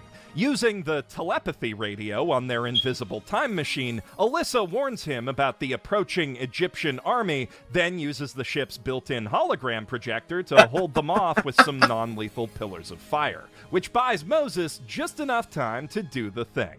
After watching the thing, the kids make another jump, but the golden fart comes back to knock them out of the time stream and into India 500 BCE, just in time to meet Siddhartha Gautama, the Shakyamuni Buddha, and, more importantly, to bear witness to absolute comic gold. See, the Buddha story that they've decided to Kingdom Hearts into this one is the parallel of Devadatta, a jealous cousin of the Buddha who tried to murder him and take over his Sangha at the behest of King Ajatashatru. And the way the film chooses to present that spiritually significant story is basically like a Roadrunner cartoon. Admittedly, the original tale's attempted murder methods, death by giant boulder and elephant stampede, do sorta lend themselves to that interpretation, but it's an odd choice, if intended, to say the least, as is turning Devadatta into a scenery-gobbling Yu-Gi-Oh! Villain. Why? Why would the rock break into pieces? Into pieces! I love him. I love his nail. I won't give up. Not that I'm complaining. Every line out of this dude's mouth is pure gold. But the best part comes after the kids blow up the boulder with a laser and then the elephant rampage scheme also fails, when Devadatta comes up with a new anime original plan to kill the Buddha. This will kill even an elephant in a second. I'll use this. A deadly poison. You sure you don't want to, like, put a glove on first, buddy? Or maybe use a finger you don't chew habitually? If you deeply repent, you can always start fresh.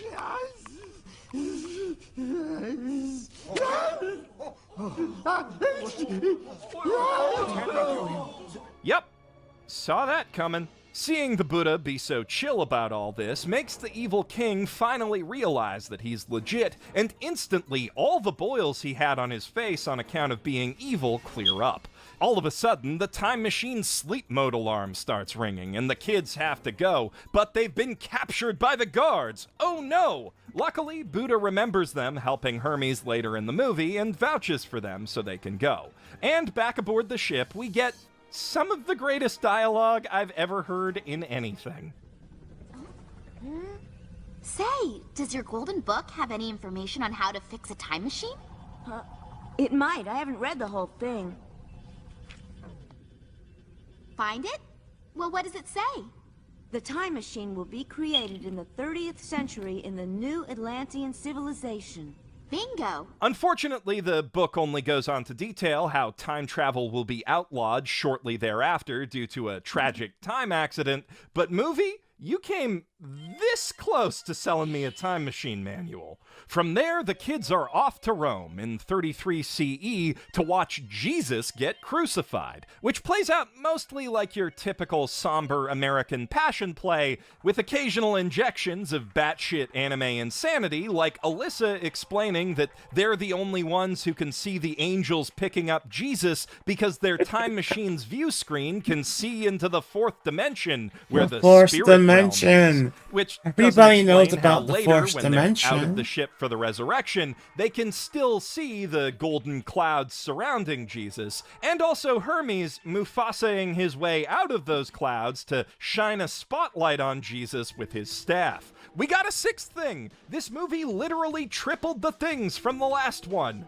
Back in the time machine, once again, we suddenly learn that it's almost out of juice and only has 5 leaps left, so the kids have to hurry to the present. But of course, another golden fart comes along to knock them into the 6th century, where they see Ji Yi, a prominent Chinese Buddhist scholar, talking to Aphrodite as the Bodhisattva of wisdom, followed by Buddha himself. Which is mostly just an excuse for the film to dip into a long, boring sermon about how if you think too many horny thoughts, horny ghosts from hell will possess you and use your body to get their ghost rocks off. By the same spiritual mechanic, though, the sermon promises, the more time you spend thinking about Buddha and how awesome he is, the closer your mind will drift toward enlightenment. Which becomes more than a little insidious when you remember who Buddha is in this scenario. In Happy Science's worldview, any negative thought, especially one about El Cantare, puts you on the precipice of damnation. Satoru doesn't think about that, though. Instead, he gets inspired to go back in time one last time to Greece so that he can find that treasure Hermes was talking about.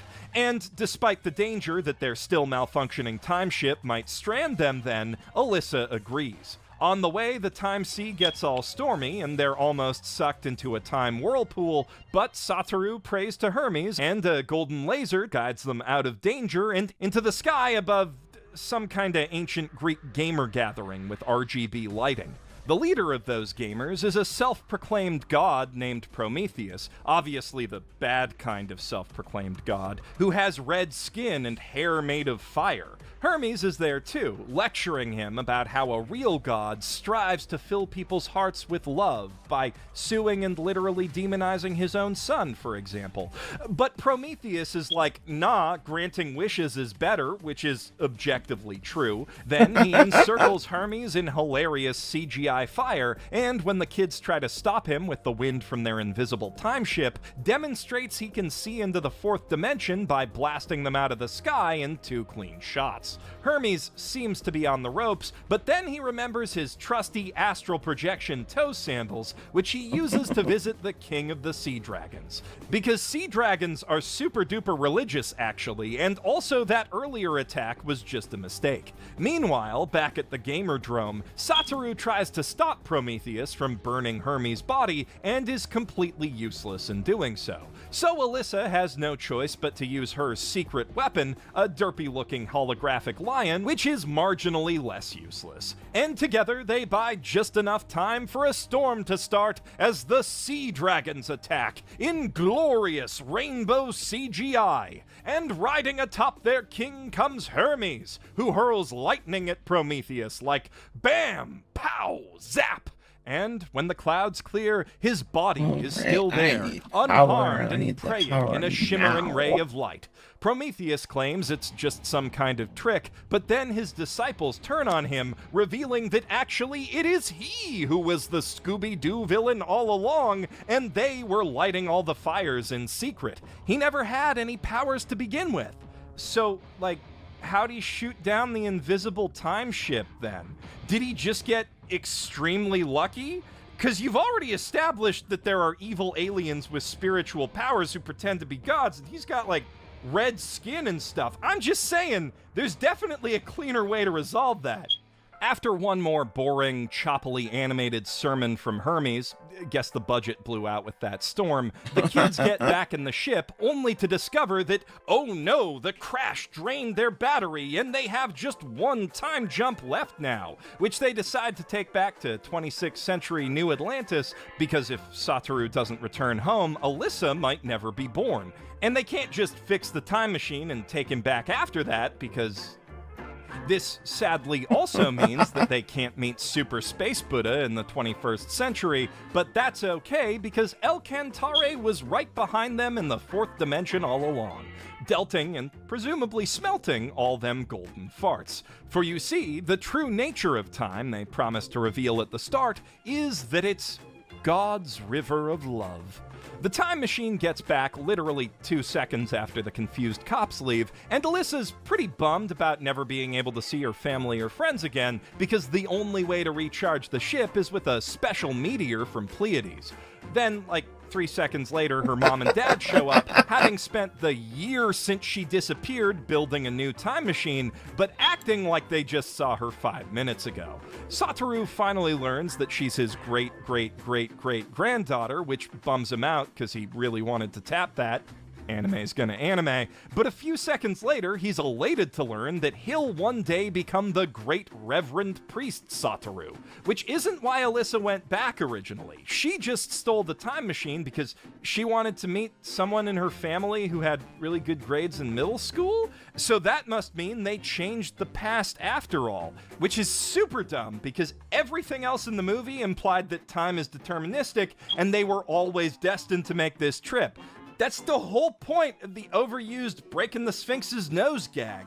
I'm starting to think Okawa might be as much of a hack fraud science fiction author as he is a hack fraud in general. But, of course, we're only just getting started, and I'll warn you now, if the 7-digit timestamp on this thing didn't warn you already, the first 3 Happy Science movies did nothing to prepare me for the howling vortex of madness that is the next 3 Happy Science movies.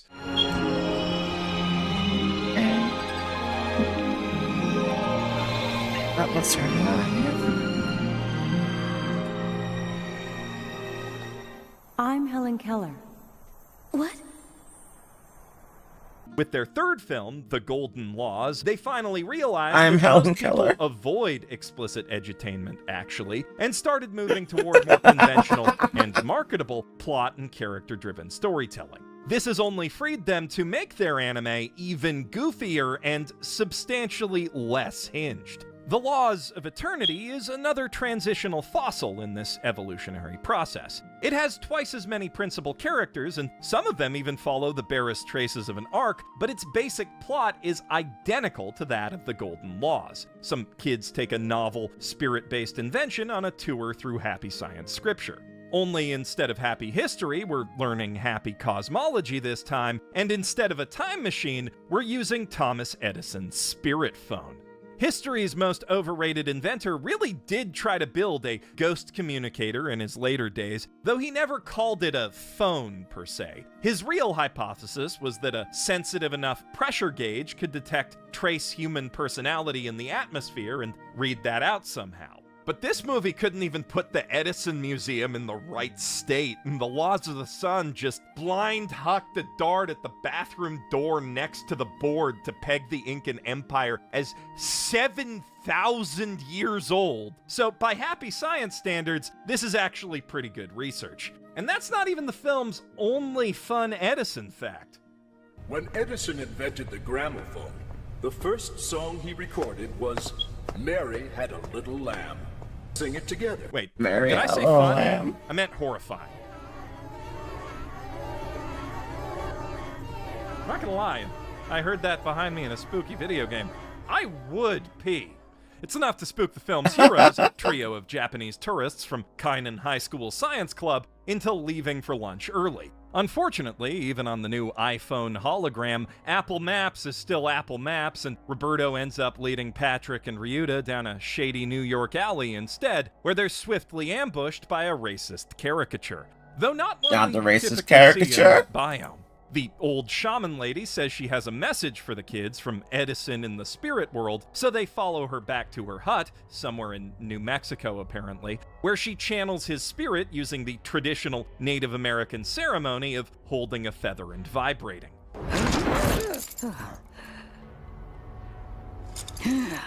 I am Son. Edison. I have a message for you. There is a new invention. You must. Spirit world. She's just making it up. That is some hilarious fake seance dialogue any way you slice it, but it's extra funny when you know that Ryuho Okawa talks pretty much exactly like that in his spirit interviews. I love my fellow citizens. God, where? What happened to me? Come on! The old lady falls over and Ryuta runs to help her, but then their fingers touch instead, E.T. style, and the blueprints for the spirit phone come flooding into his mind all at once. Also, she fucking dies and no one cares. Are you okay, Ryuta? Okay, I'm goofing you. She's actually fine. The dub just really oversells her collapsing. But that's not the only line where the tone is a bit off. I just don't want to give up before I even give it a try. Huh. Well, that's what I like about you. You're different from other smart guys. You really make me want to do something for you. Perhaps sensing those impending implications, the film's chaste religious love interest, Yuko, chooses this moment to knock on the lab window. And recalling that the old lady mentioned they'd need someone else's help to build the spirit phone, Roberto reasons that because Yuko goes to a religious school and thus knows about the spirit world, she's got to be the one. As further evidence of this, she coincidentally read about the spirit phone on Wikipedia last night. Also, she bumped into Patrick on the way over here, who's being all tsundere about helping with the ghost phone because he's the film's obligatory skeptic character, but ultimately he decides to help too, just to prove that ghosts don't exist, baka. One montage and a bout of brain-dead technobabble later, and the phone is done, and actually looks pretty decent for a CGI model from 2006. It doesn't appear to work at first, but Yuko realizes that's I'ma just spend because down these to, silly I science think, boys 90 forgot the mil. most essential step of the boot-up process. Prayer! Must run on Windows Me. And with El Cantare's blessing, they finally get a signal, though my pants wish they hadn't. Mary had a little lamb, little lamb, little lamb. Thomas Edison greets our hero by his full name, Ryuta Hoshikawa. I see what you did there, movie. Then begins ominously explaining that he contacted them over some trouble before the connection even more ominously cuts out halfway through a sentence. Patrick and Roberto freak out while Ryuta and Yoko try the pray phone again, and while they can't get a hold of Edison, a spirit named God Eagle, the highest shaman of the ancient Incan civilization that Ryuho Okawa made up, does answer and offers to be their guide to the other side. Yuko conveniently learned how to astral project at religious school, too, so after about 10 seconds of meditation, everyone's out of their bodies and up in the clouds, where they find a mysterious stone gateway that leads to an ever-shifting city full of business ghosts who don't seem to realize they're dead yet. That's pretty metal, actually. Patrick starts freaking out again about the whole freaky situation, which is understandable, but then he calls Roberto Chubface, which is just uncalled for. And the damnation mechanics of the happy science afterlife, if you're in a bad mood ever, you go straight to hell. Seriously, that's how it works. Don't allow for the he started it defense, so after a couple seconds of bickering, a sinkhole opens up to swallow up the both of them. Luckily, God Eagle swoops in at the last second to save the day and tell us where we are. Where are we? In the fourth dimensional posthumous realm where people who have just died come and experience the surprise that they are spiritual beings. So it's ghost orientation, basically. But the kids skipped ghost reception, so God Eagle takes them back there to formally start their tour. On the bank of the River Styx, they learn that all souls have these ghost umbilical cords sticking out of their heads that fall off 24 hours after death. Also, across the river lies a hill of golden flowers, atop which sits a massive movie theater multiplex where every deceased soul in existence is forced to sit and watch a movie of their entire life, including all of their private thoughts as commentary, in front of their entire dead family. No, we ain't made it to hell yet. This is still only check-in. After the movie, your family votes on whether or not you go to hell, and if you're really lucky and earn some Americlaps from the audience, you might even get an express pass to the upper tiers of heaven. Or you could just think some happy thoughts to get there, like the kids do. So, is this heaven? This is the fifth dimension, realm of the good. It is a part of heaven. Happy Science Heaven is actually divided into several realms, each of which houses a different caliber of soul. For instance, the soul prerequisite to make it to these lush green fields full of bizarrely oversized vegetables is apparently to say thank you a lot all the time for literally everything to literally everyone. Thank you. Thank you very much. It's all because of you. Thank you. Beyond that lies the sixth dimension, the realm of light, where advanced souls who've become leaders in their respective fields come to study forever, inspired by the divine light of the eternal Buddha. Appropriately, its door only opens to those with powerful dreams. No horny dreams, though. Bad Roberto. After that clarification, all the kids do make it through, and Roberto and Patrick even get to see visions of their future scientific achievements, respectively a spirit energy-based generator and a device that detects impending illnesses at the soul level before they can start hitting your body. And the next dimension up's an even more exclusive club. We can make the seventh this dimension, even Bodhisattva zoomer. realm, lies beyond the narrow gate, which only those with the prerequisites of an angel let's see can what pass that through. does. Obviously, Patrick's way too much of a dick for that, and Roberto's too. Look, we've seen enough of these movies at this point to make an educated guess as to why Roberto's not getting into the VIP section of heaven. But God Eagle still makes them all go through the same test anyway, helping 10 old and sick people through rehab in a hospital-esque pocket dimension. One monotonous montage later, Ryuta and Yuko both, of course, get the go-ahead, but Patrick gets left behind because he complained about being tired once in his head. And Roberto had a thought about how he deserves some gratitude for helping those people, so sin of pride, he's out too. And after telling them this, God Eagle just abandons the pair of them. I'm sure that's not going to cause problems later. On the other side, Ryuta stumbles into a spirit lab full of spirit scientists and business guys working on spirit stuff, one of whom compliments him on his spirit phone. After a moment, he realizes that guy is Konosuke Matsushita, the founder of Panasonic, who introduces him to Sakichi Toyota and a bunch of other, quote, people who contributed to building Japan's prosperity. Apparently, in Happy Science, Bodhisattva means billionaire. Suddenly, all the Edison worship is starting to make a bit more sense. Speak of the angel, and he shall appear. You never thought angels wore business suits and working clothes, did you? No, because that doesn't sound like heaven. Ryuta Hoshikawa. Doesn't sound like heaven at all. Edison. Just a side note, Edison was a brunette. It's not clear why they made him blonde and blue-eyed here. Again, though, we can make an educated guess. It's probably the same reason they did it to Helen Keller, and speak of the angel, it's finally time for her to appear before Yuko and explain exactly what her deal is.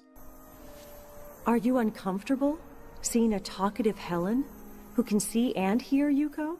A talkative Helen? No. That was all planned before I was born. Angels sometimes do things like that. Yuko. They just do things like that sometimes, guys. You know? Friends? Turns out she's not the only angel friend Yuko forgot about. Honorable Ms. Nightingale.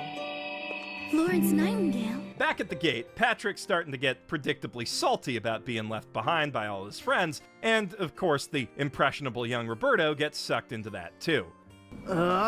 We went through all that trouble, and now we can't even meet Edison. Then they both get sucked into it, it being hell, where a mysterious mustachioed gentleman appears and offers to help them find their way out, though subtle clues suggest that it might be a trap. Back at the lab, Edison informs Ryuta that he's actually from the 8th dimension, Tathagata realm, but he comes down to slum it with the bodhisattvas sometimes when he's feeling bored. After explaining the principles of reincarnation, he reveals it wasn't him who was in trouble at all, but rather science itself, due to scientists focusing on the material world and ignoring the new frontier of the spirit world. He wants Ryuta to fix that. Suddenly, corporate whistle music kicks up, and the scene turns into a weird TED Talk about you got back in spirit time for this technology can TED help Talk about mankind reach spirit the stars technology. and harness limitless energy and stuff. Like, they're really trying to sell this technology to that they made up in their cartoon movie. It's weird. It's really weird. At the same time, Florence Nightingale's going off on her own tangent about how if everyone only knew about reincarnation, we'd have world peace because everyone would realize that they already know everyone else and they don't want to kill people they already know. Then she details some of the ways that angels go down to Earth to help people, and Mother Teresa arrives to elaborate that some angels even go down to hell to try to save souls down there. Mr. Edison, you are the god of science, the greatest scientist of all humankind. No, that's not true. The greatest scientist on Earth would actually be none other than Thoth. Thoth? Around 12,000 years ago in Atlantis. Edison lists off all of El Cantare's incarnations, which I already went over in the last video, and explains that they can all be found in the holiest of spiritual planes, the 9th dimension, cosmic realm. However, he tells Ryuta he can't go there because it'd be the spiritual equivalent of diving straight into the sun. He does, however, get to take a spirit elevator up to the 8th dimension. This is actually the greatest invention of the spirit world. And it's made by yours truly. Okay, guess it Oh, wasn't actually pride starting to that chip kept through my Roberto out mind. of here. Must have been something else. Ryuta heads up in the elevator and pops out to grab Yuko right when her angel friends are telling her that actually she reincarnated with the man she's destined to marry. Ooh, subtle. Together, they ascend to the higher realm, where they're greeted by a man, and that man is Albert Einstein, who explains that all 500-ish of the beings in this realm have achieved enlightenment and transcended their mortal forms. Thus, there's actually infinity people up there, but also zero. He then demonstrates, using a goldfish, that time is an illusion here too, so I guess that giant hourglass is just ornamental. Oh no, Furthermore, what game? He announces plans to reincarnate in the 30th century and build a time machine, meaning he's also Arissa's dad. This conversation raises a lot of questions, but there's no time to answer them because the film just realized it's been 50 minutes since it had a plot. God Eagle pops in to announce that Patrick and Roberto have been pop it in captured by Discord. demons, and Yuko and Ryuta have to take the elevator down to save them. On the way, they pass through the Hell of Strife, an eternally burning city surrounded by volcanoes that's home to combative and cruel souls. Next is the Hell of the Inescapable Pit, an office complex where demons force people to work really long shifts at really cramped desks as a punishment for those who envied happy and successful people and tried to bring them down. In other words, Ryuho Okawa built a special hell just for the haters. After that is the Hell of the Bloody Pond, wherein those obsessed with the opposite sex get trapped in a massive, endless blood orgy until they realize how nasty they are. Sounds nice. The elevator then passes a base camp for all the angels Mother Teresa mentioned who delve into hell to save people, before finally arriving in a barren, rocky valley deep in the realm of demons, where their friends are tied up in the gnarled branches of a massive, evil-looking tree. And of course, right as they arrive, they're greeted by the sinister mustache man, who's revealed to be the god-murdering philosopher himself, Friedrich Nietzsche. And he's brought a whole army of zombie Nazis with him. But he needs no violence to fulfill his master plan, which was to lure Ryuta here and turn him into an atheist. Many of your peers on Earth have awakened already. Freedom of religion also means the freedom of not believing in religion. I promise you, I did not add that music. Nietzsche argues that a life without God gives people more personal freedom, to which Ryuta retorts, yeah, well, if you're so smart, how come you're in hell then? The mighty light of his facts and logic is so bright that it instantly wakes Patrick and Roberto, blinds the zombie Nazis, and causes Nietzsche to pound ground like an angry Dr. Eggman. But our heroes aren't out of the woods just yet, because wherever you find zombie Nazis, it's only a matter of time until you run into zombie Hitler! Nietzsche's, I told Not you! It's Hitler. easier to use force! Force, in this case, refers to the giant CGI elephant Not Hitler brought Hitler. with him, Behemoth, which engages in a big dumb anime fight with God Eagle, knocking a mountain onto the spirit elevator in the process. Eventually, God Eagle sacrifices himself to stop the beast, but even that only slows it down, prompting Nietzsche to chant his catchphrase. This is my favorite part. God is dead! God is dead! Let's go! God is dead! But Ryuta ain't having it. The truth will not die. The truth never dies. Let's At this go point, plus he ultra. basically goes Super Saiyan, and the glow of his hair is so bright that it reaches all the way to heaven, calling down a giant angelic mecha to poke-battle Behemoth on his behalf, which seems to turn the tide, plus but ultra, then everybody. Hitler busts out a Z move, and his Heck Pokemon starts belching fire. It's so good. God is Once dead. again, though, God Nietzsche is sprouted dead. too soon.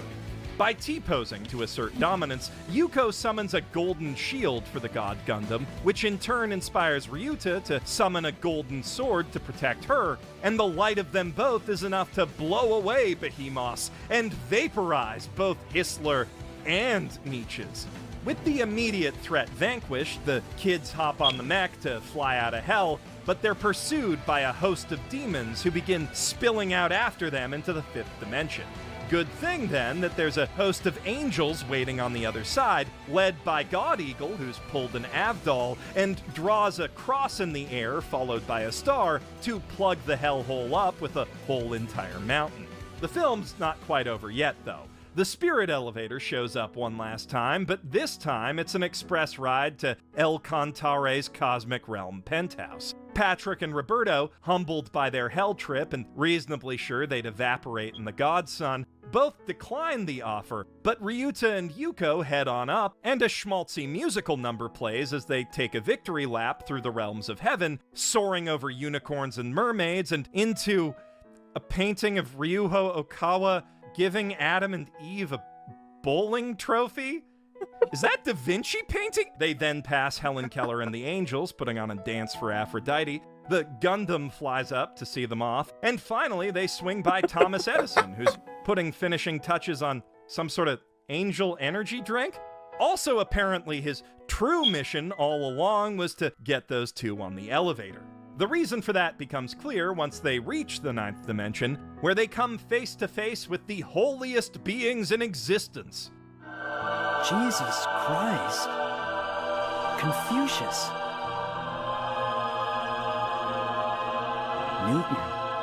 Newton. And, of course, above them all, we find all the different incarnations of El Cantare, casting their holy radiance down on the globe of Earth. Then the Buddha himself delivers the film's big twist. Awaken, Thoth of today. Which I guess, like, the second I heard Ryuta's name. Suddenly, he's standing on a beach in ancient Atlantis, admiring an Atlantean airship alongside his Atlantean wife, who's also Yuko. Now, the dialogue in this flashback is frustratingly inconsistent as to whether they actually are Thoth and his wife or just people who lived in Atlantis and happen to know them. But even if Ryuta's name is just a coincidence, it won't be long before Ryuho Okawa actually goes full self-insert on us. After his vision, Ryuta vows to go back down to Earth and prove the truth that he the color of the holy. By living in a blonde. way. Then everyone wakes back up in their bodies. He has a vision of growing up to win the Nobel Prize and marry Yuko. And finally, they go on a long walk out to a field in the middle of nowhere so they can stand there and watch the credits roll. I hope I've demonstrated, if through nothing else than the sheer girth of the roast you just heard, that The Laws of Eternity is substantially sillier than any of the already kooky cult movies to come before it. The movies that come after it, on the other hand, only get weirder. So, the thing about the rebirth of Buddha, okay, it's a couple things actually. First off, the main plot of this movie, holy shit, the cojones on this cult. Right, so in this movie, there's a new religion whose leader claims to be the reincarnated Buddha, who even has psychic powers, which he demonstrates on television. Obviously, that guy's a fraud. The TV said that he was the reincarnation of Buddha. Huh? There's no way that guy can be the Buddha. Because I know the real Buddha is...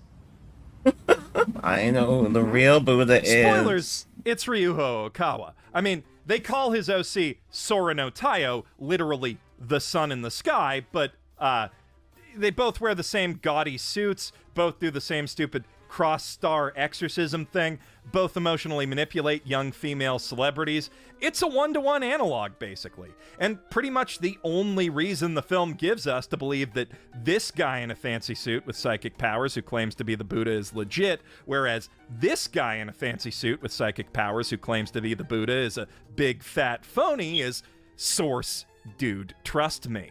That and the second dude dresses and acts like a B-grade supervillain. Secondly, the B-plot of this movie is, I don't know how to put this without upsetting people.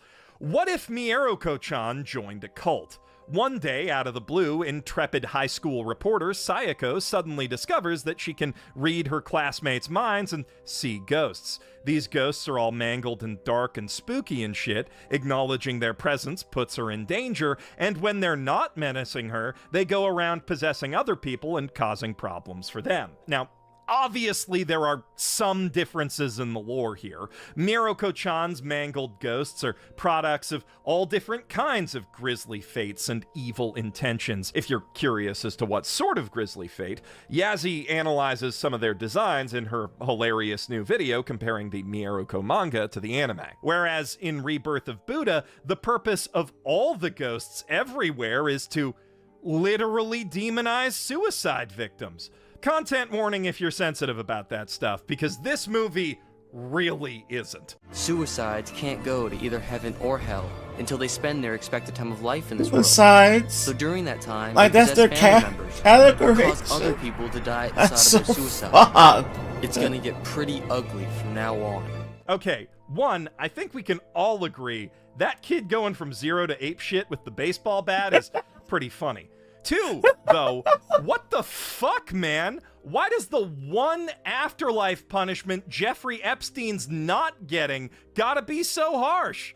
To be fair, Rebirth of Buddha does mark the first point in this series where I can honestly call a happy science movie a movie. It's got real characters, an almost cohesive contemporary setting, and a story that's more than an excuse to preach and lore dump.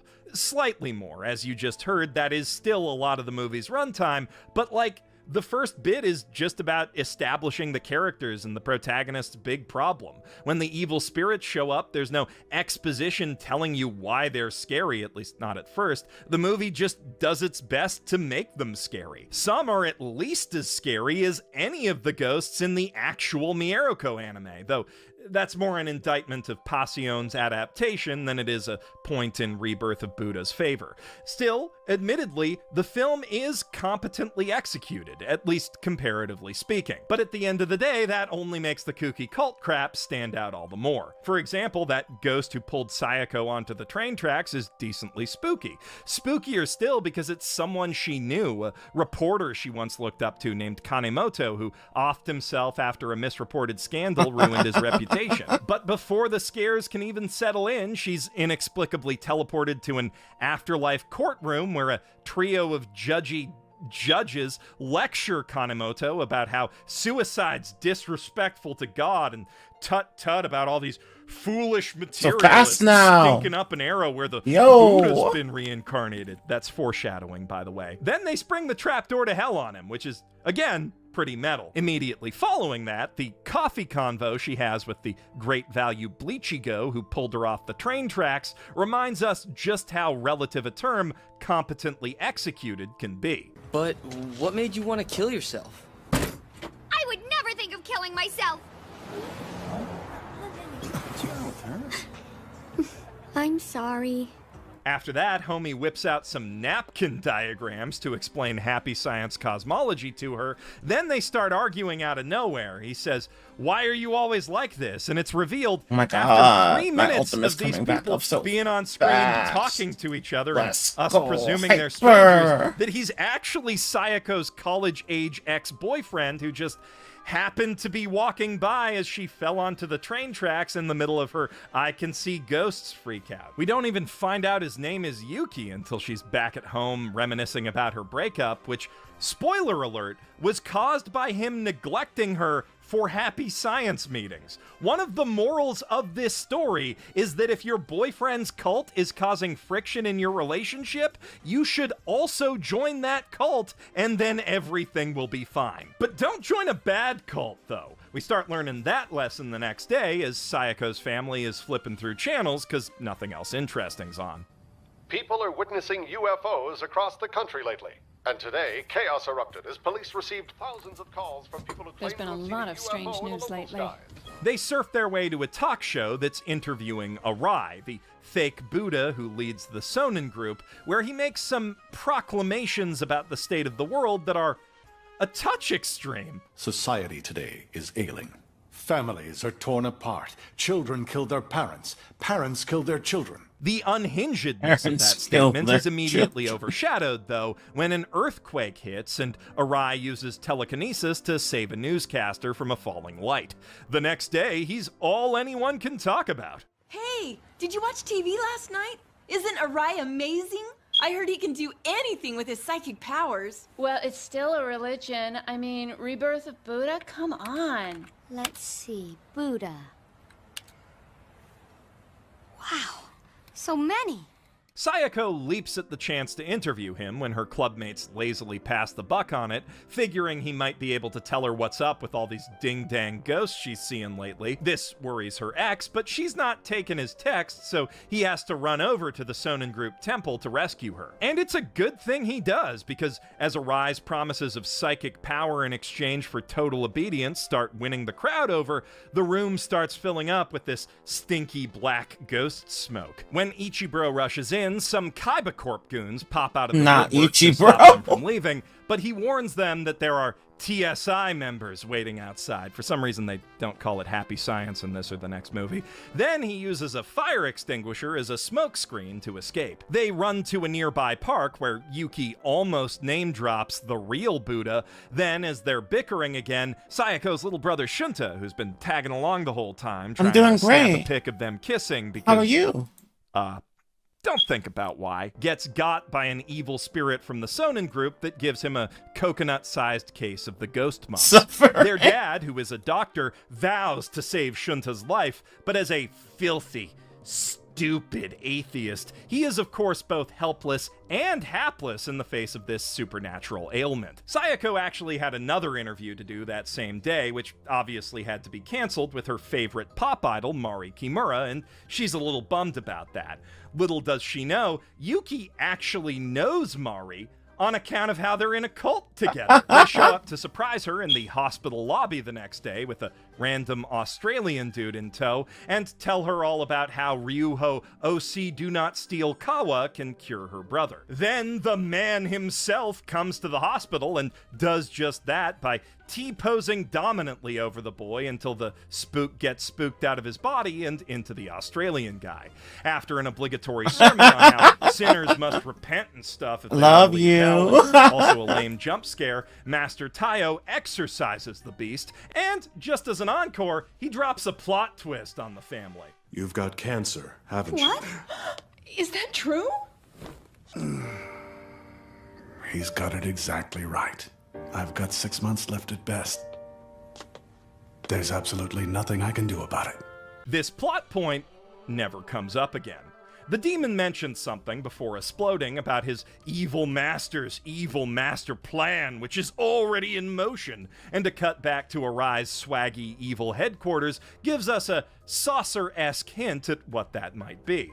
Sometime later, Sayako and Yuki are celebrating Shunta's recovery by taking him to a local festival for some stock anime shenanigans when she has some sort of psychic headache, and all of a sudden, an alien armada descends from the sky and begins obliterating Tokyo with death rays.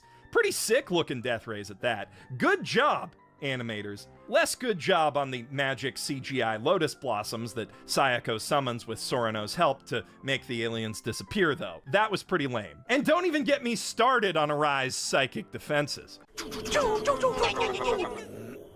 Someone's interfering. The next day, of course, the UFO attack is all over the news. In a panel discussion with the walking macro-aggression from Laws of Eternity, a representative of the Sonin Group claims responsibility for stopping them. Objection! This contradicts the existing evidence of some messages on the internet and, quote, a fax from a woman in her 40s claiming that it was a mysterious girl who stopped the aliens, not a guy in a suit. Someone even got a picture, and blurring its face does absolutely nothing for Sayako. Oh my god, you're the mysterious savior girl. What? In no time, a media circus has descended upon her house, and she has to wear a disguise just to go and do normal things like meet her boyfriend and attend cult meetings. By the way, there's like a 6-minute scene smack dab in the middle of the movie where everyone literally just sits down to listen to Ryuho Okawa babble about smiling more. Riveting cinema. When the plot finally picks back up, Yuki picks Sayako up in a car to get her away from the reporters and to a TV station where Mari is doing a talk show so she can tell her story on her own terms, and they finally make up, too. Meanwhile, the Sonin group charges into the NHK and violently takes over their broadcast before mirroring the signal to every other TV station in Japan. With all of the nation watching, Arai hypnotizes them into believing that a tsunami is about to hit and tells them that if they swear to obey him, he can stop it. Evil, ghostly chaos is kicking up as our heroes arrive at the station, and Mari warns them not to look at any TVs on account of the hypnosis. They rush to the studio to do something about the broadcast, but a bunch of IT thugs from the Sonin group ambush them in the hallway.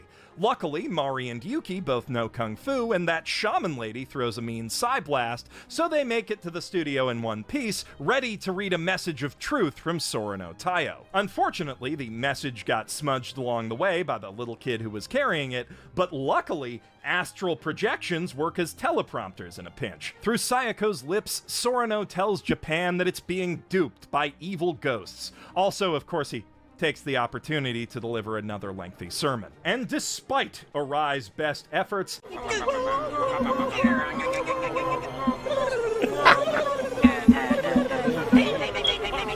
his apocalyptic illusion is once again dispelled. With several failed plans under his belt and the cops hot on his tail now, the demonic entity that's been manipulating Arai decides to cut its losses and possess him outright to get it done right itself. Back at school, the media has only gotten circusier, so Sayako's hiding out with the newspaper and broadcast clubs who are very clearly just trying to use her for a scoop. You should use this opportunity to tell the truth, Sayoko.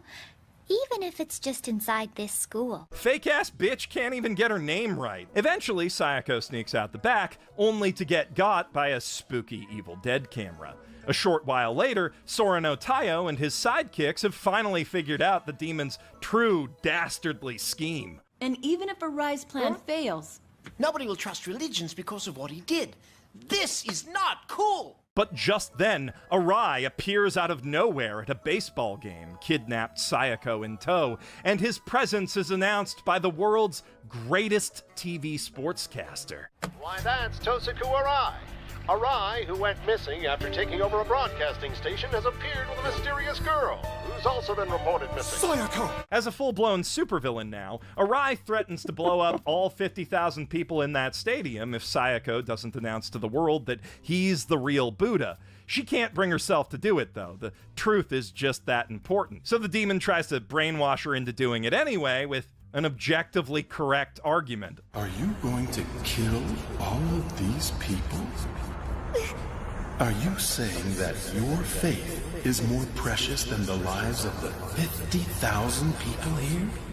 She does have to think about that one for a second, long enough to flash back to the entire movie, but her ultimate answer to that question is a rather concerning yes. She tells everyone that Sorano Taiyo is the one true Buddha, and in response, instead of doing the bomb thing, Arai uses some M. Bison juju to throw her off the pedestal and steal her soul. Then he claims that she was possessed by a demon and makes an absolute Hail Mary of a bluff, which almost works somehow. What's happened here today?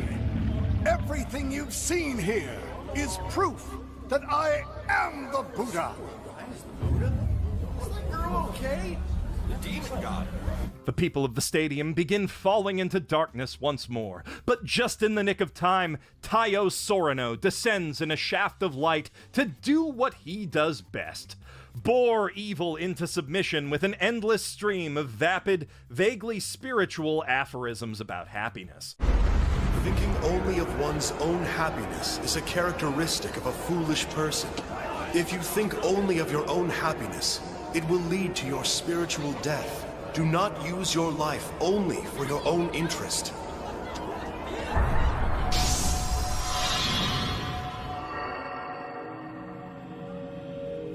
wow, he's absolutely right. Taiyo Sorano. It makes sense. Also, he uses a golden sword to turn Arai's tentacle UFO into bats, and the demon that was possessing the false Buddha reveals itself at last to be some dude with long hair. Sorano's wings protect the audience from the demon's black flames, and also, Buddha's immune to darkness-based attacks, so the demon pulls out Sayako's stolen soul to use as a hostage, forcing Sorano to take his full power head-on. But he's still Buddha and still immune to darkness-based attacks, so nothing happens to him again. The Dark Wizard throws an entire After Effects package at him. Still nothing. Sorano then counters by summoning a big white elephant from the sky, which he then rides for some reason and does the same cross-star cut move to send the demon packing once and for all. Arai awakens and is worried that Sorano will kill him for, trying to kill him, but the real Buddha assures him that he can redeem himself through self-reflection, causing him to cry and convert on the spot, along with all the evil Buddhist monk ghosts down in hell, I guess. It is worth noting that fat, long-haired demon guy looks more than a little like the founder of another anime-producing Buddhist cult from the 90s, Shinrikyo, which tried to have Ryuho Okawa assassinated with VX gas a year before their infamous subway terror attack, so he might actually have been working through some stuff with this movie. Unfortunately, Sayako's soul seems to have been blasted away with the demon. I should have been the one to fill your dark soul with light.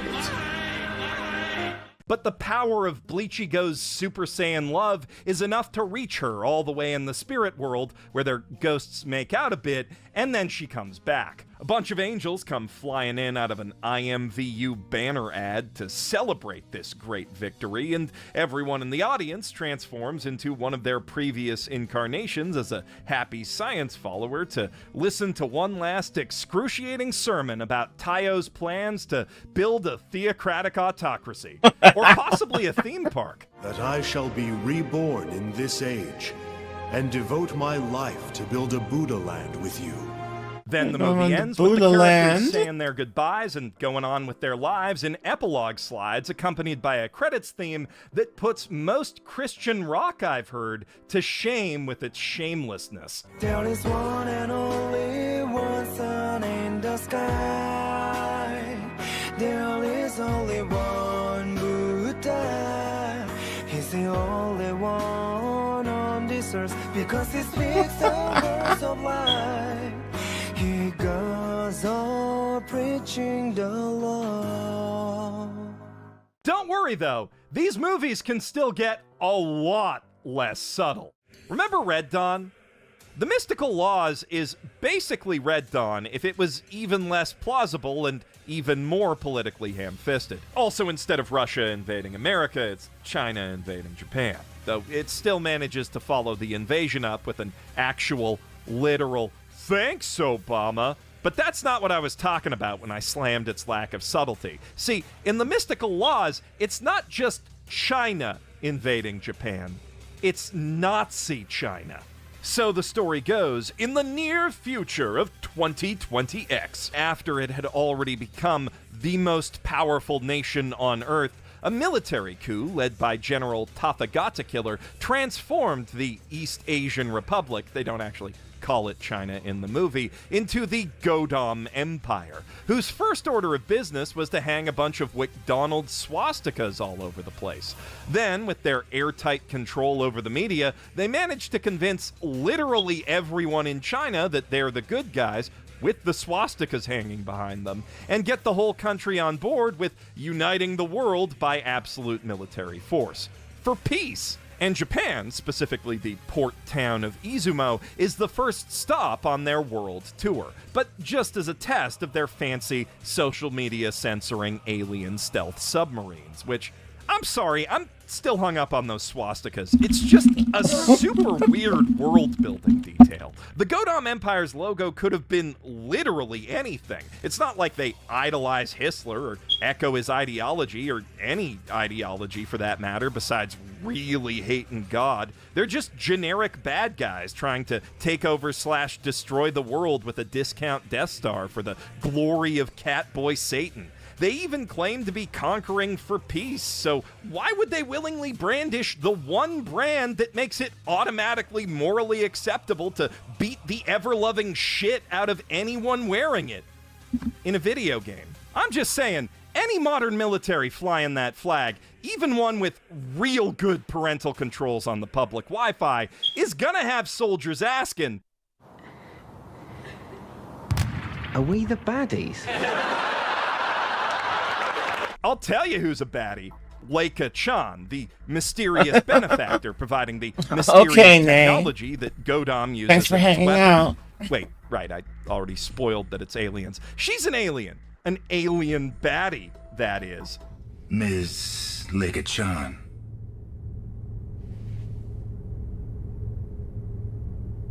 Well done. Anyway, after they test those stealth subs, it's only natural that the Empire's next target would be Taipei, the capital of Taiwan. Sorry, that's Bupei, the capital of non-Tai. Oh, the Godam Empire has released a statement.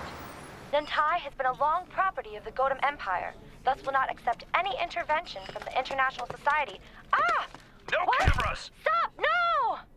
No cameras.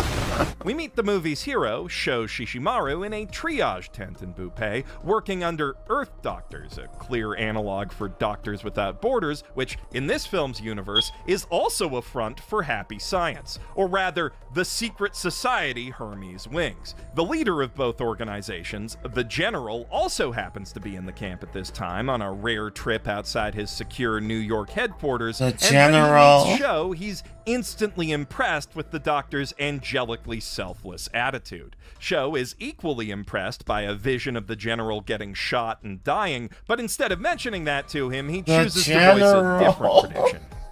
At this rate, Japan will be occupied in less than 1 week. What? Really? No way. That can't be. It really can't. Japan is just about the single most naturally defensible landmass on Earth, outside arguably the Arctic Circle. Even with stealth subs to sneak into their heavily defended waters, any inland invasion of the mountainous island nation would be quite literally one giant uphill battle. The only way they go down in a week is if they lie down and roll over. Oh, right, I forgot. This is an anime Ben Garrison cartoon. It's bad. The U.S. Navy's aircraft carriers. As many of you know, Japan cannot do anything. As a matter of fact, Article 9 is written so that we cannot protect our people. You're saying it's time we pay for taking peace for granted? Article 9, if you're not familiar, is the section of the post-World War II Japanese Constitution that renounces war. Just starting wars, though. It doesn't stop them from defending themselves. In fact, Japan's self-defense force has the 9th largest budget of any army on Earth. Polls show that most Japanese people actually appreciate how Article 9 keeps them out of American forever wars, but nationalists see it as a mark of shame and really want it gone. The specter of invasion is a handy bogeyman for pushing that agenda. For context, an American equivalent of this oft-echoed mistruth would be saying a Democrat president weakened the army by moving money into social programs or something like that. We've been drastically slashing our military expenditure for fiscal reconstruction.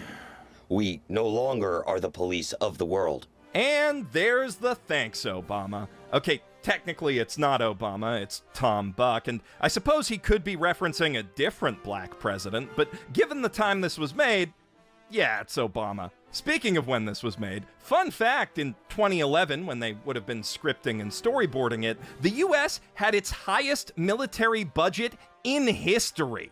And so did Japan. So these dire political predictions are literally based on nothing. Okay, I've been talking for a while now, and we're only 10 minutes into the movie. Sorry, but this is the first time this cult's gotten this overtly political with its crazy fear-mongering, and that just leaves a fucking lot to unpack. I mean, when Godam actually does conquer Japan about 50 minutes in, one of the first super-duper evil things they're shown doing is forcing school children to learn about Nanking. The Japanese once caused great harm and did many bad things, forcing its neighboring countries to suffer immensely. But now, with the help of our great emperor, they are finally starting to become decent citizens. For context, they put that in the same montage where the Empire outlaws speaking Japanese and starts executing religious people. All religions are prohibited in Godam. Death to offenders and their families. Please, spare my child. Take them away. No, not my daddy! That said, the ultimate purpose of this isn't actually to advance any sort of political agenda. Their real goal is to entice members of Japan's far right, who already agree with that message of the film, into listening to its real message, which is give El Cantare all your devotion and money. So, much as I'd love to keep tearing apart this film's flimsy worldview, I wrote 4,700 words worth of notes about it. We should really move on to the main plot. In the next meeting of his evil council, after he fries a guy with his electric whip for being annoying, Dollarama Darth Vader reveals that he's reverse-engineered the technology Leica-chan lent the Empire and is using it to build the ultimate destructive weapon. Ultimate destructive weapon? His glorious majesty will name the weapon once it's been completed. What a fantastic excuse to just never name your movie's central MacGuffin. The weapon in question is able to create a 6 trillion degree fireball and drop it anywhere on Earth, which Leica's none too happy about, warning Tathagata Killer that overusing such a power could compromise the Earth's crust and render it uninhabitable. But the Emperor is confident that he just needs one Alderaan example to make the world fall in line. Godam is facing heavy opposition after all. Why, Sho and his supervisor Urano have moved from the Doctor Division of Earth Doctors to its G.I. Joe Politician Bodyguard program. The Godams are here. They're behind us. I never expected you to be a member of a secret society like the Hermes Wings. Sir, I'm sorry I kept it from you. Deja vu, I've just been in this place before. Higher on the street, and I know it's my time to go. And Sho's psychic visions are coming in handy for getting them out of trouble. Eventually, the Society's activities attract the Empire's direct ire. The secret society Hermes Wings is active. With their headquarters in New York, they are publicly known as a religious group, the Earth Doctors, a political party, and an educational institution. Wow, what a coincidence! That's also all the things Happy Science is. But behind their covers, they protect politicians and advocators who resist us. These goons are trying to spread liberal thoughts against our imperialism. They are no threat to us. No need to report such minuscule details. Lightning whip!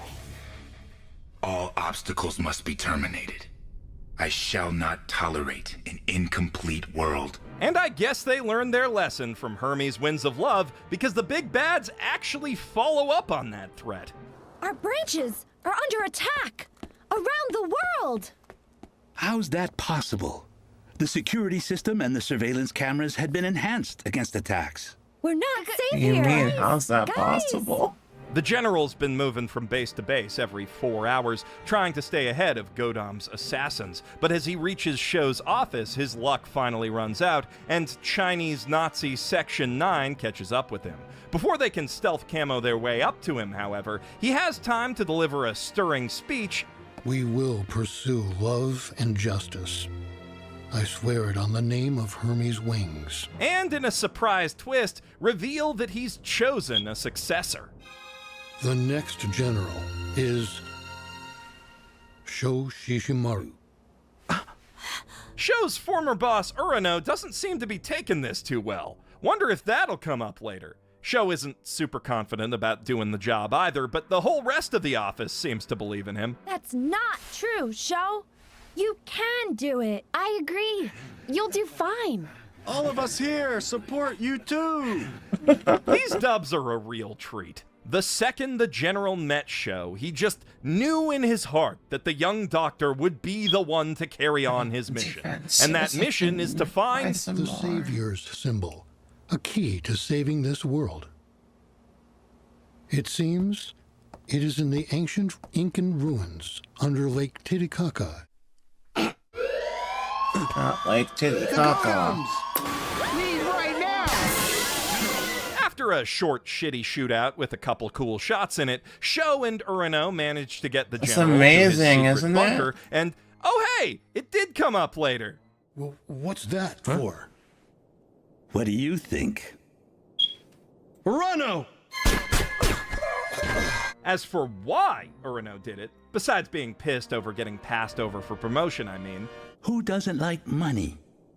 Who doesn't like The villains money? in these movies are fun. Before he can finish off Sho, though, the lights go out and the room floods with sleeping gas. Sho awakens in the hotel room of 2 Indian Buddhist monks who saved him, and they reveal that while he was asleep, he got another promotion.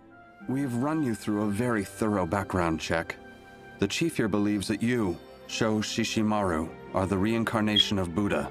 You are the world's light of hope. You are the light of hope for our world. Wait, you mean insane? Light of hope for the world? I want you to be the world's light of hope. That's not our edit, by the way.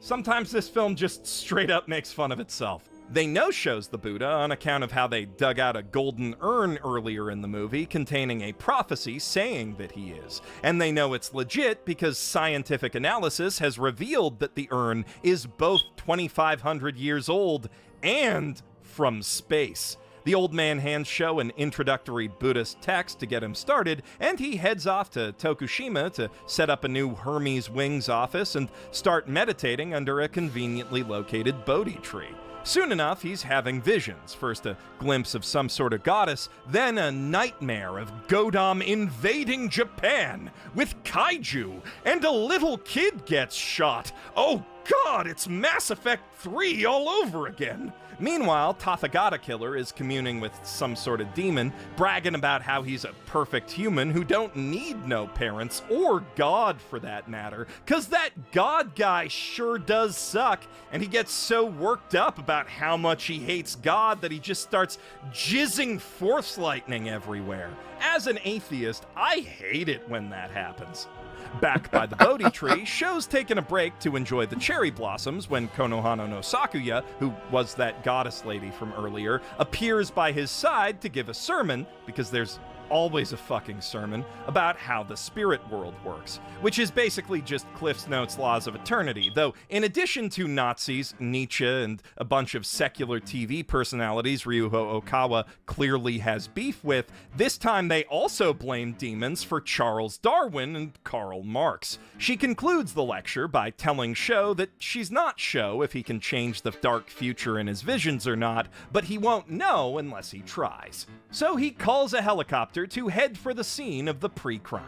Down in the Fireballinator labs, Leica-chan has her own vision of the ultimate destructive weapon wiping out an entire alien city and heads up to Tathagata Killer's room to beg him not to use it one more time. He picks this moment to shoot his shot, and after getting shot down, throws a Darth Vader tantrum to get his way with her, but her magic bracelet weakens his grip and she manages to escape. As this is happening, as the Japanese government is busy planning their immediate surrender and also saying the quiet part loud, A colony. That means Japan will cease to exist. It's better than fighting and getting killed.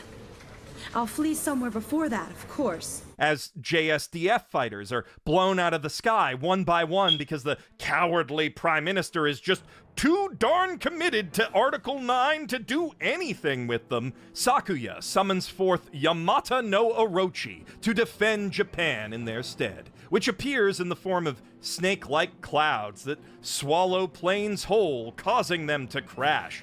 Godam's got its own ghost kaiju, though, a black dragon of evil energy that repels Orochi's assault. As the two beasts, or clouds depending on your perspective, face off, Sho arrives on the scene, desperate to avert the doom that he's foreseen. But his grand plan of running door to door telling people to leave proves insufficient, and a lot of Okinawans die. He does save that one kid in the shack, though, so there is hope that the rest of the future can be changed. For now, though, or 5 months after now, Godam's hanging swastikas on Shibuya Station and cruelly teaching kids about their ancestors' Axis war crimes. Wait, Sho may not be able to stop this, but at least he's been keeping up with his meditation all this time, and his devotion is rewarded at last when Rient Arl Crowd, the made-up king of Happy Science's made-up pre-Roman ancient Incan empire, and one of the incarnations of the eternal Buddha El Cantare, appears before him and bestows upon him a sacred ritual which involves praying under the tree tomorrow night. Back at HQ, there's even more good news. Hermes Wings has at last unearthed the Savior's symbol from Lake Titicaca, and it's the same crystal staff that was wielded by Rient Arl Crowd in Sho's vision. He of course prays under the tree the next night, and a mysterious Jedi-esque figure answers his call. You performed the sacred ritual to call UFOs. That's why I'm here. I came from Venus. Not the sacred ritual to call UFOs. You're not surprised seeing an alien? Well, I can sense that you really mean no harm to me. I'm impressed. But even you don't know that the Godam Empire is using the technologies of an extraterrestrial civilization. Utica goes on to detail the history of Venus, which we already covered in the Laws of the Sun roast last video, and tells him that he's Rient Arl Crowd. Then he flips on his teleporter and whisks Sho off to Godam to meet Leica Chan. I guess in the end she was just too much of a baddie to stay bad. Or keep her hair color. Okawa likes his wife who's blonde. To me, you look like you're Scandinavian. Here on Earth, that is. She force grabs Sho with her magic bracelet and brings him over to her, but he calls down some angels to free him from the golden rings and pick her up for good measure. Then they drop her so he can pick her up, giving Wingman a whole new meaning, and they settle in for exposition over tea. Turns out, Leica's true identity is Theta, the princess of planet Vega in the Lyra system. Years ago, one of their planetary neighbors also developed the forbidden weapon and also neglected to name it before dropping it on Vega, rendering the surface unlivable. Unwilling to spend the rest of her life as a mole person, Theta prayed to the god of Earth, Rient Arl Crowd, whom she knows because her people hail from Venus, and he granted them a spiritual immigration pass, which 1 million Vegan souls chose to take, despite general worries that Earth is kind of a shitty neighborhood. And not only can those souls enter female bodies, nice, to be reborn as humans, they can also do ghost ride-alongs with already grown people to learn the ins and outs of life here. And they choose China as their port of entry because it's easier to do that possession thing in countries that don't acknowledge spiritual presence and, more importantly, don't have a strict census registry system. That is the most weirdly specific dig at a country I have ever heard. Some Vegans also came over in spaceships, and they, like Theta, are able to shapeshift and pass as human. She uses this ability to start a trading company as Leica Chan, selling vegan ore and tech to fund their immigration, which eventually brought her into contact with Tathagata Killer, who, as a brilliant scientist and military man even before he became the Emperor, immediately pegged her tech as alien in origin.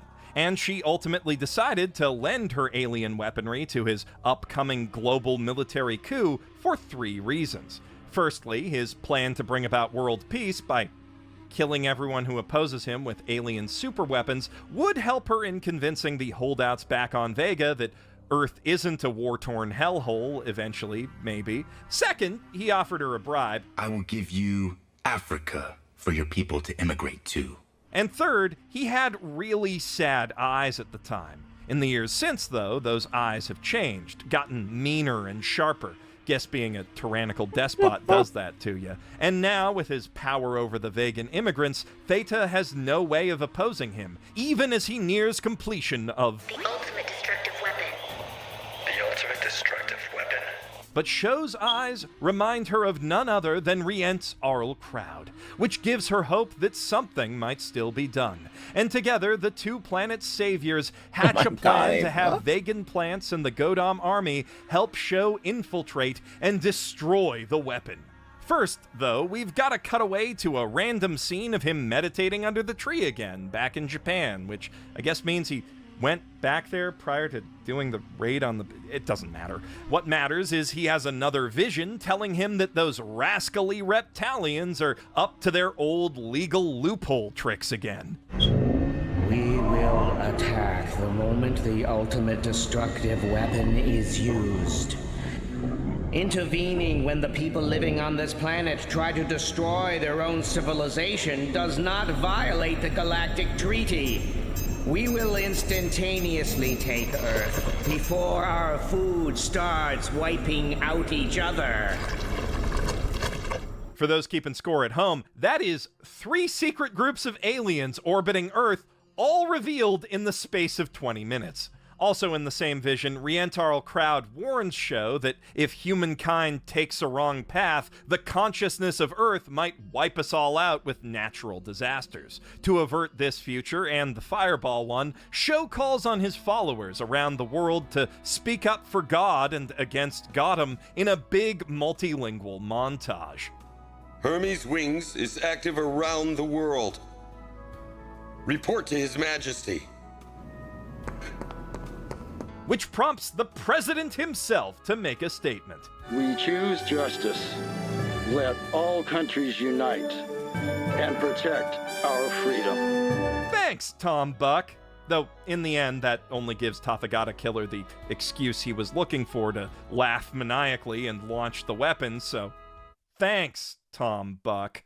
Sho dons his stealth camo and busts into the lab to put a stop to that, hooking up with a squad of Vegan commandos along the way, but right before they reach the weapon, they're ambushed by Godam forces, and when a blaster shot slips through their laser shield phalanx and kills one of them, our hero nobly surrenders himself to prevent any more carnage.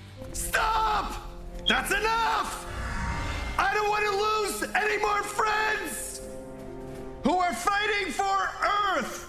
As he's taken into custody, Sho's followers around the world are all rounded up too, and forced to watch along with the rest of humanity as the Emperor makes a big televised event out of the execution.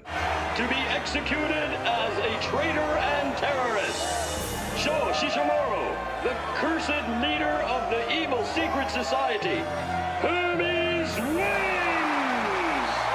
That incredibly subtle 3-story stainless steel crucifix is ultimately just for show. The actual deed is done by firing squad, and the savior dies in a matter of seconds. But then, Theta reveals her alien form and rushes to his side, calling down flying saucers to use their healing rays, I guess, on him. It doesn't work, so she tries the thing that always works, prayer, and after a quick trip to the 9th dimension so Buddha can tell him he's God, Sho's back on his feet and ready for one final big dumb anime fight. And since all the soldiers are too awed by his Jesus act to pull the trigger anymore, that ends up coming down to horrible CGI skeletons versus even more horrible CGI angels. The horrible CGI kaiju also pop in to duke it out overhead, and with the forces of good winning on all of these fronts, the demon panics, possesses Tathagata Killer, and force pulls Theta over to force her to activate the ultimate destructive weapon using a horrible CGI nuke suitcase. The distraction of a streaker running onto the field gives Tathagata just enough pause to remember Leica's kindness, and he hilariously electrocutes himself to stop the demon. But then it just turns into a smoke monster and does the same thing anyway, making that a complete waste of a scene. Then things get even worse. We were waiting for this moment to take over Earth. Oh crap! Earth's conscience is going to clean out the world. Sho has a plan, though, which he conveys in the form of yet another lengthy sermon, of course. If everyone on Earth just prays to him, he, and only he, can stop these natural disasters before they kill us all. Which I can't help but noticing is the exact same ultimatum the fake Buddha bad guy from the last movie used at the end of Act 2 to show us how evil and manipulative he is. But dude, trust me, this time's legit.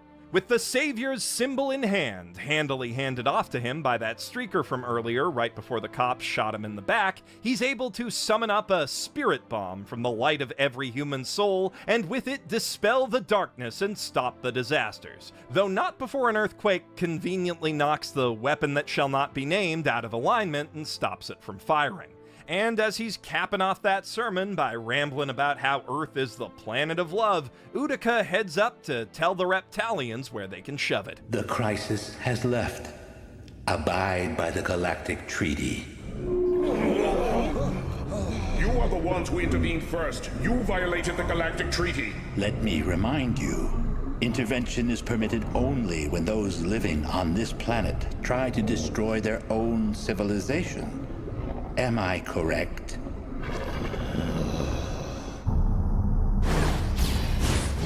Back on Earth, Tathagata Killer's mask finally falls off to reveal his true identity.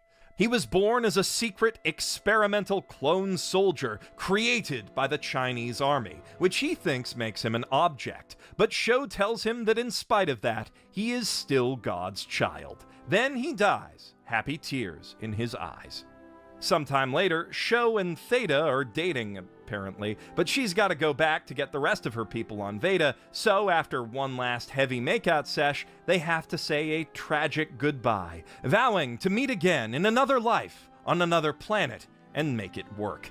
And the film ends with Ryuho Okawa's OC living his best single life as a super popular, rich, and successful international savior figure. An ending I'm sure has nothing to do with the messy divorce the real Okawa went through while this movie was being made. And with that, we are finally done with these movies. Not all of them. There's still a whole superhero trilogy left to roast, but I've got to wait until the third one of those, which was written by Ryuho Okawa's daughter, is out on Blu-ray to give all of them their proper due. We've had our laughs at all the obviously ridiculous shit in these movies, but we can only do that because they're not really made for us as an audience. The goal of this propaganda, outside the last movie's pandering to the far right, isn't to recruit new followers.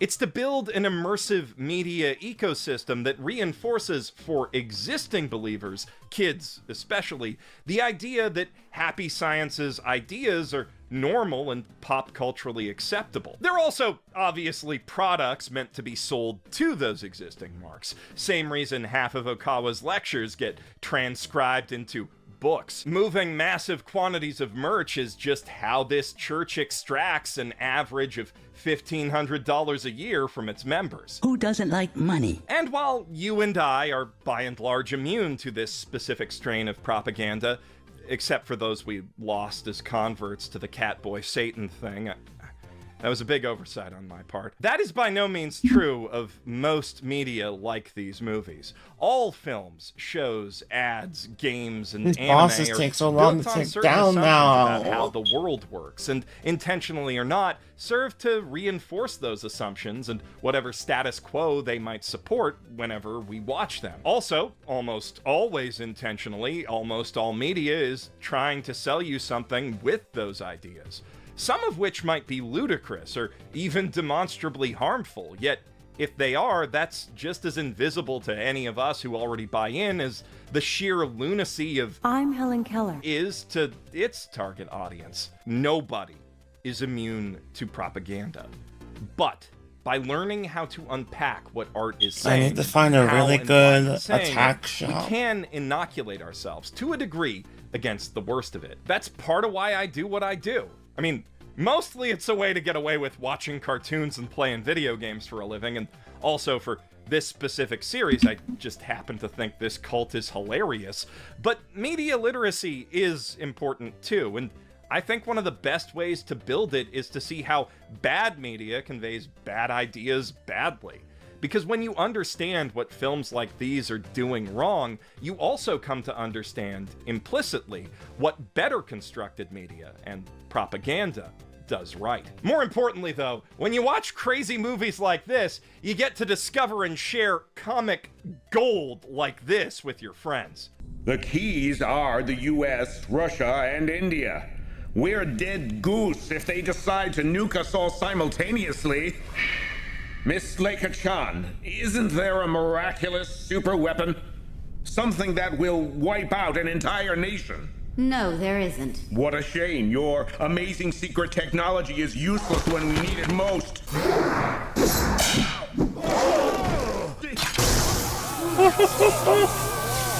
If you appreciate the effort it takes to bring you such delights, then I'd appreciate you letting me know via a comment, or if you're really feeling it, a like, share, and or subscribe. I'm Jeff Thu, professional future, self-help guru, signing out from definitely not a compound.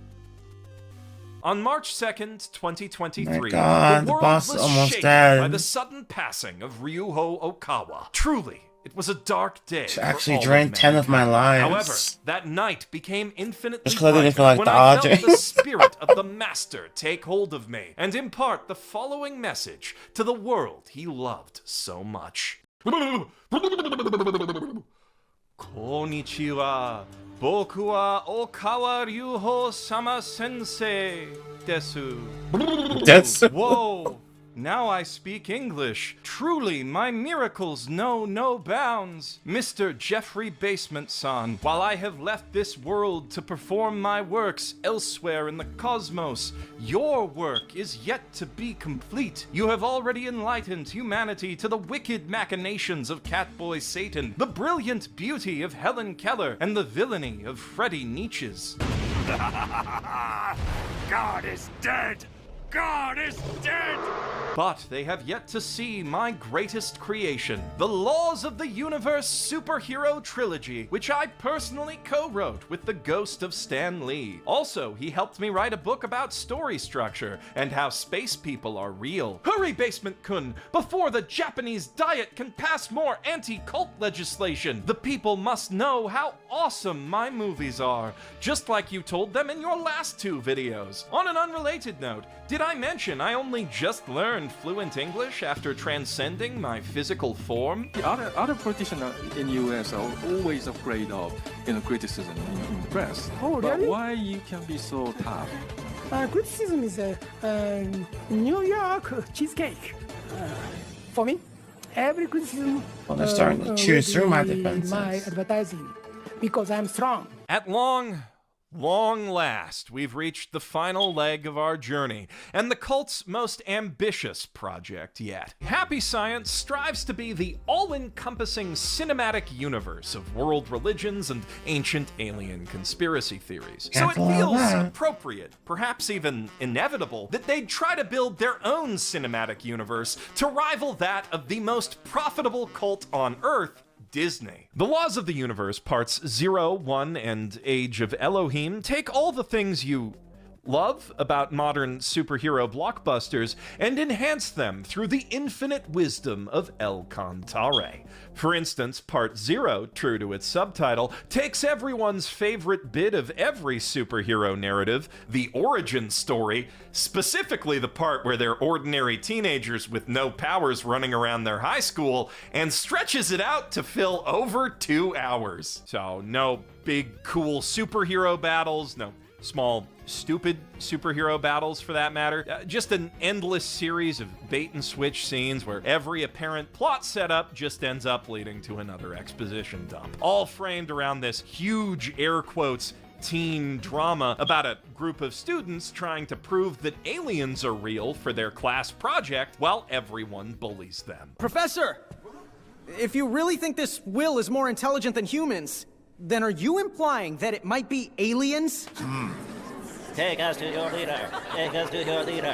How dumb. Is he kidding? I'm pretty sure aliens don't exist. In case you're wondering, yes, that was Josh Keaton playing Protag Kun Ray, and he's not even the only Spider-Man in this film. Yuri Lowenthal also plays his best friend Tyler. Also, their curly-haired comic relief buddy Eisuke is played by Sonic the Hedgehog Roger Craig Smith. And that's just the start comes of how full circle to shockingly Sonic, stacked baby. this dub is, but I digress. I am worried that clip may have led you to believe that the background dialogue in this film, at least, is somewhat organic and believable, school, so allow me to immediately dispel that misconception. Why are you just now arriving to class? Natsumi will be fine. Natsumi's his girlfriend's little sister. His little sister once they get married. Oh, yeah. For context, that teacher is mad at Tyler and Haley for being slightly late to class after his little sister, once they get married, oh yeah, passed out in the lunchroom for no apparent reason. The teacher then goes on to yell at the entire class about rumors that some students may be attending a secret cram school, which we later learn is called the Genius School, from Eisuke secretly filming seniors talking about it in the bathroom, which is extremely normal behavior. Super organic plot device for introducing that exposition. Great job, writers. Anyway, cramming isn't allowed here because Nazca Academy is an elite college prep high school, and those kinds of places famously don't want their students doing any extracurricular studying. Now, that may actually be the movie attempting to, gaslight happy science kids into thinking that every school works like their weird one, but if it's not, that profoundly contrived rule seems to exist solely to justify the kids not going to their teachers about Natsumi passing out, since she also went to that genius school before it started happening. Instead, carrying on the pattern of extremely normal behavior, they ask Ray's girlfriend Anna's elementary school guidance counselor, Professor Yoake, to meet them in an abandoned clubhouse at midnight, where he extracts Natsumi's memories using hypnosis, revealing in the process that some classic Roswell aliens abducted her from the cram school and were about to do brain surgery on her before they hit some space turbulence and had to stop. But they've also done that same surgery successfully on other Nazca students, implanting them with microchips that give them photographic memories, but also jaundice, and of course, turn them evil.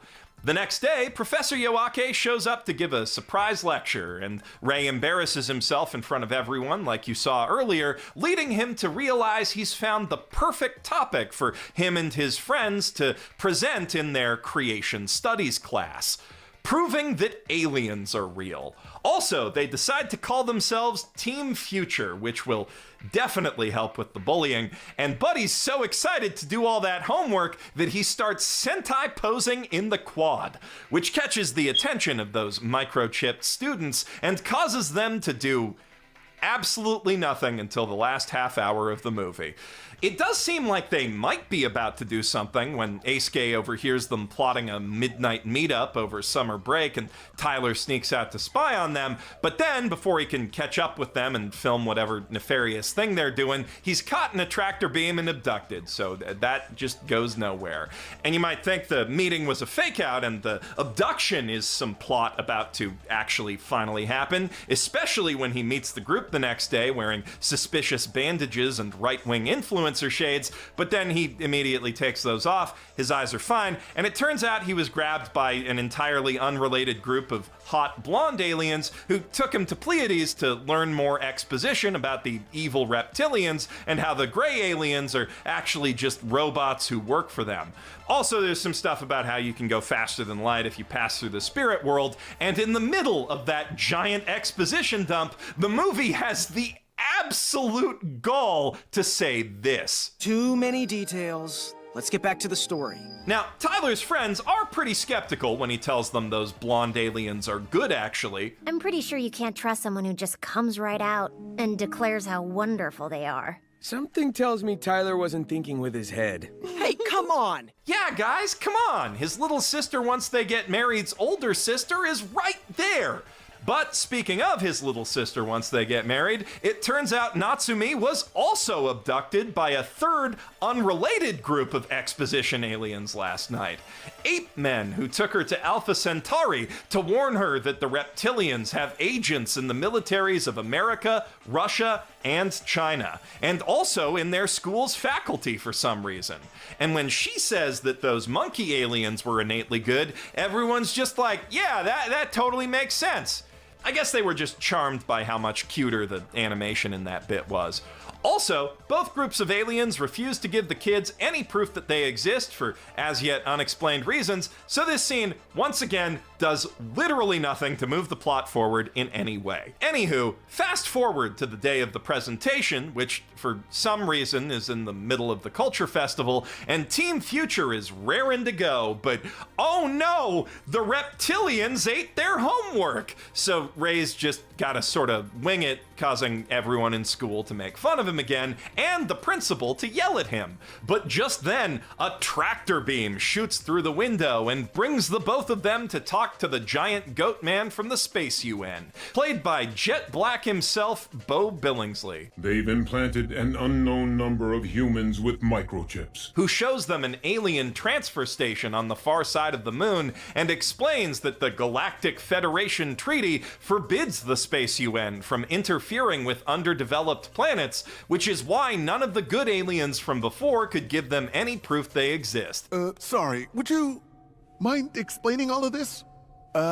On second thought, I'm good, thanks. However, there's a loophole in the treaty where if enough human brainwaves resonate with alien brainwaves via the law of attraction, then they can interfere. And the reptilians are using microchips and their connections with various power-hungry militaries to make that happen for them, who are also power-hungry.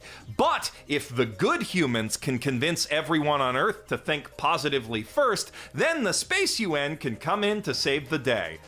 But no sooner has that exposition been dumped than some bad aliens come to shoot lasers at their ship, and they have to send Ray and the principal back in time to before the tractor beam hit. So, in case you were wondering if any plot would be advanced by that happening, nope. Everyone still thinks they're crazy, except the principal, who gives a big speech in his office the next day over a little Easter egg referencing the first Happy Science movie. That's cute. About how he's seen the truth now and he doesn't need proof to believe it. This time, though, in a surprise twist, they actually do have proof because the Goat Chancellor accidentally sent Ray back with a moon rock, which they hid in the club room last night. But oh no, wouldn't you know it, the fucking reptilians got to that too. So once again, the plot can't advance and the principal walks away. Still fully believing them, I should note, but not actually doing anything about the aliens in the school. And because there are no signs of a break-in in this club room that presumably lots of people have access to, and also the window was open, Tyler suggests there must be a spy among them, which makes Natsumi very upset. It's probably me. I'm the one.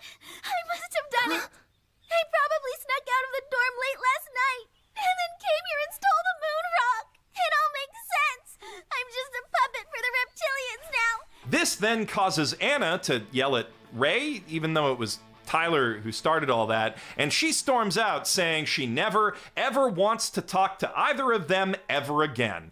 This sets up a sad montage over an English language original Happy Science rock song. Don't forget my love, it's still shining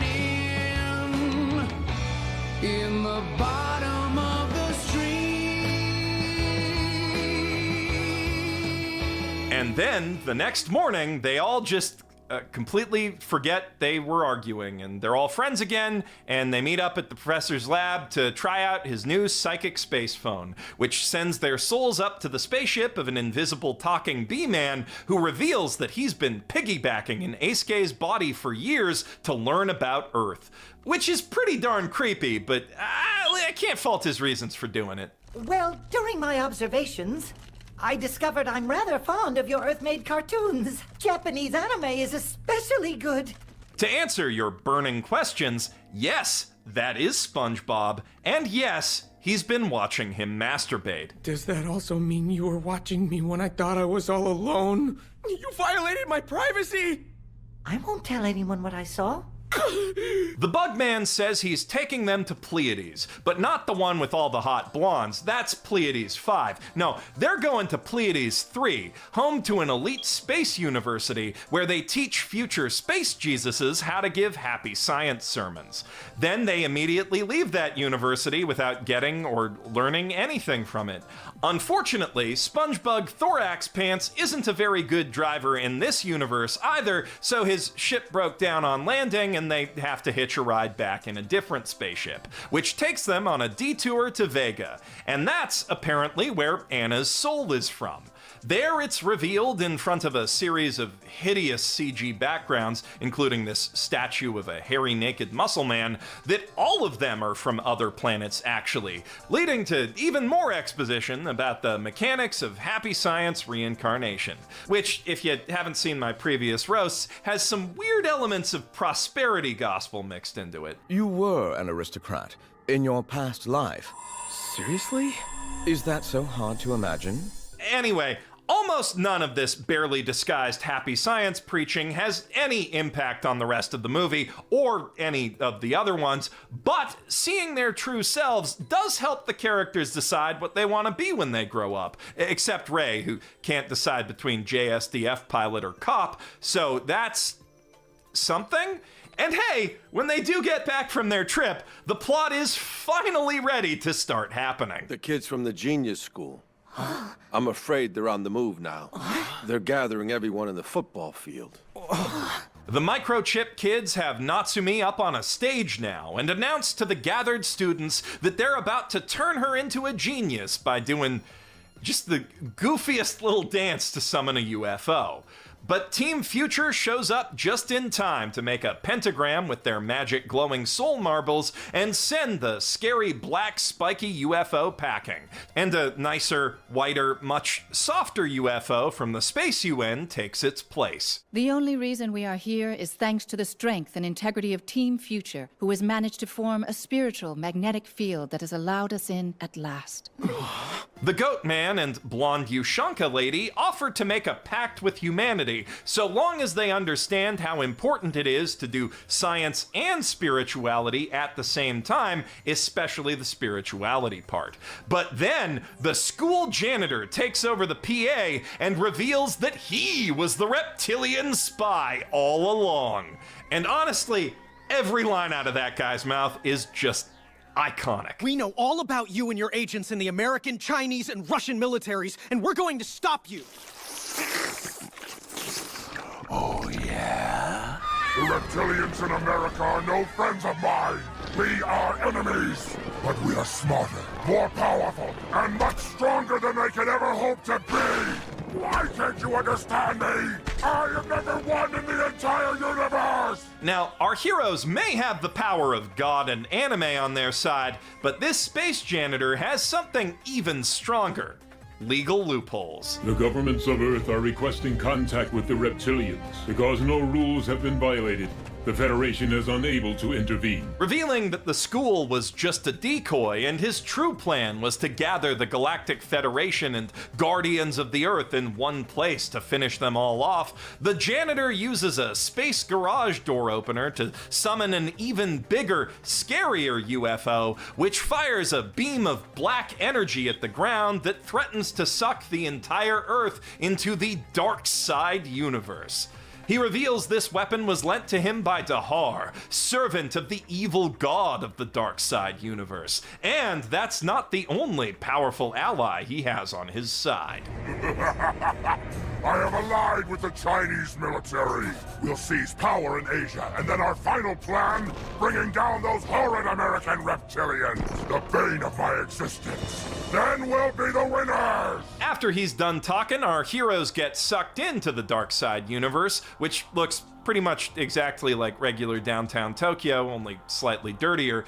Also, everyone is evil reptilians there, so they're in big trouble. But then Ray remembers that he was that big, muscly, hairy alien guy from the statue in a past life and awakens to his superpowers, finally kicking off the only action scene in this entire superhero movie 1 hour and 45 minutes in. It lasts exactly 4 minutes, and Rey accomplishes precisely nothing. Then a dragon just swoops in out of nowhere to save them. Bringing them back to the school field, the dragon reveals that he's actually the teacher who yelled at them at the start of the movie, who was a good reptilian all along. Then he tells them they gotta pray real hard to El Cantare if they want to get out of this mess, so they do, and he sends a big stream of god piss to wash away all the scary black CGI. Holy shit, this makes Quantumania look like a masterpiece. Though, with that said, the janitor's villain exit is just... No! Converted reptilians! What is wrong with these fools?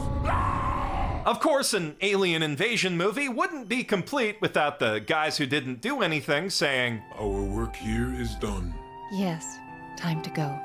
And side note, the fact that that blonde lady is also a tentacle monster just never comes up again. And of course, a happy science movie wouldn't be complete without one of the characters given essentially a sermon for about 5 minutes while a bunch of fireworks go off and everyone sits around listening. The hardest part of it all lies within us. But perhaps most importantly, a superhero movie isn't complete without a post-credit scene teasing the true identity of the secret mastermind behind the scenes. The President of the United States has a matter to discuss with you, sir.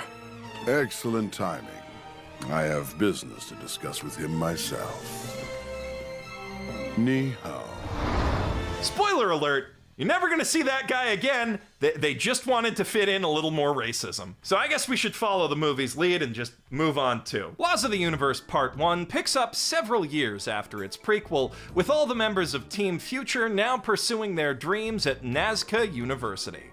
Anna's living with Rey and working on storyboards for film class. Eisuke's going for his teaching degree, but also he's become a super popular singer-songwriter who gets covered on the news because he had one viral video blow up. That's how that works.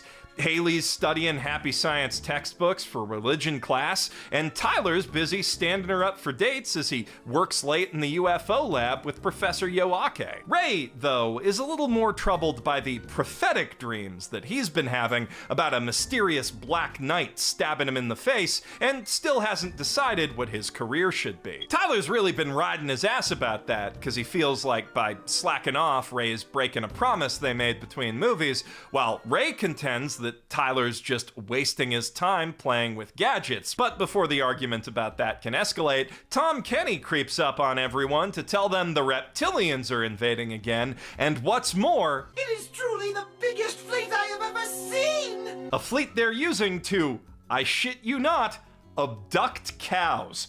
And not even farmers with shotguns can stop them. On a genuinely positive note, the reptilian designs have been greatly improved from the fugly Yoshi Cybermen we're used to seeing in these cult movies. Now we got crocodile men, duck-billed dinosaur dudes, platypus guys, and saber-toothed tiger.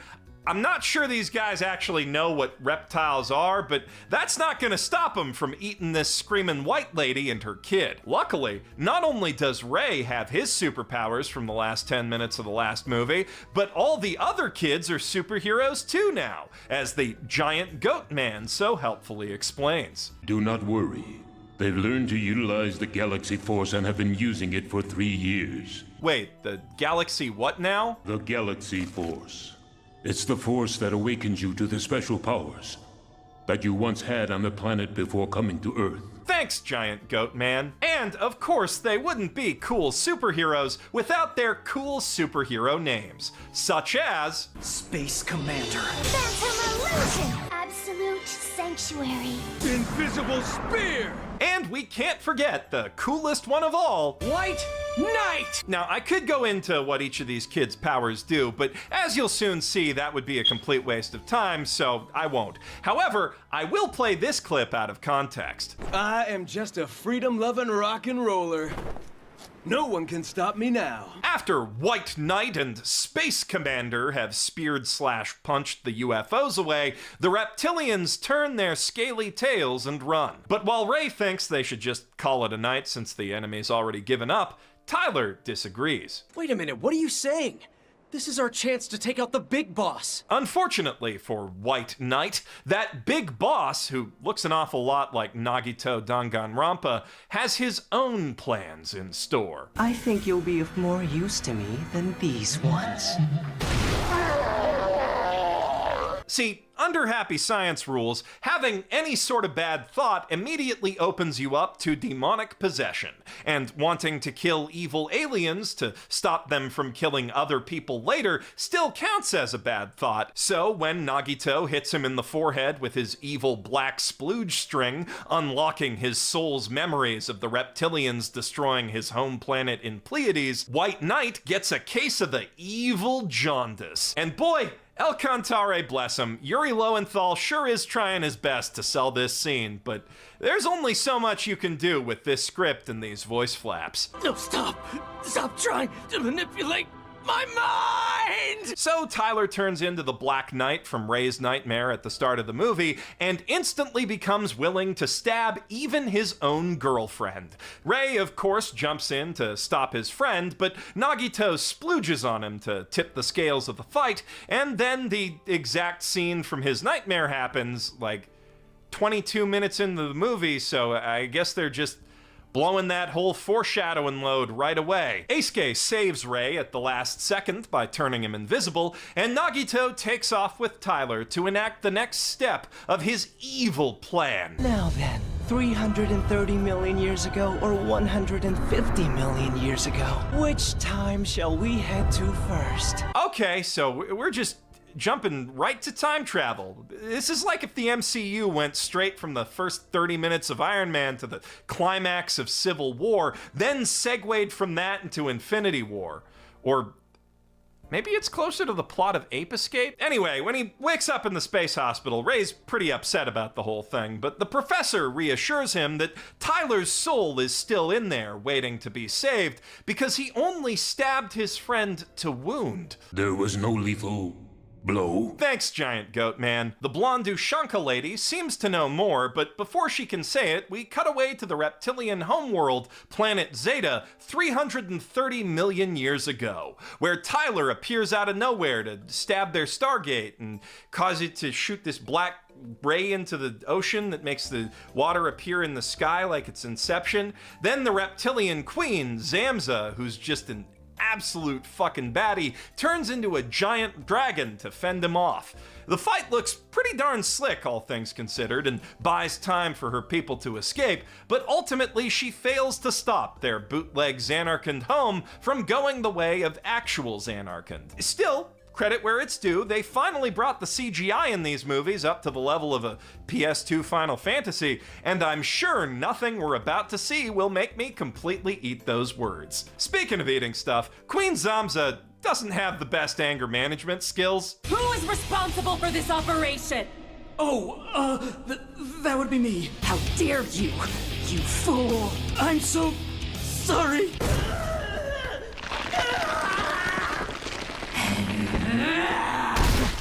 But nonetheless, Eros, one of El Cantare's angelic servants, appears to invite her and her people to take refuge on Earth. Meanwhile, back in the present, blonde Ushanka lady deduces that Nagito must be able to time travel based on how he said that he was gonna time travel, and that he's probably planning to interfere with the first incarnation of El Cantare, Lord Alpha. Luckily, the Space UN has its own time machine. This is the universe disk. All of the cosmos throughout the universe and 100 billion years of time are all condensed here in this space. Ray, of course, volunteers to jump back in time to save his friend, which is super duper dangerous because going that far back runs the risk of totally disintegrating someone's body and spirit. After that, he has this dramatic sunset goodbye scene with Anna where she's all like, I want to go with you, and he's all like, no, you gotta stay back and protect the Earth in my place. Then he promises her, You're the most important person in the world to me.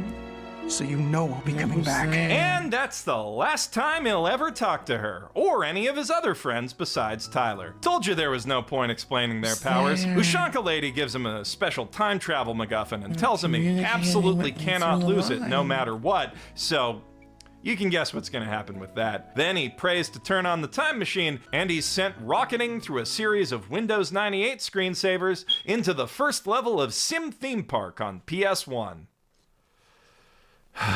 Damn it.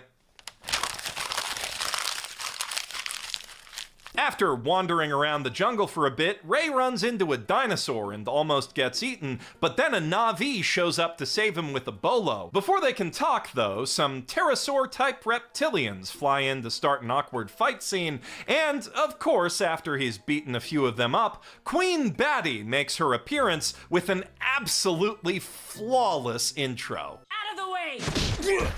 It's Queen Zamza! Make way! Did you do all of this The alone? lion's gone. How interesting. Goodbye, friend. Unsurprisingly, this lady who punches her buddies just to punctuate sentences isn't much for talking to her enemies, so she and Ray have a fight, and she ultimately kicks his butt. Then her goons drag him before her, chanting, Let me go! I don't have time to get caught up here! Anima. Anima. Whew! Man, I don't ever want to get interrogated by those guys. Lucky for Ray, instead of removing his pants, she simply takes his time MacGuffin, so he followed that order for all of 6 minutes. When he reveals that he's come back to fight the same guy who blew up their homeworld, the reptilian goons start chanting Enema even harder, but Zamza silences them with a declaration. From now on, he shall be my slave.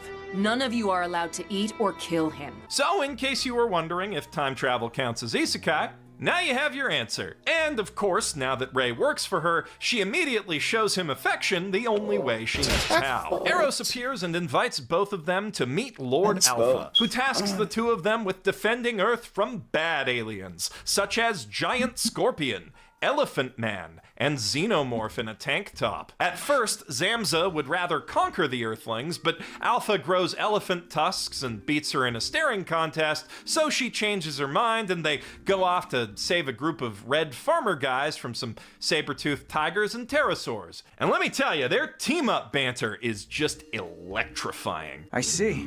So you're actually a good guy, aren't you? Don't forget to remember your place, or I will devour you next. I take back what I just said. After the fight, Zamza ends up suffering something of an identity crisis because she doesn't think she's actually a good guy. So she does what any hot girl would do in that situation: zoom around listening to emo music.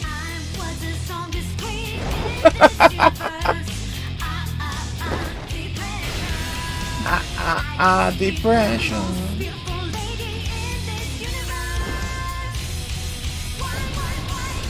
And of course, like he always does at people's darkest moments, Nagito appears to tempt her into turning evil, with, I must say, a very compelling argument. Did you know that the human's anima tastes really good? After one taste, you'll never forget the flavor. The ruler of this Never planet's ever in for a forget the treat, flavor. having all of that delicious anima to herself.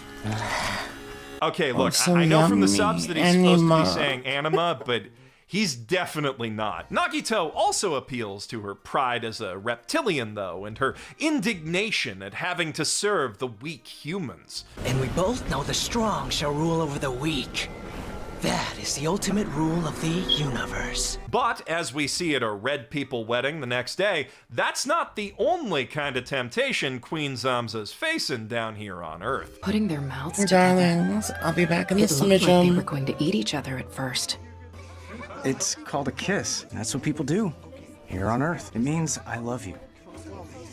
I love you. Things finally reach a breaking point at the wedding feast that night when a human asks Zamza to carry their garbage for them. Furious at the indignity of it all, she challenges the people of Earth to a martial arts contest to decide who gets to be the boss. So G Gundam rules. But before Ray can square up and fight her goon, Alpha's wife Gaia shows up to fight in Earth's stead. And of course she busts out the ultimate martial arts move, prayer, which causes a beam of light to shoot out of Alpha's pyramid and turn her into a sphinx.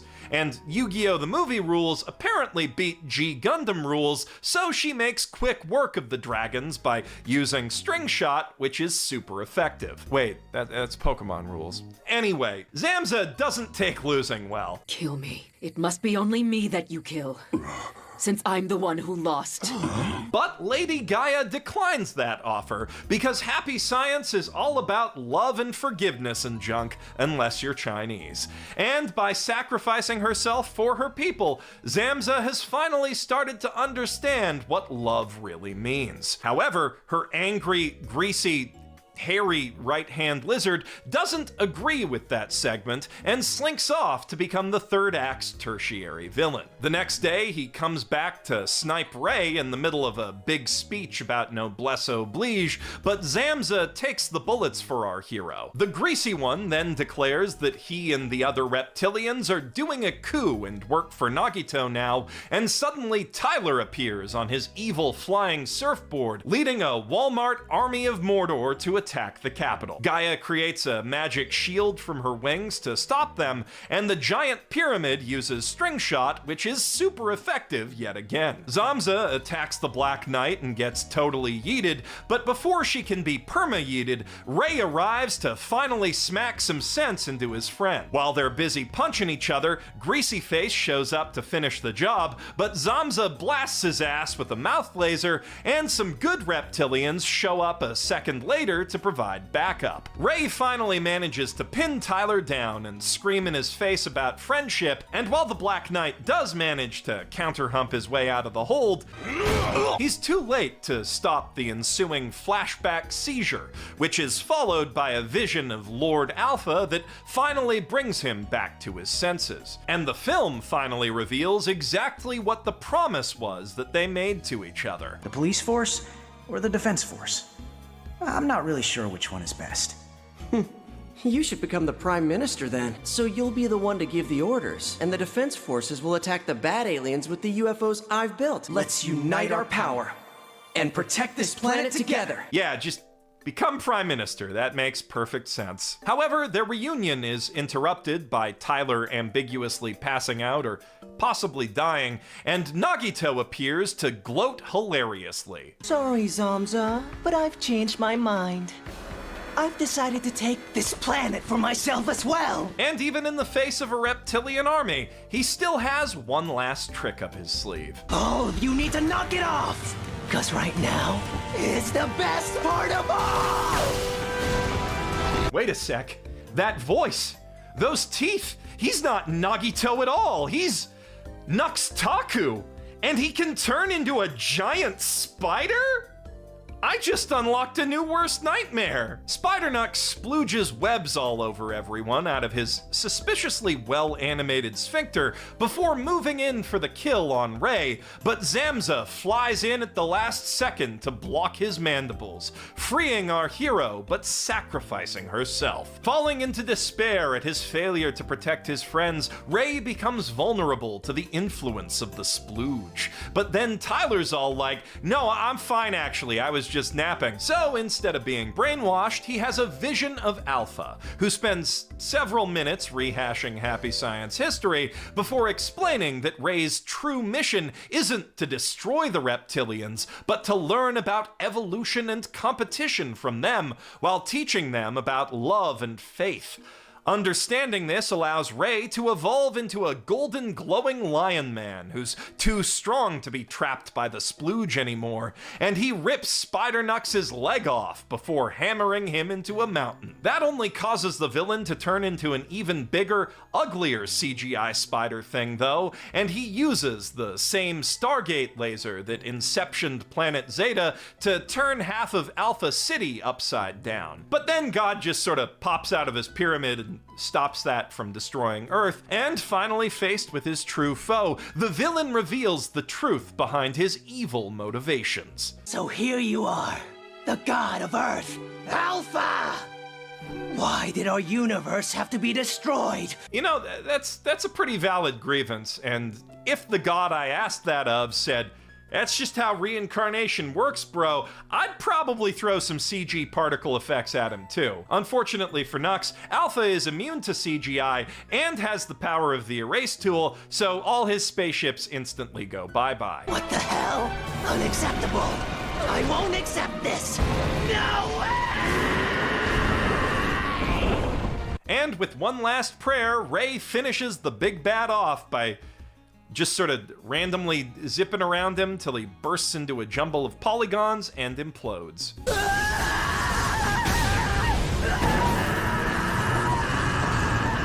Then El Cantare waves his magic staff to turn the city back to normal. Hey! Another thing it does. And then, inside his pyramid, he heals Zamza so everyone gets to live happily ever after, and the movie has no consequences.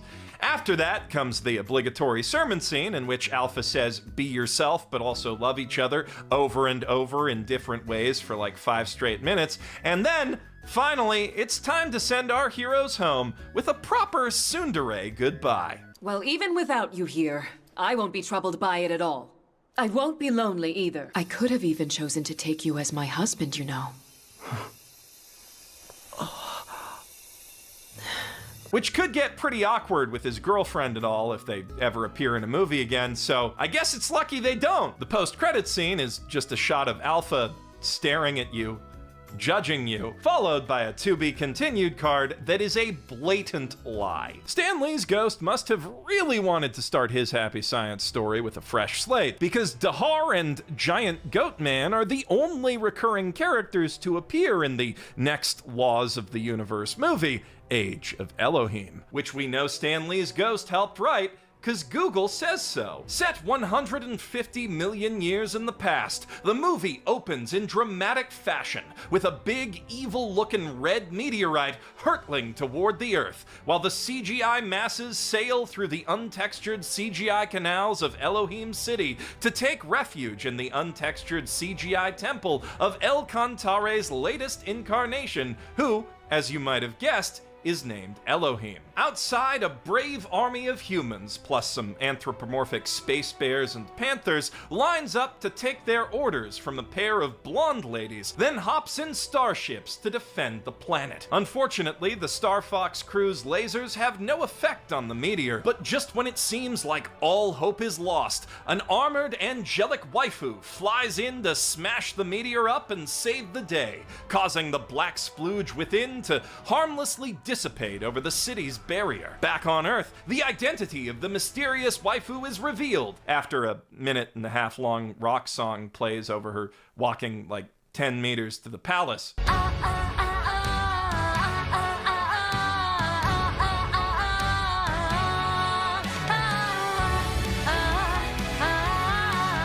Her name is Yzael, Commander-in-Chief of the Galactic Federation, and she's been summoned by Lord Elohim to help defend Earth. After that dramatic intro, we cut to a bunch of furries dancing in a field surrounded by bubbles for some reason, in another 1.5-minute long insert song sequence.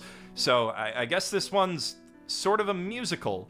Okay, according to the song, these furries are praying to Lord Heem of the gracious star Vega.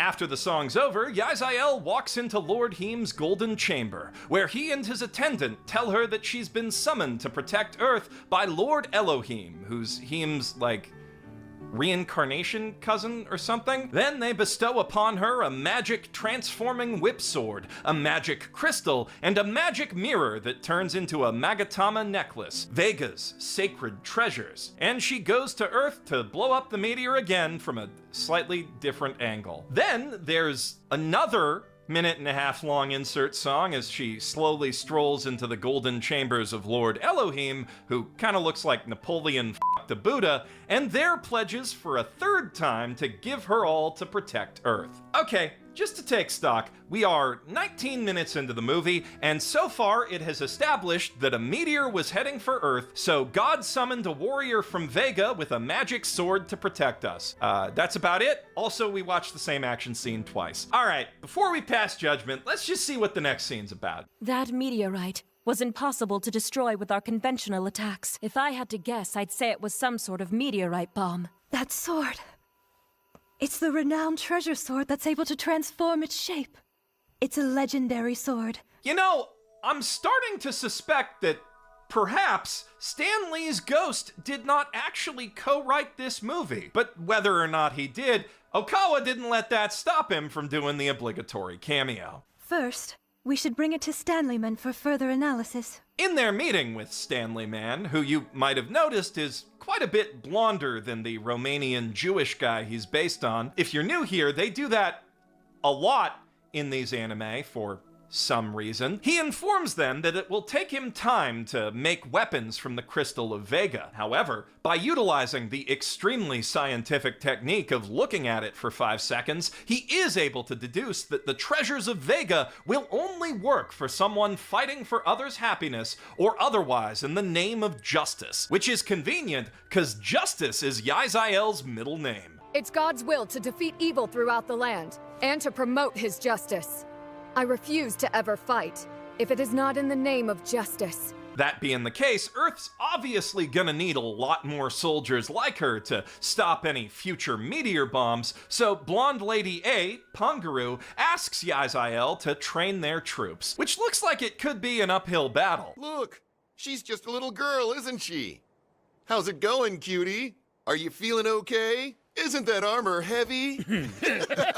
Yaziel then disciplines that guy with her whip sword, and, you know, given how many times a tough lady has beat or tied up a guy in these movies, I'm starting to think the director might have a thing for that kind of thing. Anywho, the soldiers' current commander helps whip them into shape with some inspiring, charismatic words. We are here to protect and serve our beloved Earth. We must be prepared and a resolve strong to rise up against any evil. And their new commander responds with an equal level of charisma. Vladimir, thanks so much. This is a pleasant surprise. I see there are some Earthlings I can talk to. I appreciate it. While them soldiers get to training, we cut away to Centaurus Beta, the source of the meteor, where General Evil, a maniacal purple gorilla man with a chin equal to 3, maybe even 4 Thanoses, is complaining to Dahar, who I guess got better after being imploderated, that his plan failed. I made a meteorite bomb with dark matter, but the Earthlings were able to destroy it somehow. Frustrating, isn't it? Damn! I'm furious! And reasoning that Elohim must have used his godly networking abilities to call in backup, the pair resolve to attack together, eventually, way later in the movie. Back on Earth, after another 1.5-minute long musical establishing shot, this time full of horrific CGI monstrosities like these dolphin butterflies, Vladimir and Yaziel go on a scenic walk to talk about how reincarnation works and how atheists are super dumb and evil. Then, when they get back to town, they're shocked and horrified to find soldiers enjoying their time off. What's the point of life if you can't have some fun?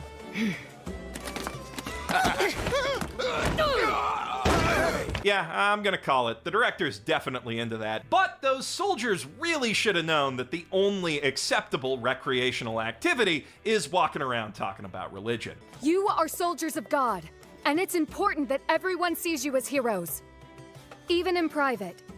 Consider your actions. Their behavior so concerns Yaziel that she goes to ask Lady Pangaru, how come people do bad stuff? And in response, she's shown a spooky Mormon hell dream, which spooks her so much that she goes to ask Elohim to give everyone a sermon on the meaning of justice. Before that can happen though, the bad guys put a fuzzy drop shadow effect in the sky, and Elohim's troops must waddle out to meet them on the fields of Earth. But while they were prepared for a phantom menace with Furry's bit, a torrent of evil black splooge that turns into spiders makes it a Starship Troopers with Furry's bit instead, which they're ill-equipped to deal with. And as we all should know by this point in these movies, wherever there's evil splooge smoke, there's Spider-Nucks fire.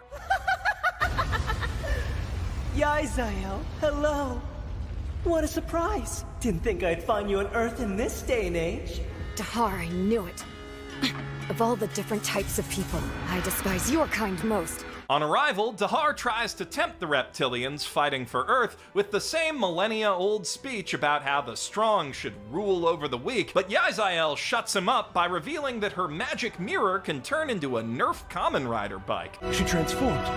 But how? Jumping over the front line, she starts blasting away all the bugs with lightning and lasers and junk. But she fails to realize that while she's doing that, she leaves her own reptilian troops wide open to get splooged on by Dahar, who reveals that if they keep drinking and smooching ladies, the god they're fighting for is just gonna send them to hell anyway. So they all start punching each other, and Yaziel's too busy bug blasting to stop them. But just when it seems like all hope is lost, the clouds part, God turns on his spider delete beam, and a host of angels from Sagittarius descend to save the day. You devil!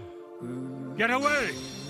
Their leader is Master Amor, and according to the Making of featurette on Happy Science's YouTube channel, he's apparently an even cooler and more powerful past incarnation of Jesus. Super Space Jesus, if you will. Together, he and the angels make quick work of the enemy horde, and inspired, the troops rally, chasing the dark splooge back into the equally terrible effect from whence it came. They did it! Impressive! After that, the angels heal up the troops and everyone heads back to the palace, where it's revealed that those two blonde ladies are incredibly slow on the uptake. So you're saying that Dahar has been the mastermind behind all of this? Meanwhile, outside, Yaziel starts hitting it off with one of the angels, Michael, who explains that his twin brother Lucifer has learned how to turn the power of dark matter against their enemies, which I'm sure isn't foreshadowing any kind of heel turn in the future. Michael then uses that discussion of siblings to segue into a very anime pickup line. Now that I think about it, it almost feels like we could be siblings too. Then seals the deal by doing the sexiest thing either of them can think of, trading catchphrases. I will defeat all evil and establish justice. With the sword of justice, I will eradicate evil once The and for all. sword of justice. I'm back. Aw, look at Vladimir. He's jealous. Inside Elohim's chamber, the army leaders have a very drawn-out talk to figure out how to protect their troops from future brainwashing attacks, and the solution they arrive at is to gather the whole space event under a massive ceramic gold boob for an even bigger, more drawn-out talking scene, known as the Earth Conference. What are you playing? It's the Earth Conference. The Earth Conference. So, what exactly are they going to do at this... Sorry, what was it called again? Earth Conference. Thanks, Giant Goat Man. So, what's the plan? Are we gonna draw up interstellar battle strategies? Figure out a way to intercept the approaching fleet? We must first consider what justice is on Earth, in order to ensure that everybody is on the same page. Are you also playing slime? Oh, okay. It's just going to be another thinly veiled Okawa sermon. Gotcha. Oh, the well, I'm going to F-bomb. spare you guys from watching even a summary of that. To make a very, very long story short, they get a bunch of aliens together to share their diverse opinions, and after almost 15 straight minutes of talking, they all conclude that it's important to have diverse opinions, so long as everyone worships the same god and does everything he says, of course. Man, Stan Lee would weep to know his name was on this script. Speaking of, it's time for another cameo. In the Elohim Army's hangar, Stanley Man reveals to Vladimir that he's figured out how to infuse Earth's Stanley weapons with Man? fragments of Vega's crystal, which conveniently regenerates no matter how much you take off it. They should be more than enough to counterattack against any enemy from space. Of course, before the troops can use these powerful new weapons, they need to learn how to love justice and fight with a spirit of self-sacrifice, which requires the rigorous training of staring into a magic mirror and then doing like 2 practice drills. And now we're a real team. One more completely unnecessary insert song later, Thanos at home and Dahar finally roll up with their respective evil armies for the final showdown, which Michael assures us will be super serial. This battle won't be easy, I am sure. It will be a deadly one, which we must be ready to die in. Come on, bro. I've seen 8 of these fucking things already. You and I both know everyone's gonna be completely fine, except for maybe one guy who gets resurrected at the end anyway. Let's just get this over with. The battle up in space is every space battle you've ever seen in every sci-fi thing ever, which is just fucking sad knowing this director also worked on Cowboy Bebop. And as you'd expect, the fracas down on Earth is only saved from being equally generic by how completely batshit insane it gets. Like, we got Nerf Kamen Riders zipping around, zapping bugs, dudes turning into elephants and unicorns to smash shit up, and I guess Jesus was also an earthbender in his past life? Though that said, his power of Preach No Jutsu is far more effective at taking the monkey space Marines out. Honestly, these bad guys are getting their asses kicked so hard and so predictably, you start feeling sorry for them. Be careful! Those damn Andromedans are probably going to target the commander ship first! You're probably assuming that things will take a turn for the worse when Lucifer makes his extremely predictable heel turn. Evil for evil! What? Wait, is that acceptable? But even though Dahar makes his most compelling mind control pitch yet, I'm sure you understand, don't you? The strong want to dominate the weak and be on top of everyone. Kinky. Yazael's able to cut off his magic splooge before it takes effect though, so that whole plot line's just sorta thrown out the window and God keeps winning. Not even turning into a giant spider works this time. But like any good evil mastermind, he's got backup plans within backup plans. So instead, he just turns all his little spiders into one giant minotaur. Meanwhile, up in space, the good guys are just winning more. But then Thanos at home arrives to the party and Slave 1 at home, so it seems like maybe they might not win as much anymore. Spoilers, they keep winning. Down below, the Minotaur manages to do ever so slightly more damage than the rest of the enemy troops did, but it still goes down pretty easy after Yazael chops its Titan weak point. A little too easy, mayhaps, because it goes to grab her when her guard's down and Latimer has to jump in to finish the job, getting yeeted in the process. Which makes Yazael so sad she doesn't even notice finally Dahar starting to make firing dents a in some of these Starfinger through her bosses. heart. And with her definitely dead for real, no takesies backsies, he can finally turn his attention to soaking the city in splooge. With its protective barriers eaten away, he strolls right up to the palace. But Elohim still has one last line of defense: the blonde ladies. And they've got a trick or two of their own up their capes. You're an eyesore, Pongaroo. Not the musical number. That's right, your eyes do not deceive you. She is indeed a Kung Fu Panda. Unicorn! And real talk, her moves are pretty slick, as are those of Blonde Lady B, who comes in dual-wielding flaming swords before turning into a Beyblade octopus. Honestly, this whole bit almost makes the rest of the movie worth sitting through, but all good things must come to an end, and despite knocking Dahar back in the most dramatic manner imaginable,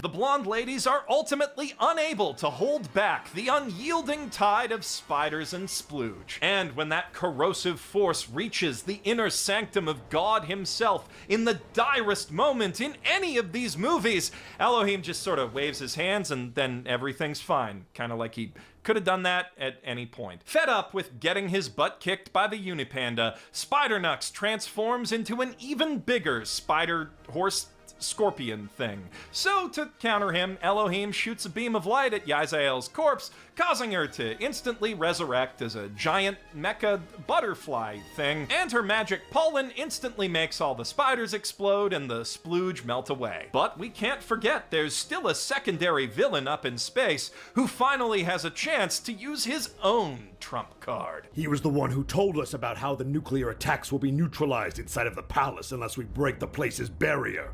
That's what he said. But what about our allies who are still there? Don't worry about them. They're merely pawns. Just proceed. From a dramatic low angle, which I'm pretty sure was just rotoscoped over the actual Thanos, General Evil fires the missile, which rockets toward the palace, leaving everyone on the ground frozen in fear. But then Elohim stops time, astral projects his way up into space, says, "Nuh-uh, blowing up the Earth is naughty," and then loops back to right before the button was pushed, and then Monkey Thanos is too scared to do it again and runs away, leaving Spider-Horse Scorpnux behind to throw a hissy fit. Damn, Evil, I can't believe you chickened out this far in. Damn it! What's wrong with all of you? You people are so useless to me! While he's busy freaking out, as I predicted, Super Space Jesus resurrects that one guy who died. Then the butterfly mech flies in to kick Nux's butt one last time in what one could charitably call a discount kaiju flight. Before he can be defeated for good, though, the villain flees into space, and Yzael gives chase, never to be seen again. No, seriously, that's just how her story ends. The post-credit scene even confirms that she's just floating in space forever, and her friends are all like, "Yeah, rock on, girl." The movie's story isn't over yet, though, because of course we gotta do the obligatory 5-minute sermon scene. But also, before we can do that, we gotta wrap things up with the Sagittarius Angels. And by wrap it up, I mean cram in another out-of-nowhere 3-minute-long musical number, hallucinated by Super Space Jesus, about how Lucifer's eventually gonna turn evil one day, then his brother's gonna kick his butt and send him to hell, where he's gonna turn even more evil. Which I guess counts as tying off that subplot. All things considered, the last 3 Happy Science movies are very not good, just like the previous 6 and that one short film they made with KyoAni. And it's a lot of fun making fun of them for how wacky and weird their movies are, but it's also important and kind of scary to remember that these films represent reality for a not insignificant number of people around the world. Nowhere near as many as Happy Science claims, but still quite a few. People who've been brainwashed and tricked out of their money to support the production of these egotistical disaster pieces, and many more terrible live-action movies that I might get to one day. Not to mention the cult leadership's lavish lifestyles. And a lot of kids have been forced to grow up watching these movies and attending creepy, controlling cult schools like the ones presented in them. I wish I could just move on and say that evil has been defeated since Okawa's dead, but it remains to be seen how and if the cult will restructure and rebound from that. What's more, their influence doesn't stop with the degradation of anime as an art form. Happy Science has surprisingly close ties to the Republican Party through the former leader of their own failed political party, Jay Aiba, who's been a regular face at CPAC for years and even helped found the conference's Japanese branch. And they're just one politically active cult out of many. The Epoch Times, a propaganda rag widely shared by conservative pundits and politicians the world over, is owned by China's Falun Gong. And conservative leaders across the globe are likewise tied up in the dealings of Korea's equally shady Unification Church, as was revealed when a victim of their scams did that thing to longtime cult ally Shinzo Abe last year, which, to current Prime Minister Kishida's credit, has resulted in some regulation of cult activities and fundraising in Japan, though even those efforts have been curtailed by the LDP's coalition partner, Komeito, which is the political arm of a much more successful anime-producing new religion. Organizations like Happy Science hold a lot more sway than many folks realize, and unscrupulous politicians have shown time and again that they'll happily expose their own bases to cult propaganda and recruitment efforts in exchange for the power and funding offered by their zealous followers. So always be wary of what leaders you put your faith in, and always remember you can totally trust me, your friendly neighborhood anime pope. By the way, we hold meetings every Wednesday in the alley across from Chez Garbage, where we talk about the day the almighty Truck-sama will deliver us from this hell world unto our righteous, legally distinct from Dragon Quest rewards. I'm Jeff Thu, professional isecultist, wishing you all the waifus in the new world. Or husbandos. We're a very inclusive cult. I mean, not a cult. I've tried to make Christmas specials happen on this channel a few times, but if I'm being honest, they've never quite felt right. And I think that's because I keep forgetting the real reason for the season. It's not about the lights, the presents, the cryptids hiding in Gourd Lake, or the rumors floating around Tokyo that if you confess your love on Christmas Eve, your wishes will come true. It's about the virgin birth of a prophet and visionary sent by a higher power to guide humanity.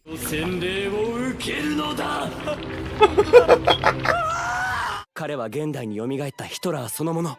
この地上に再び You know, if I had a nickel for every religious anime where a guy named Roberto fights the demonic spirit of Hitler, I really don't want this second nickel, actually. Would somebody please take this nickel from me? Oh, shit, right. Exchange rate. Vatican Miracle Examiner is kind of like X-Files if Scully were a guy and both of them were Scully and there was way more sexual tension. Also, in this case, Scully does want to believe because instead of alien shit, they're investigating Catholic shit, using science and logic to debunk false claims of miracles on behalf of the Vatican and occasionally battle some demons from hell, like the aforementioned Adolf. The anime is based on a josei manga, which was based on a series of light novels which were originally adapted into a seinen manga, but then that didn't sell very well, so they decided to lean into the bishi market instead, and while that manga only ran for 2 years, the light novels are still going, and the fangirls are still drawing doujins, and the series has generated 156 works and counting on Archive of Our Own, including 4 in the last month, so clearly, that was a very smart business decision. And between you and me, my analytics have been a bit of a sausage fest lately, so I'm hoping that roasting some girl trash with crossover appeal will be a smart business sausage. What was I talking about? Right. After quite possibly the least necessary disclaimer screen of all time, the series kicks off with an enigmatic cold open on a group of hooded figures chanting nonsense words at a runic Ouija board as a medieval plague doctor looks on. Though any sense of mystery or atmosphere this scene might have created is instantly dispelled by the show's strict rule that no more than 10 seconds may pass without someone yapping. In this case, the ornery Catholic school security guard who catches them doing it. His yapping does give rise to a new mystery of why one old drunk guy would be hired to oversee an entire combination church and school complex so huge it has its own barn and functioning aqueduct system and state-of-the-art private hospital, but we barely have time to register that thought before he stumbles into the shower scene from Psycho. Though in this case, the unconvincing fake blood isn't flowing from Jamie Lee Curtis's mom, but the stigmatted up hands of a floating blonde twink. A twink I briefly mistook for Prince Baka from Level E, popping into a different anime to fuck with even more humans. Sorry, I know that reference isn't doing much for most of you, but trust me, the 12 total fans of that show are laughing their asses off right now. And honestly, I even started thinking, unironically, that theory might have some real legs when an old Mexican cab driver started yapping about his grandpa seeing UFOs descending from the sky back in the day. But somehow, the actual explanation for him floating, the blood coming out of his hands, and especially those UFOs, is even funnier. Son of a bitch, Joseph. Spoilers. But speaking of guys who know their way around a pair of balls, after the credits, a different shower scene introduces us to a different twink, our hero, Father Yosef Ko-Hiraga, because this show knows exactly what its audience wants. And it gives them that in spades as our other, more bara hero, Father Roberto Nicholas, gently wakes him up from sleeping at his desk and even irons his habit for him while he's showering, and also yapping. Because nothing ever stops these characters from yapping. Not bathing, not other people yapping, not using the secret iris scanners embedded in the base of the statue of Pope Pius VIII leading to the Vatican's secret Men in Black backrooms. Nothing. And that yapping informs us that Hiraga was up late planning over 563 moves ahead in the game of Angels and Demons, which is apparently a more complex version of Go, the most complex board game currently known to man, played with magnetic pieces on a looping Game board wrapped around the inside of a massive wooden hamster wheel, which Hiraga also invented, by the way, in case all that other stuff didn't make him seem like enough of a genius already. やれやれ、君の頭脳にかかっちゃ神の奇跡も型なしだな。私はこの目で見たい。本物の奇跡を。I got these ones Also, he caught on believes a that if he wall. can mathematically solve the game so White wins, it will somehow maybe help to cure his crippled little brother's terminal bonitis. And frankly, I think that just having a narrator pause the story to explain all this stuff directly to the audience would have felt less artificial than Hiraga contriving excuses to tell his best friend all about his backstory and motivations and what their job entails, and also reaffirm that they both believe in miracles on their walk to work. Plus, it probably would have taken like half the time. Now, I know it sounds a bit rich for me to complain about media that yaps too much, but they really just never shut the up in this show. And it's a shame, because in the brief 2-second snippets of silence we get between exposition dumps and vaguely homoerotic flirting, there's some pretty banging music in this OST, including one of the best arrangements of Ave Maria I've heard outside Hitman Blood Money. Speaking of the Virgin Mary, though, Archbishop Saul has called the boys to his office today to investigate a reported Immaculate Conception at St. Rosario, that ludicrously huge Catholic boarding school from the cold open. Though, of course, he doesn't actually believe the claim. That would contradict core Catholic dogma. Investigating it is just a pretext to get Hiraga and Roberto inside the compound, which the church suspects is secretly a hotbed of covert devil worship. Though, surprisingly, that doesn't seem to involve the most likely suspects, those kids with the Ouija board from the cold open, since as the priests approach the school, we catch two of them, Carlos and Sebastian, excitedly speculating about whether these Vatican envoys are here for their floatin', hand-bleeding blonde buddy Mario, whom the show singles out by throwing this obnoxious wood frame around his face when he's introduced, something that never happens for any other character. And you might think, based on that, plus his prominence in the opening, and the fact that him just sort of bleeding all over the place is the key image for the entire series on Amazon Prime, that he's a really important character, but nope, some animator just felt like doing that. After a quick prayer break in the chapel, taking note of the beautiful stained glass martyr portraits that definitely aren't foreshadowing anything, plus a Lance of Longinus replica that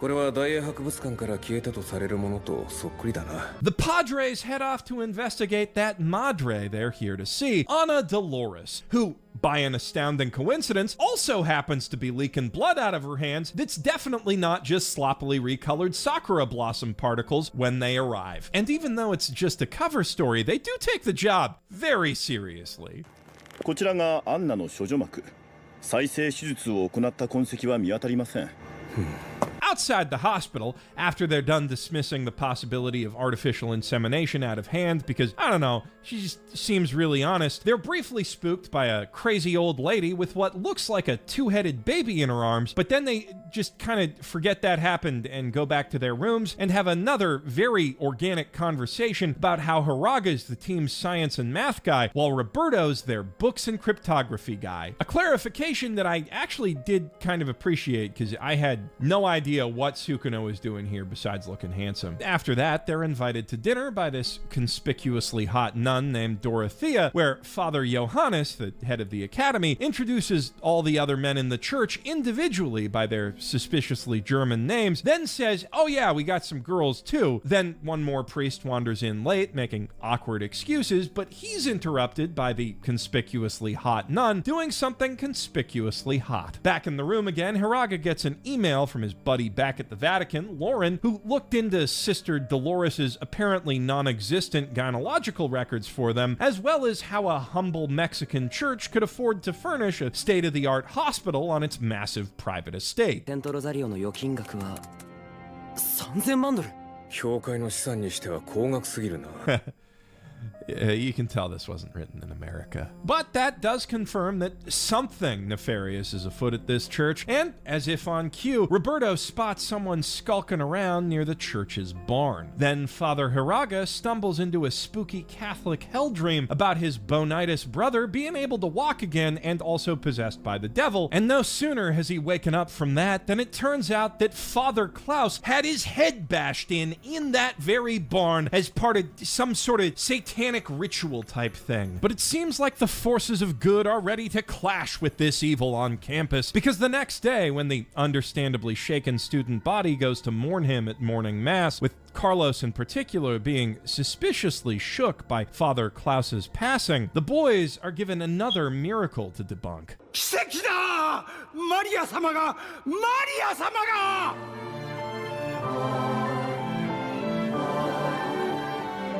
By the way, in case you're curious, this show was made in 2017. That is 2017 CGI. Anyway, debunk it they do, in record time at the start of the next episode, when a thermal camera reveals that the statue was just really cold that morning and collected a bunch of dew as a result. No explanation as to why it looked like she was crying instead of sweating, but that's not what's important here. What's important is that anyone who remembers this yaoi bait from last episode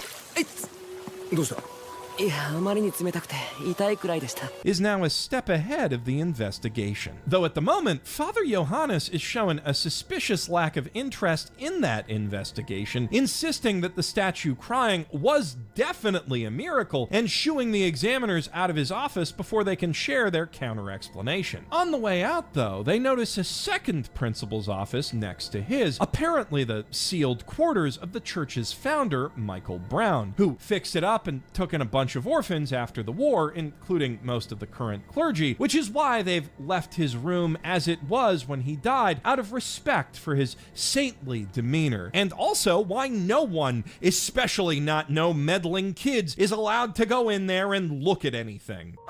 中を見せていただくことはなりません。ここはミハイル司祭の魂が宿る神聖な場所。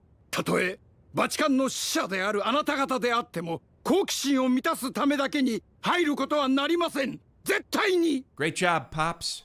They suspect nothing. Of course, it's not long before more bodies start turning up. Sexy nun body this time. Also, awkward priest guy body, whom we see nervously visiting the sexy nun's room the night before they both die. I guess they weren't as slick as they thought they were with all their subtle flirting at dinner, and neither was the director, who cut away to exactly one other guy's face in that scene, and that guy's the murderer. Anywho, with 3 bodies on the floor, we now have enough to establish a clear pattern, which is that the killer is mimicking the deaths of all those martyrs from the stained glass windows. What a shock! They were foreshadowing something after all. Beneath those very windows, Johannes assembles the student body once more to tell them what's going on. But before he can, Mario, fucking drama queen that he is, makes it all about him.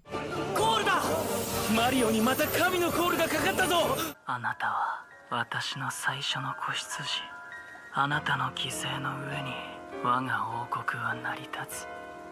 本当に When they go to ask the faculty about Mario's episodes, because he doesn't remember anything, the examiners discover that both Guardsman James and Father Johannes were there the first time, and they both saw him floating in the air next to a massive runic cross that someone drew in blood on the wall next to him, which Johannes promptly erased because it was mass the next day and he didn't want the kids freaking out about it. And somehow, he managed to do it without smearing the blood at all, because when Hiraga sprays luminol all over the place, the runes are pristine and perfectly legible. Or they would be legible if they weren't complete gibberish, which Roberto reasons means they must be some kind of code. But that's not the only trace they find. First, there's a bunch of bloody footprints scattered around the altar, one adult and one student they assume to be Mario. And second, another trail of similarly sized adult footprints leads to a massive pool of blood blood directly under that Mary statue, which was, of course, the real murder weapon that took out Father Klaus, as any self-respecting Ace Attorney gamer should have instantly guessed the second they saw it. So all along, when everyone thought that Father Klaus was simply hit in the head with a big rock and died in that barn, actually, the killer had lured him out to the chapel, where he dropped the statue on him, then dragged his body to the barn and I guess poured a bunch more blood around it to make it look like the crime scene. Then he went back to the chapel, cleaned up that blood, carried the 300-pound statue outside and dumped it in the ice-cold fountain. Then he picked it back up and dragged it back inside when everyone was busy investigating the fake crime scene, thus causing the statue to look like it was crying the next morning, and more importantly,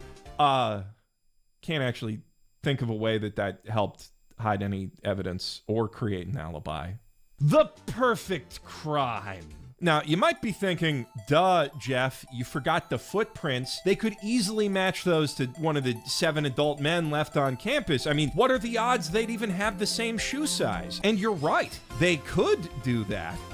But they don't. Father Hiraga does conclude from the blood traces that Klaus's killer must have been there the night of Mario's first episode, demonstrating that he is, in fact, aware of the concept of matching footprints. But then, all he does with that info is ask his buddy Lauren to do a background check on the security guard because his story about Mario floating is seeming a little sus now. On the subject of sus, they start remembering all the times that old man Joseph has yelled at them about stuff at times when it was kind of distracting from the stuff they were trying to do, which makes them think that maybe he could be the killer. But then, that night at dinner...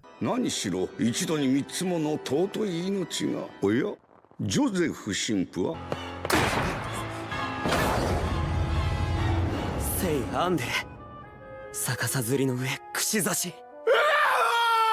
guess that crosses him off the list. Also, while they're busy dealing with that, this tall, dark, extremely wet man we've never seen before shows up at the hospital to take Sister Anna Dolores away. But we're gonna put a pin in that for a sec, because as soon as there's no old man around to yell at them about it, the examiners decide to make a beeline to break and enter in the old principal's office. And they find quite a bit more inside than just some dusty old books. Like a dusty old man.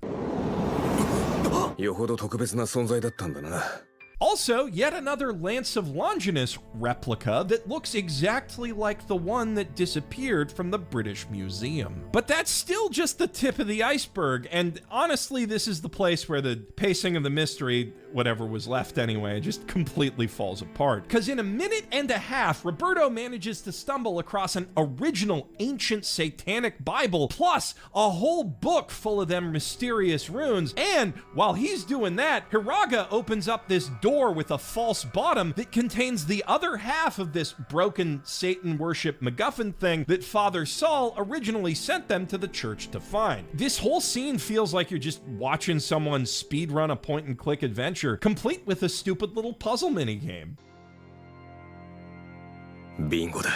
With that flag tripped, they finally get another email from Lauren with the deets about the security guard, and Hiraga decides to call him up on Zoom and ask him to hack into the Vatican bank records to search the secret level 4 donor list for any Heinrichs. Right after that, Johannes calls them out into the hallway to introduce this new priest guy we've never met before, Father McGee, who's quite obviously the guy who came for Anna in the last episode, and apparently their room neighbor. Sure, normal priest stuff, makes sense. McGee doesn't talk much, or at all, or shake hands, apparently, and it's a really awkward conversation, but they're saved from that when it's revealed that Carlos has been possessed by a demon, an extremely hammy demon.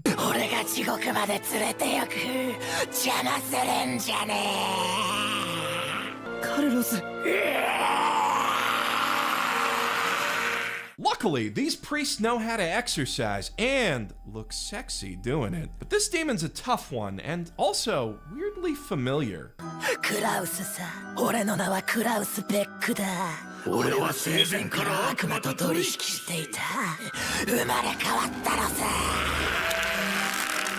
The kid's acting pretty dang crazy, and the power of Christ doesn't seem to be compelling him at all, which causes Hiraga to have an epiphany and find the real demon behind his actions. Ha! You thought it was Satan, but it was me. Cocaine!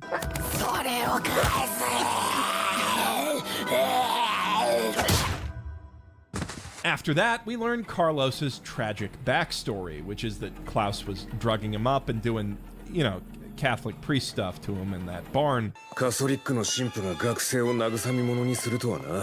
You really think someone would do that? Which lends some credence to the theory that's been brewing ever since they found Sister Sausage Gobbler's body that the killer might be punishing sinners, and also explains where Saint Rosario might be getting all those millions of dollars from. Drug smuggling. Before they have a chance to look into that, though, it's finally time to shut the book on security guard James and the mystery of the floating Mario. James-san. どうしたんです、神父さん。すみません。平賀神父を見かけませんでしたか？は？いいえ。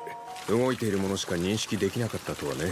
So it turns out, a couple years back, James suffered a traumatic head injury, which apparently afflicted him with Jurassic Park T-Rex vision, and that's why he thought that Mario was floating, when in reality, there was a murderer strangling him who was standing perfectly still, which of course means that Father Johannes was lying to cover for that killer all along. As for Mario's mysterious stigmata, that's simply a condition called hematidrosis, which causes blood to ooze out of a person's sweat glands under extreme stress, which is actually a real thing that can happen in the real world, though in the real world there are only a handful of recorded cases throughout all of human medical history, but sure, why not? That's what happened to him. And also Anna, there can be two of those in the same place. Mystery solved, miracle busted. As for Anna's other miracle, that actually lines up with a prophecy from that satanic Bible they found in the principal's office that the devil will one day send his own spawn to a virgin mother to save the world, which we learn more about the next day after they catch Father McGee spying on them talking about that, and then we see a quick cutaway to Father Thomas Simeon begging the looming shadow of a two-headed demon to stop all the killing. So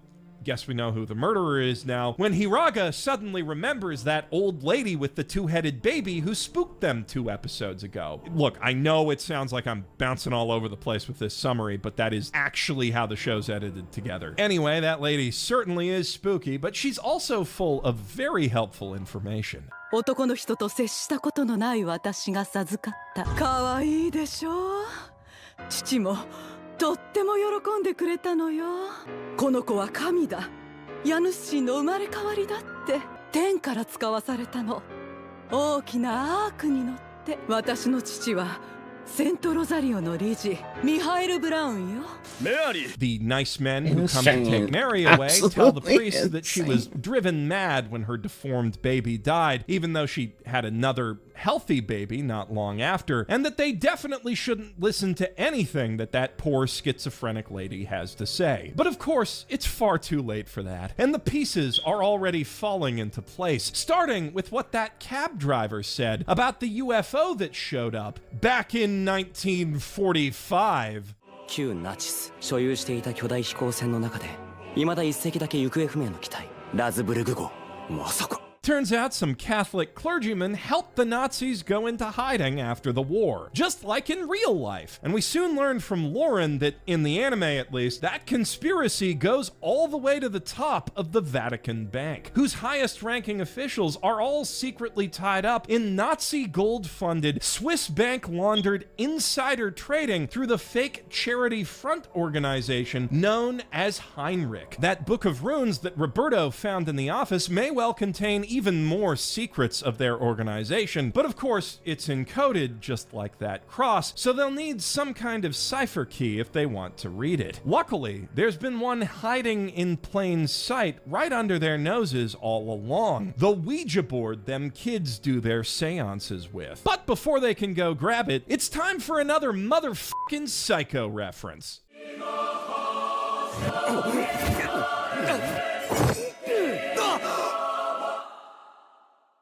Don't worry, they're just fooling.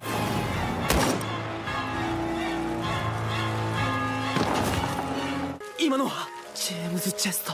They have no time to find that hidden gunman, though, because they've got teenagers to tackle and Nazi crosswords to decode. Very Nazi crosswords. 超人はすでに我々の中に存在している。彼は勇猛で残酷だ。その有名な一節です。ヒトラー Also, it turns out that Heinrich ain't just any Heinrich. あ、いや待て。ハインリヒミュラーとある。ナチス戦犯の中で逮捕もされず、死亡も確認されていない唯一の人物です。これは第三帝国の真の始まりなのだ。ナチスの将来を担う若者たちと共に崇高なるものを運び出し、新天地を目指すのだ。私の新しい名前はミハイル・ブラウン。 So all the so-called war orphans that Mr. Brown rescued, the priests with whom they've been sharing dinner every night, were second-generation Nazis all along, and a few first-gen ones. And what's more, ever since the war, they've been using this school to brainwash unwitting South American children into the next generation of Hitler youth. Huh. That would explain Florida. Mary was one of those children, adopted and groomed by Mueller himself from 8 years old to be artificially inseminated with the new Nazi messiah.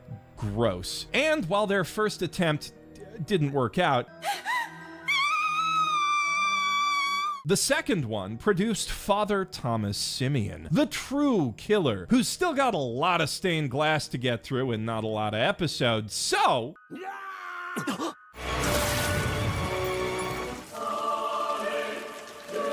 Leon Russell.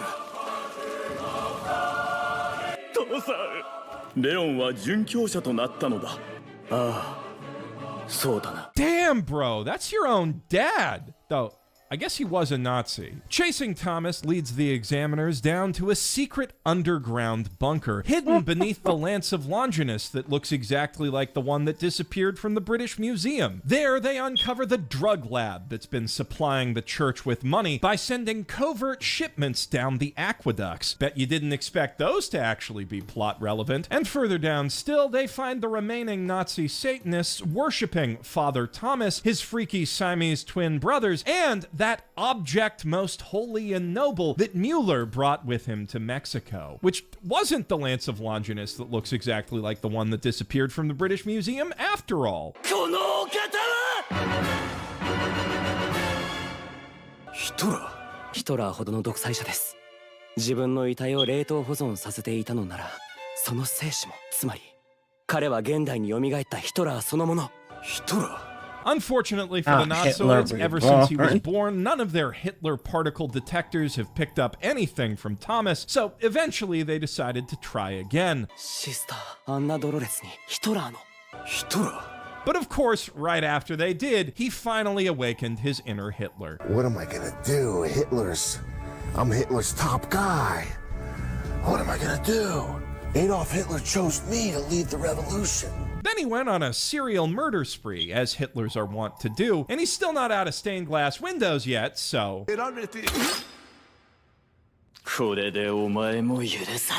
After that, his Hitler senses start tingling, alerting him to the presence of the examiners spying on them, so he sends his followers to get them, activating a hypnotic signal to turn all the sleeping students into Nazi zombies. Trapped in the chapel, the examiners do manage to take out some of their pursuers, but with his Ubermenchian super strength, Hitler bursts through the rubble wielding an axe.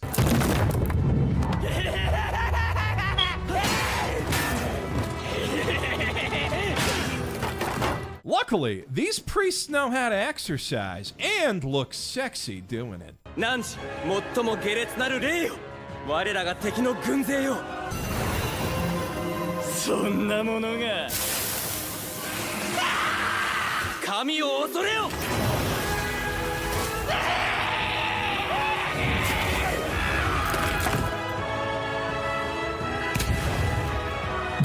Which I guess proves that miracles are real after all. Or so it seems. 実はあの瓶の中身は硫酸でした。硫酸? Oh, well, that explains that.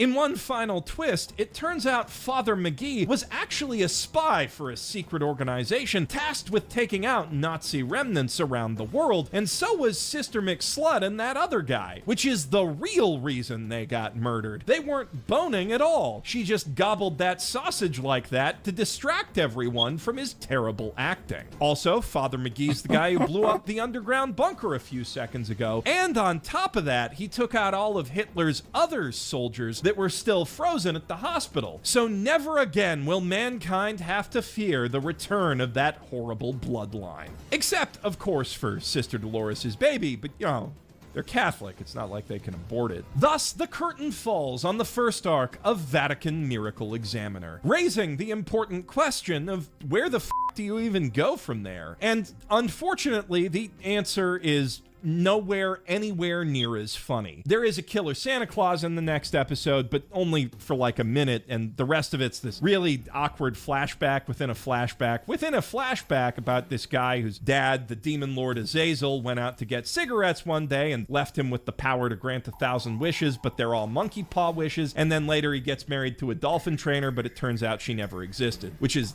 way less fun than I'm making it sound, trust me. Then, aside from this one bit where Roberto's put on trial before Satan himself with a snake man for a lawyer, the arc after that's kind of just a vaguely racist snooze fest. But if you can push through all of that, the final arc is about killer clowns, so there's definitely a light at the end of this tunnel, even if it never quite reaches the heights of insanity that we've enjoyed today. You can go watch that on your own time, though, because frankly, I'm all Hitlered out, and we've got a big end-of-year video to work on. Though, Yazzie and I did film our reactions to the entire series, which should be going up in highlights on the second channel in the next few days. Or, if you want to watch the whole thing with us, we'll be posting the uncut reactions to our Patreon. So please look forward. On January 4th, 2025, 2 police officers from Kannapolis, North Carolina, pulled over a vehicle at a traffic stop. The passenger of this vehicle had an outstanding warrant for his arrest for a felony probation violation. When an officer opened the passenger door and explained that they were going to arrest him, he allegedly pulled a handgun from his jacket and pointed it in the direction of the officer. Based. The cops issued multiple commands to drop the weapon, all of which were ignored. 2 of the 3 officers at the scene opened fire, shooting him repeatedly. Days later, he would die from these wounds at a hospital near Charlotte in North Carolina. Not surprisingly, this made the news all over the world. At least it's not surprising once you read the headlines themselves, like Edgar Welch, gunman from Pizzagate, political conspiracy case, shot dead by police. Welcome back to Respect the podcast where we don't. Sweaty. It's no surprise that everybody celebrated your demise, and now worms are eating your eyes. So don't you worry your rotten head as you sleep in your sodden bed. It's time to respect the dead. It's time to respect the dead. It's time to respect the dead. Yay! Oh, what a good one. I didn't know he died. Oh, he's very dead. He's excruciatingly dead. Yay! Which is very funny. Yeah. Simply because he got killed by police. It always sucks when you're destroyed by the things you love. I hate when that happens to me. I hate when I'm shot dead by the things that I love. Yeah. Like Ethel Cain and gay sex. So for anyone that wants more information regarding Pizzagate and the Satanic Panic, Hoots and I have a documentary called What is a Groomer that goes into all of this in detail with like a lot of flair. In case you were wondering what a groomer was. So this is a barest bones retelling of Pizzagate for those not in the know, which honestly is probably like 99% of people. Like I brought up... Really? Do we misunderstand Pizzagate? No. People have just forgotten They it? don't know. Oh my god. Most This is like why we have Q. We're like terminally online. This is why we have Q. We know. Oh yeah, this is early QAnon. This is the setup for that. Like this is the blueprint. So for people who don't know, in September 2016, allegations surfaced that Anthony D. Weiner An American politician and sex offender had exchanged inappropriate messages with a 15-year-old girl from North Carolina. Law enforcement officials confiscated devices belonging to Weiner as part of their... Is it Weiner? No, it is Weiner. It's Anthony Weiner. It is it's a real sad case of nominal determinism. Like, you're named Weiner and you get yours out at inappropriate moments. Oh my God, and it's D. Weiner. Anthony Dick Weiner. Anthony Dick Weiner. As opposed to the other Wieners. Waving his Dick Weiner around. So they confiscated his computers to look into these claims, and during the examination of his laptop, authorities discovered information related to the Hillary Clinton email controversy. Oh my God, no, not our emails. Honestly, one of the stupidest phrases I've ever had to say way too many times in my life. Her emails? Stop making me say Hillary Clinton's email. Stop saying... This finding allegedly prompted FBI Director James Comey to restart his investigation into Clinton's email practices just days before the 2016 presidential election, which Clinton ultimately lost to an American politician and sex offender, Donald Trump. I love the full circle here. There's already too many sex offenders in this 2 paragraphs in this story, and there's 2 American politicians and sex offenders. I feel like as somebody who's on the left, my knee jerk thing about Pizzagate is there were no children being abused, but I mean there's a lot of children related to this story. Oh, being absolutely. Abused. Maybe not at the pizza parlor. Oh, definitely not at the pizza parlor. I found out so many things because I went through the entire document that they dossier they put together about Pizzagate, and there's so many unhinged little I can't wait to get to this. Okay. Oh my gosh. Is there anything you can tell me about adrenochrome? Or is that not part of this story? I'm not getting into that. Okay. We're going to take a little break. So for anyone interested, I feel like I could use a little adrenochrome. This is the little man. Oh. Edgar Madison Welch. He's more handsome than I expected him to be. He does look like he watches a lot of South Park. Oh, absolutely. It bothers me that he was kind of hot. Where I'm you look like a straight guy on Grindr. Yeah. But wouldn't, and not just because he's dead.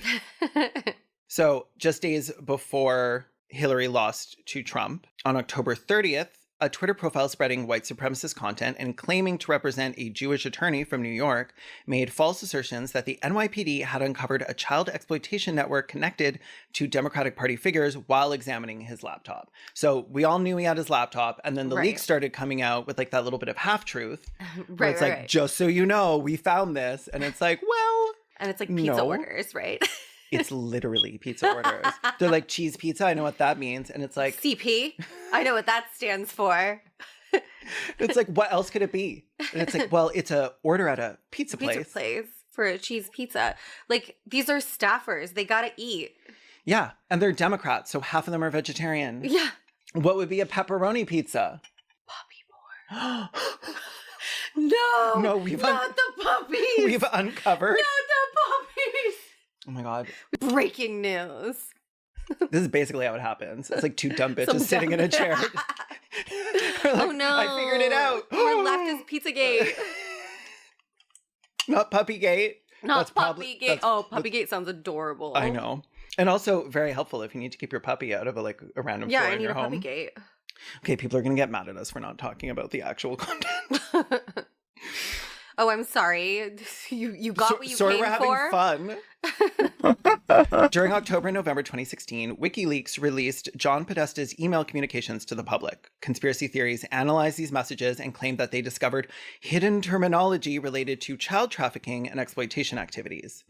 Conspiracy theories started spreading like wildfire, and supporters of these conspiracies also alleged that Comet Ping Pong, a pizza restaurant located in Washington, D.C., served as a location for occult ritual abuse. I'm sorry. Does this look like the place abuse happens? Do they have ping pong tables in there? I have no idea. Is that why they're called Comet Ping Pong? I know that they have child abuse there. Okay. I've read that. I know they have pizza and child abuse and no basement. I think they lure the kids with the pizza and the ping pong. Yeah. And then I also I love that in these people's minds, high operating sex traffickers also like to come up with little codes and ciphers, 12-year-olds.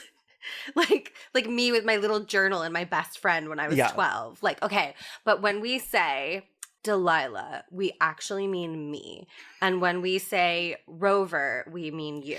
Okay, so I had a spy club. That's it. Because of Harriet the Spy. It's literally that. And I was Randy. My best friend Paula was Tabitha.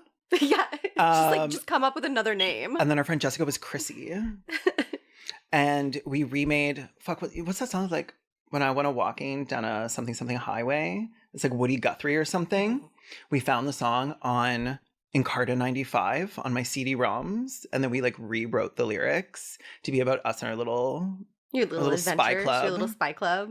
Our little Woody Guthrie diss track about ourselves. So obviously, if people are abusing people in a pizza parlor, it's the Democrats. Yeah. So because Republicans would abuse people in a steakhouse. Obviously. Taking its name from the famous Watergate political scandal, the story gained traction through fake news platforms, beginning with Your Newswire. This website referenced an earlier 4chan forum post as source material for their reporting. If you're like, Joe, we listed our sources and it's a fucking 4chan. I'm going to do that in one of my videos as like a bit and just like in the who corner? catches on. Yeah, I'm going to like do a citation for 4chan. On November 4th, 2016, a Reddit user with the handle u/dumbscribblyunctious create... Dumb Scribblyumptious? That's a great username. Amazing. And this is like, they posted the full, like, Comet Ping Pong Pizzagate summary on the Donald. Like, a full, amazing, like, 30 fucking page. But they're like, well, obviously I trust Dumb Scribblyunctious. Yeah. Like, Dumb Scribblyunctious is definitely like a troll. For people who don't know what the Donald was when it was allowed to exist, it was a gathering place for some of the worst supporters of Donald Trump. And much of the subreddit wasn't about Trump. It was about harassing Democrats, hit pieces on enemies, and just like general, what was it, like deplorableness? Right. It was basically like the r/poll board, except for people who have like plushies in their apartments of like stained plushies. Donald Trump and ponies. Crunchy stained Crunchy plushies. ponies. Okay, I really want like a cute, like My Little Pony style shirt that says Crunchy Pony. Crunchy Pony. Somebody write that down. So I'll explain the parts here that have to do with what would eventually become known as Pizzagate from this document. Okay. Which I had to read, and it was the worst. Comet Pizza is a pizza place owned by James Alefantis, who is the former gay boyfriend of David Brock, the CEO of Correct the Record. It has been the venue for dozens of events for the Hillary campaign staff. Which, like, every single one of these sentences is supposed to be like the nail in the coffin, but it means nothing. Yeah, that's just like... It's just, no, pizza. People order pizza. Yeah. I don't understand what they're trying to say. Well, John Podesta, whose laptop was looked through, has had campaign fundraisers there for both Barack Obama and Hillary Clinton. And John's brother and business partner, Tony Podesta, has his birthday party there every year. Oh, wait, that's honestly so sad. That's really sad. Imagine being like a 55-year-old man and being like, we're going to Comet Pizza again, Hillary. You're like a successful, like... And Hillary like looks up from like the skull of the child she's like sucking the adrenochrome out from, being like, yeah, that sounds good. Shape such for me. Oh my God. This is all quotes from it. It's also a dive that, according to reviews and photos, has hidden bathroom doors and creepy murals. The bathrooms in particular have murals exclusively of nude women, as well as a great deal of graffiti relating to sex. So it sounds like a dive. It sounds like a dive pizza place. Yeah, like... For adults. Also, another thing that I love about these like conspiracy theorists is that they're always like thinking that like people running a genuine like satanic sex cult are like out here like posting they always images. Think they're doing it in public. Like, they always their rationale is like they're rubbing it in our little faces. Yeah. And it's like, but that's not actually how child abuse works. Yeah, like it's not how sex trafficking every single works. time we find one of these people, they are trying to hide it. Yeah, it's so dumb. Reviews of the restaurant are bizarrely polarized. Websites describing it positively note that there regularly unsupervised children running around. I like it make it It's sound a like pizza all you can place. eat, like you can snatch them right up. Like, oh, all the positive reviews are Like says one of there's those, children like, everywhere. One of those Oh, there's spinning sushi bars. Yeah. You're like, I'll have one of those. Yeah, pop me a baby off that Lazy Susan. Hey, Hillary, grab me a Todd off that Lazy Suze. Their menu includes a pedophilic symbol, as do the signs and decorations of other neighboring Do businesses. they say what the symbol is? What's the No, symbol? but I'm pretty sure. No, yes, they did. It was. I'm trying to figure out how to explain it. It was like it was something simple, like an infinity symbol kind of vibe, and then they like. Oh, but that's satanic. They'll overlay it over something else, and then overlay that over something else, and being like, "See," and it's like, honestly, I don't. No, I really don't, sweetie. I think we need to check the carbon monoxide meter in your house, though.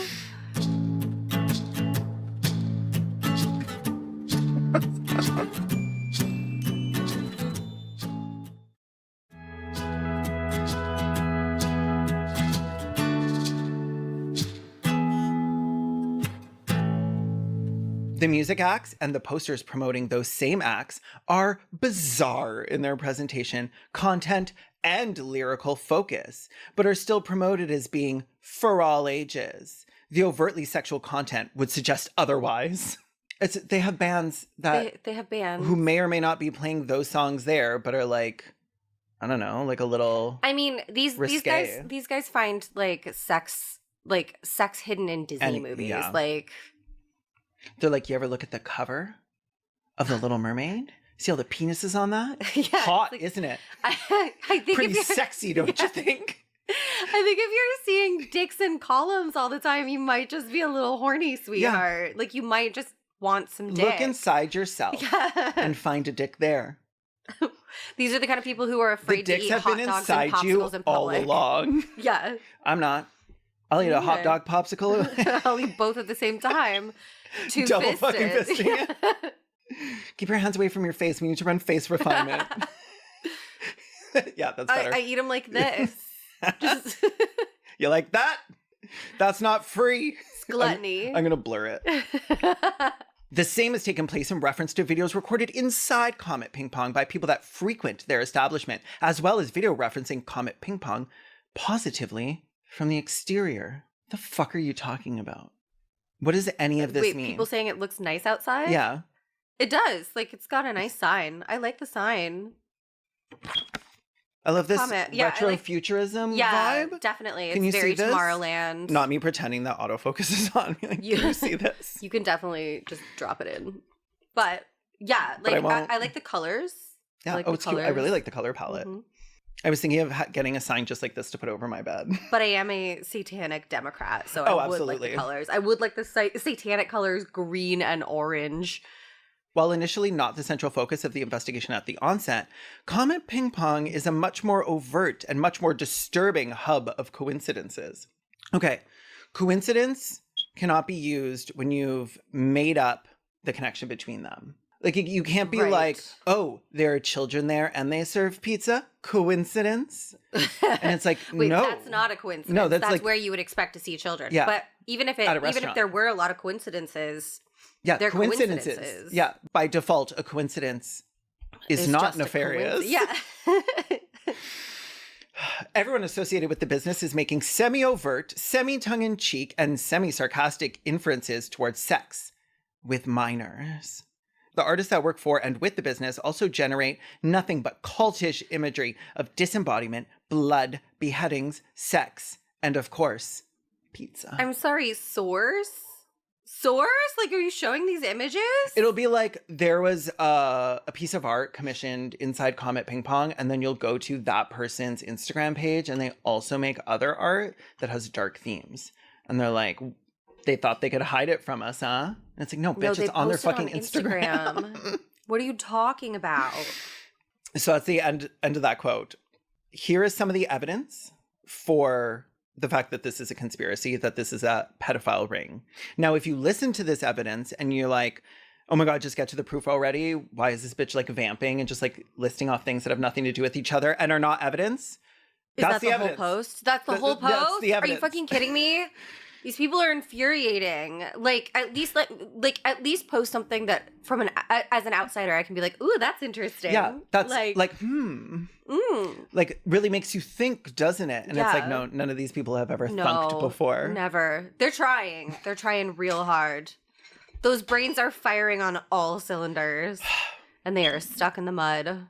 James Alefantis, pizza chef, himself was deemed one of the 50 most powerful people in Washington, D.C.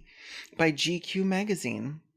He was the romantic partner of David Brock. David Brock is the chief of Media Matters, a major instrument of the Democratic Party. Brock is also the founder of Correct the Record, a super PAC that supported the Clinton campaign. James Alefantis has been seen with Tony Podesta. Doesn't he? They all frequent know the each other. restaurant? Yes, they all know each other.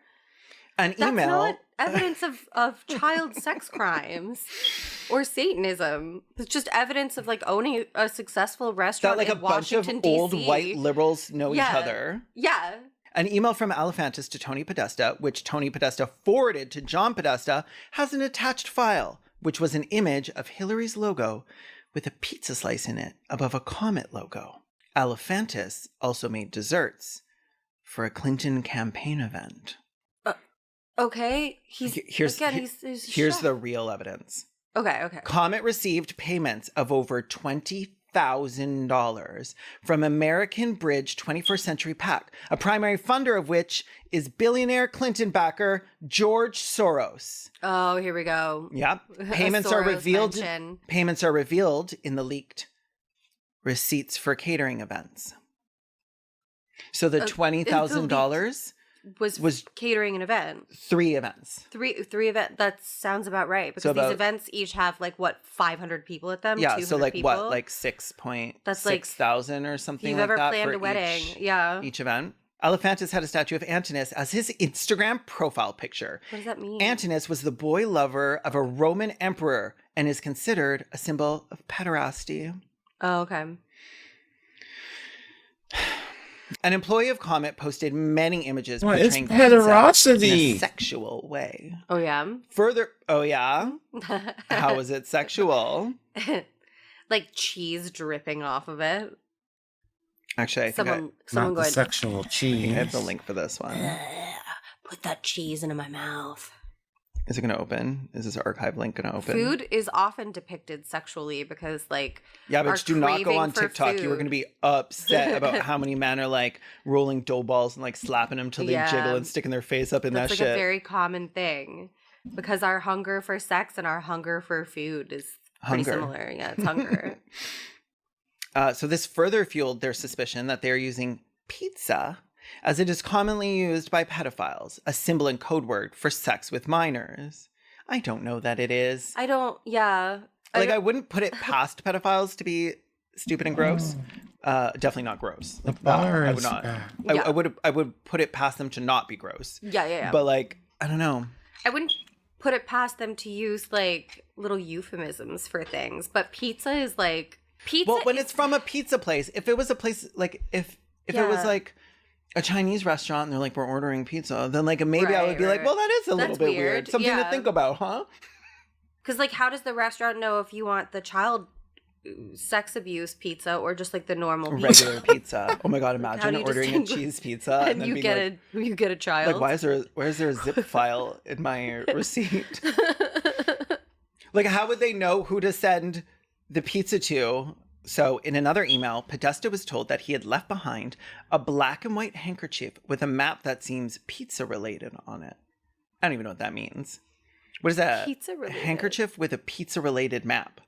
The hell is that? Is it like a map where like somebody's like drawn like a route on the map that's like shaped like a triangle, like a slice or a circle? Yeah, what does even pizza shaped mean? Pizza. A triangle or a circle. It could only be one of two things. Unless it's a deep dish. Oh, or like a Detroit style. That's a square. Or a party pizza. Square. Yeah. So basically all the shapes. Dear. A shape. Note that in the gay community, handkerchiefs are sometimes used as code for sexual preferences. You're gay, is that true? It was true 50 years ago when people were like fucking cruising in bathhouses and like... Yeah, now they just go on Grindr. In the bushes. And that usually tells you. Yeah, you don't need a handkerchief. Yeah. They'll be like, I'm into feet and pissing on them. Smelling pits. Yeah. Well, that's everyone. All the gays love that. Mm. It is possible that others have adopted this code as well. Black symbolizes BDSM domination in this code. Some have suggested that white could symbolize pedophilia due to the association of white with innocence and purity. Now, I will tell you, if you associate white with innocence and purity, I'm going to need you to go to Hogwarts and put on the racist hat. and we'll find out We'll if find you're... out which Hogwarts clan you're in. Yeah.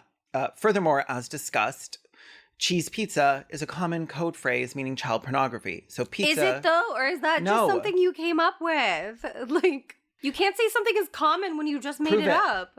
Yeah. Source? Did you order a child using cheese pizza? Did you order CP using cheese pizza? Hillary Clinton was sent email updates on the prosecution of Laura Silsby, who was caught trafficking children in Haiti. Laura Silsby was let off the hook by George Puello, who was later convicted of sex trafficking, and who was Nothing's happening. It's just a bunch of people making up nonsense. Yvette Folger, a close friend of James Alefantis, gave a statement in support of Silsby. I mean, So somebody that the knew existence somebody of that real knew. sex traffickers has nothing to do with a pizza parlor. Okay, now here's where it gets real connected to Comet Ping Pong. Okay, finally. We recently found the Instagram account of James Alefantis. They make it sound like they're fucking sleuths. As if it's not just on Instagram. That's why we're celebrating. You search no longer James being Alefantis Instagram. The contents of it are indescribably bizarre. And they do go on to describe it, don't worry. And the context of the posts and comment chains are weird. There are plenty of people here that are watching along. It says we got associates. 9 But the people photos here. seem to be a near constant assortment of different They're children just shy. of a variety of ages intermingled between posts about gay bars, clubs, photos of common rape drugs, and piles of foreign currency. Okay, so I'm going to guess the children are children in his family. Yep. Like his nieces and nephews. Correct? And it's like 1 or 2. Yeah. They just couldn't, they all have face blindness. The pictures of foreign currency and like all of that, that's from like trips. He's going on vacation. He's Rape rich. drugs, is it literally just like booze or something? Like No, pictures of glasses of wine. No, he does like party G drugs or whatever, yeah. Party drugs, which is not rape drugs. No, it's a rape drug if you use it to rape someone. Somebody. But that doesn't make it a rape drug. The only like rape drug is like Rohypnol Yeah, but even that you can take like to knock yourself out. You can have a little fun with that But yourself. it's known as Yeah. I mean, like, that is the rape drug. GHB is used that way as well. Mm. But like, I would say it's more commonly used by people that want to get gaped. They want to get gooped and gaped, and Nice and big. They want an arm in there, and they don't want it to hurt. Yeah. I'm gonna get a little woozy. It is like a little tacky to take pictures and put them on your Oh yeah, Instagram, absolutely. though. Like, just don't But do he's that. like a 50-year-old white gay Democrat. Of so course he he's is fucking tacky. tacky. He's tacky as He fuck. earned it. He was probably at Stonewall. After trawling through his Instagram for 24 hours, it has been set to private. 24 hours. A large set of archive copies can be seen here in the next section. Similarly, the Instagram and Twitter accounts of Comet Ping Pong are being edited selectively. I'm like, yeah, they're deleting the tweets that you're harassing them on. So I went through these posts. Obviously, they're like mostly just like some little girl that he knew. Photos of toddlers eating pizza and a gay man At his being pizza gay. parlor. Yeah. It's like families welcome. And this was all enough. Like, this was it. That's all it was. This is, like, pretty much the entirety of it. This was enough to prove to them that Comet Ping Pong was running a pedophile ring out of the basement. Mm-hmm. Not long after this post took off, there were protesters outside of Comet Ping Pong. Alefantis invited some of them in, and they filmed the encounter and put it on YouTube. Presumably, they wanted to check out this famed basement for themselves. The problem is, there's no basement in Comet Ping Pong. Yeah. All of the photos of the basement in Comet Ping Pong were from a completely different place. So some of them came in, filmed it, and were like, where's the basement? Let us in. And he was like, come on in. Take a look. Look for it. Yeah. And it's like, okay, well, obviously you hid the door somewhere. So those videos went viral, obviously. No basement. And you would assume that that would maybe mean that they'd be like, oh, we were wrong. No, of course not. It's But a that's sign not that what the happened. conspiracy goes deeper. Yeah, deeper than their basement. Straight down to the second basement. The crawl space below the basement. So there's no stopping this train. Well, actually, let's stop this train for a second and take a little break. Oh my god, I love breaks. Ad for pizza. Domino's. Oh my god, pizza. Pizza, Domino's. Papa John's. Child pizza. Child pizza. Cheese pornography. Cheese. I think I'll do a break too. Oh Get no, myself some water. Oh, don't worry. I'll bleep it off to be like schmornography or whatever the fuck they say on TikTok. It's interesting how they were like really ahead of the game with like TikTok style euphemisms though. Like nowadays, I would expect someone to be like, I was watching cheese pizza when my mom burst down the door and said, the cops are here for you, Timmy, the police are at the door for you. They have guns. I was watching cheese pizza. So the conspiracy theory gained traction across various alternative news platforms where they have alternative facts. Oh, right. Including Infowars, Breitbart, maybe? Infowars, Breitbart, Planet Free Will. Planet Free Will? I love it. That. And Wish the we had that. And the Vigilant Citizen. Alt-right figures such as Mike Cernovich, I don't know who that is, Brittany Pettibone, who that is. and Jack Posobiec. I learned how to say it recently, but I don't remember. Okay. We know who you're talking Jack about. P. Cernovich is really a really big piece of work. I love, like, I feel like almost a little bit nostalgic hearing the name Breitbart News. Like, it sounds so long. Do they still exist? Surely they still exist.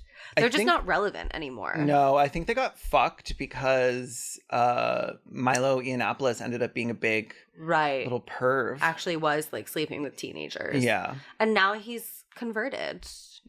So real. Yeah. You know what? He chose to be straight. And I approve that. I'm actually okay with it.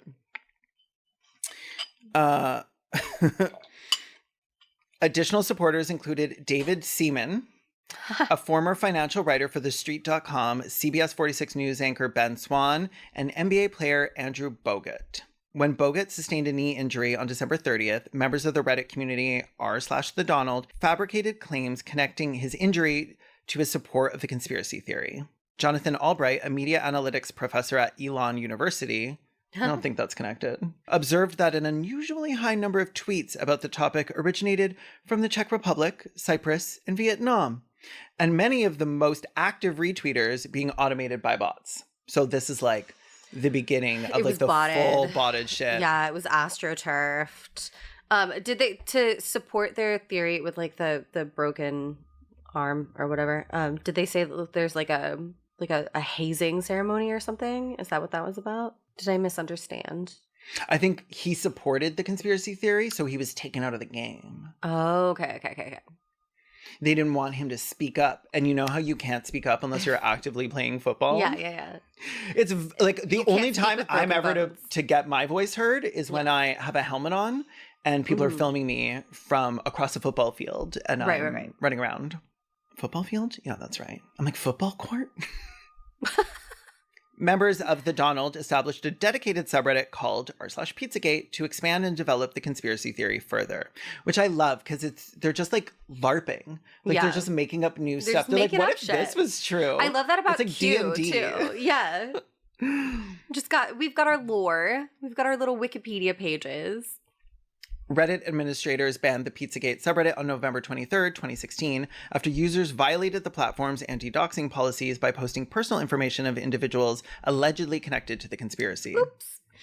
Reddit issued a public statement explaining their decision, declaring, "We don't want witch hunts on our site." Following the Reddit ban, conspiracy theorists relocated their discussions to the v/Pizzagate section on Vote, a Reddit alternative platform. Vote catered primarily, I don't know if you'll be surprised, but to far-right content and has also gone under. Oh. R.I.P. Nobody wanted to advertise, I don't think. Yeah. It used to be really hard to make money on Nazi websites back in 2016. Those are the days. Those were the days. That's why I was feeling a little nostalgic.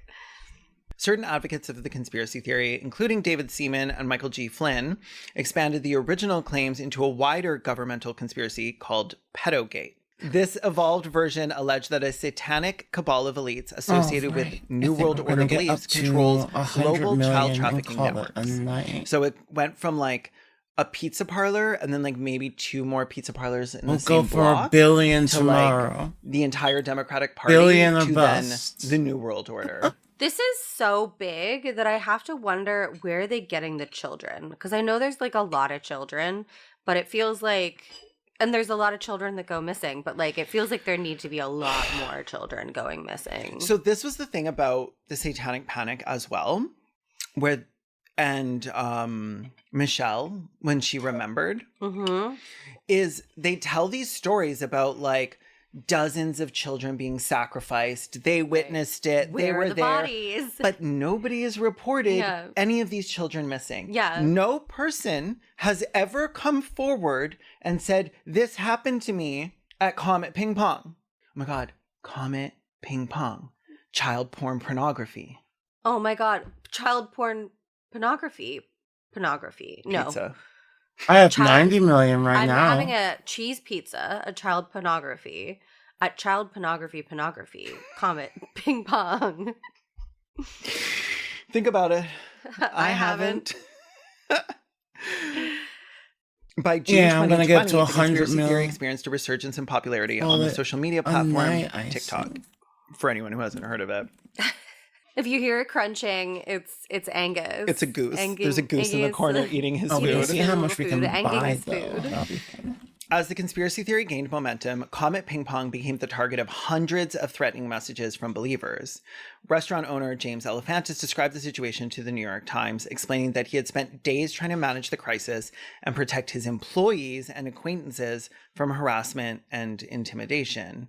So, like, they're going after him, they're protesting outside, they're commenting on his profile on Instagram, but then they're also going to everyone's profile of everyone that's like tagged in his photos, God. everyone who's related to him, and they're attacking They're them canceling. too. Yeah, They're canceling it's them. cancel culture. It's cancel now, culture all of a running sudden, amok. you can't order a cheese pizza Without getting canceled without these the days. woke right Yeah. coming after you. The woke right mob is coming after you for daring to order an American cheese pizza. American. That's where pizza's from. Boston. Conspiracy supporters examined Alefantis' Instagram account and interpreted various posted photographs as supporting evidence for their claims. Many of these images actually showed friends and family members who had simply liked the restaurant's Facebook page. So it'll be like, oh, where are all these children on his page coming from? But what it actually was they would go to his account, click on somebody he was mutuals with, go to their page, take screenshots of children from their page, then post those on the internet and be like, look at all these children associated with James Alefantis. And I'm like, you're sharing... Showing pictures of minors. taken without their consent from their parents' pages. You. So basically, they created this like repository of of images of children they found sexual. And I'm like, do you know what I've never found? An image of a child sexual. Even when I was like a 12-year-old gay child, I was like still into like old beefy men. Like that's because you are morally pure. You've never done something wrong in your entire life. I'm so sorry, but a child attracted to a child, pervert. Yeah, perverted behavior. Yeah, you nasty reverse pedophile. Yeah, groomer behavior. Actually, absolutely. Leave the children alone. Children. Once a child lover, always a child lover, I say. I always say that. Those are actually my first words. Yeah. If you had a crush on one of your classmates in middle school, you are a groomer and you are part of the problem. Me trying to cancel somebody by being like, I heard they had a crush on this like 8-year-old. Fucking sick. They were like playing with them at the sound box. No, you don't mention that part. They're playing with them in the sandbox. Yeah. He tells this sick story about hanging out with an 8-year-old in the sandbox and falling in love with him. It's like really fucking nasty shit. Democrats, I swear. And also some of these pictures weren't even like related to Alefantis at all. Like not even to his just friends. like random kids that they found sexy. On like, they'll Google like James Alefantis children. They're like, and look then at this something- hot kid. I bet he likes this kid. He likes this sexy baby. The restaurant's proprietors and employees faced extensive harassment and threats across social media platforms, with Alefantis personally receiving death threats. And I'm sure a lot of the other ones did either, because all of them. Let's finish off this Yelp administrators island even first. ended up having to lock the page's reviews Oh my just so nobody could God. comment. because so many of them were like clearly coming from We had a outside slow middle, of, but like, anywhere near we got back Comet to godlike Ping Pong. power eventually. Musical acts that had previously performed there became targets of harassment. Of course. Amanda Kleinman They from were pedo musical acts.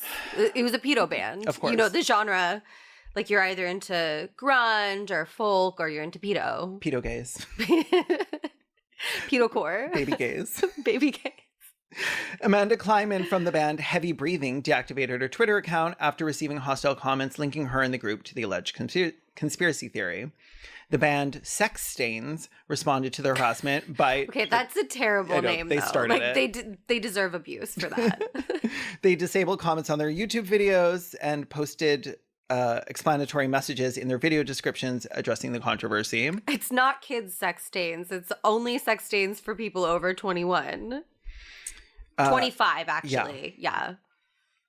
We don't want nobody with no soft little baby brain in that skull.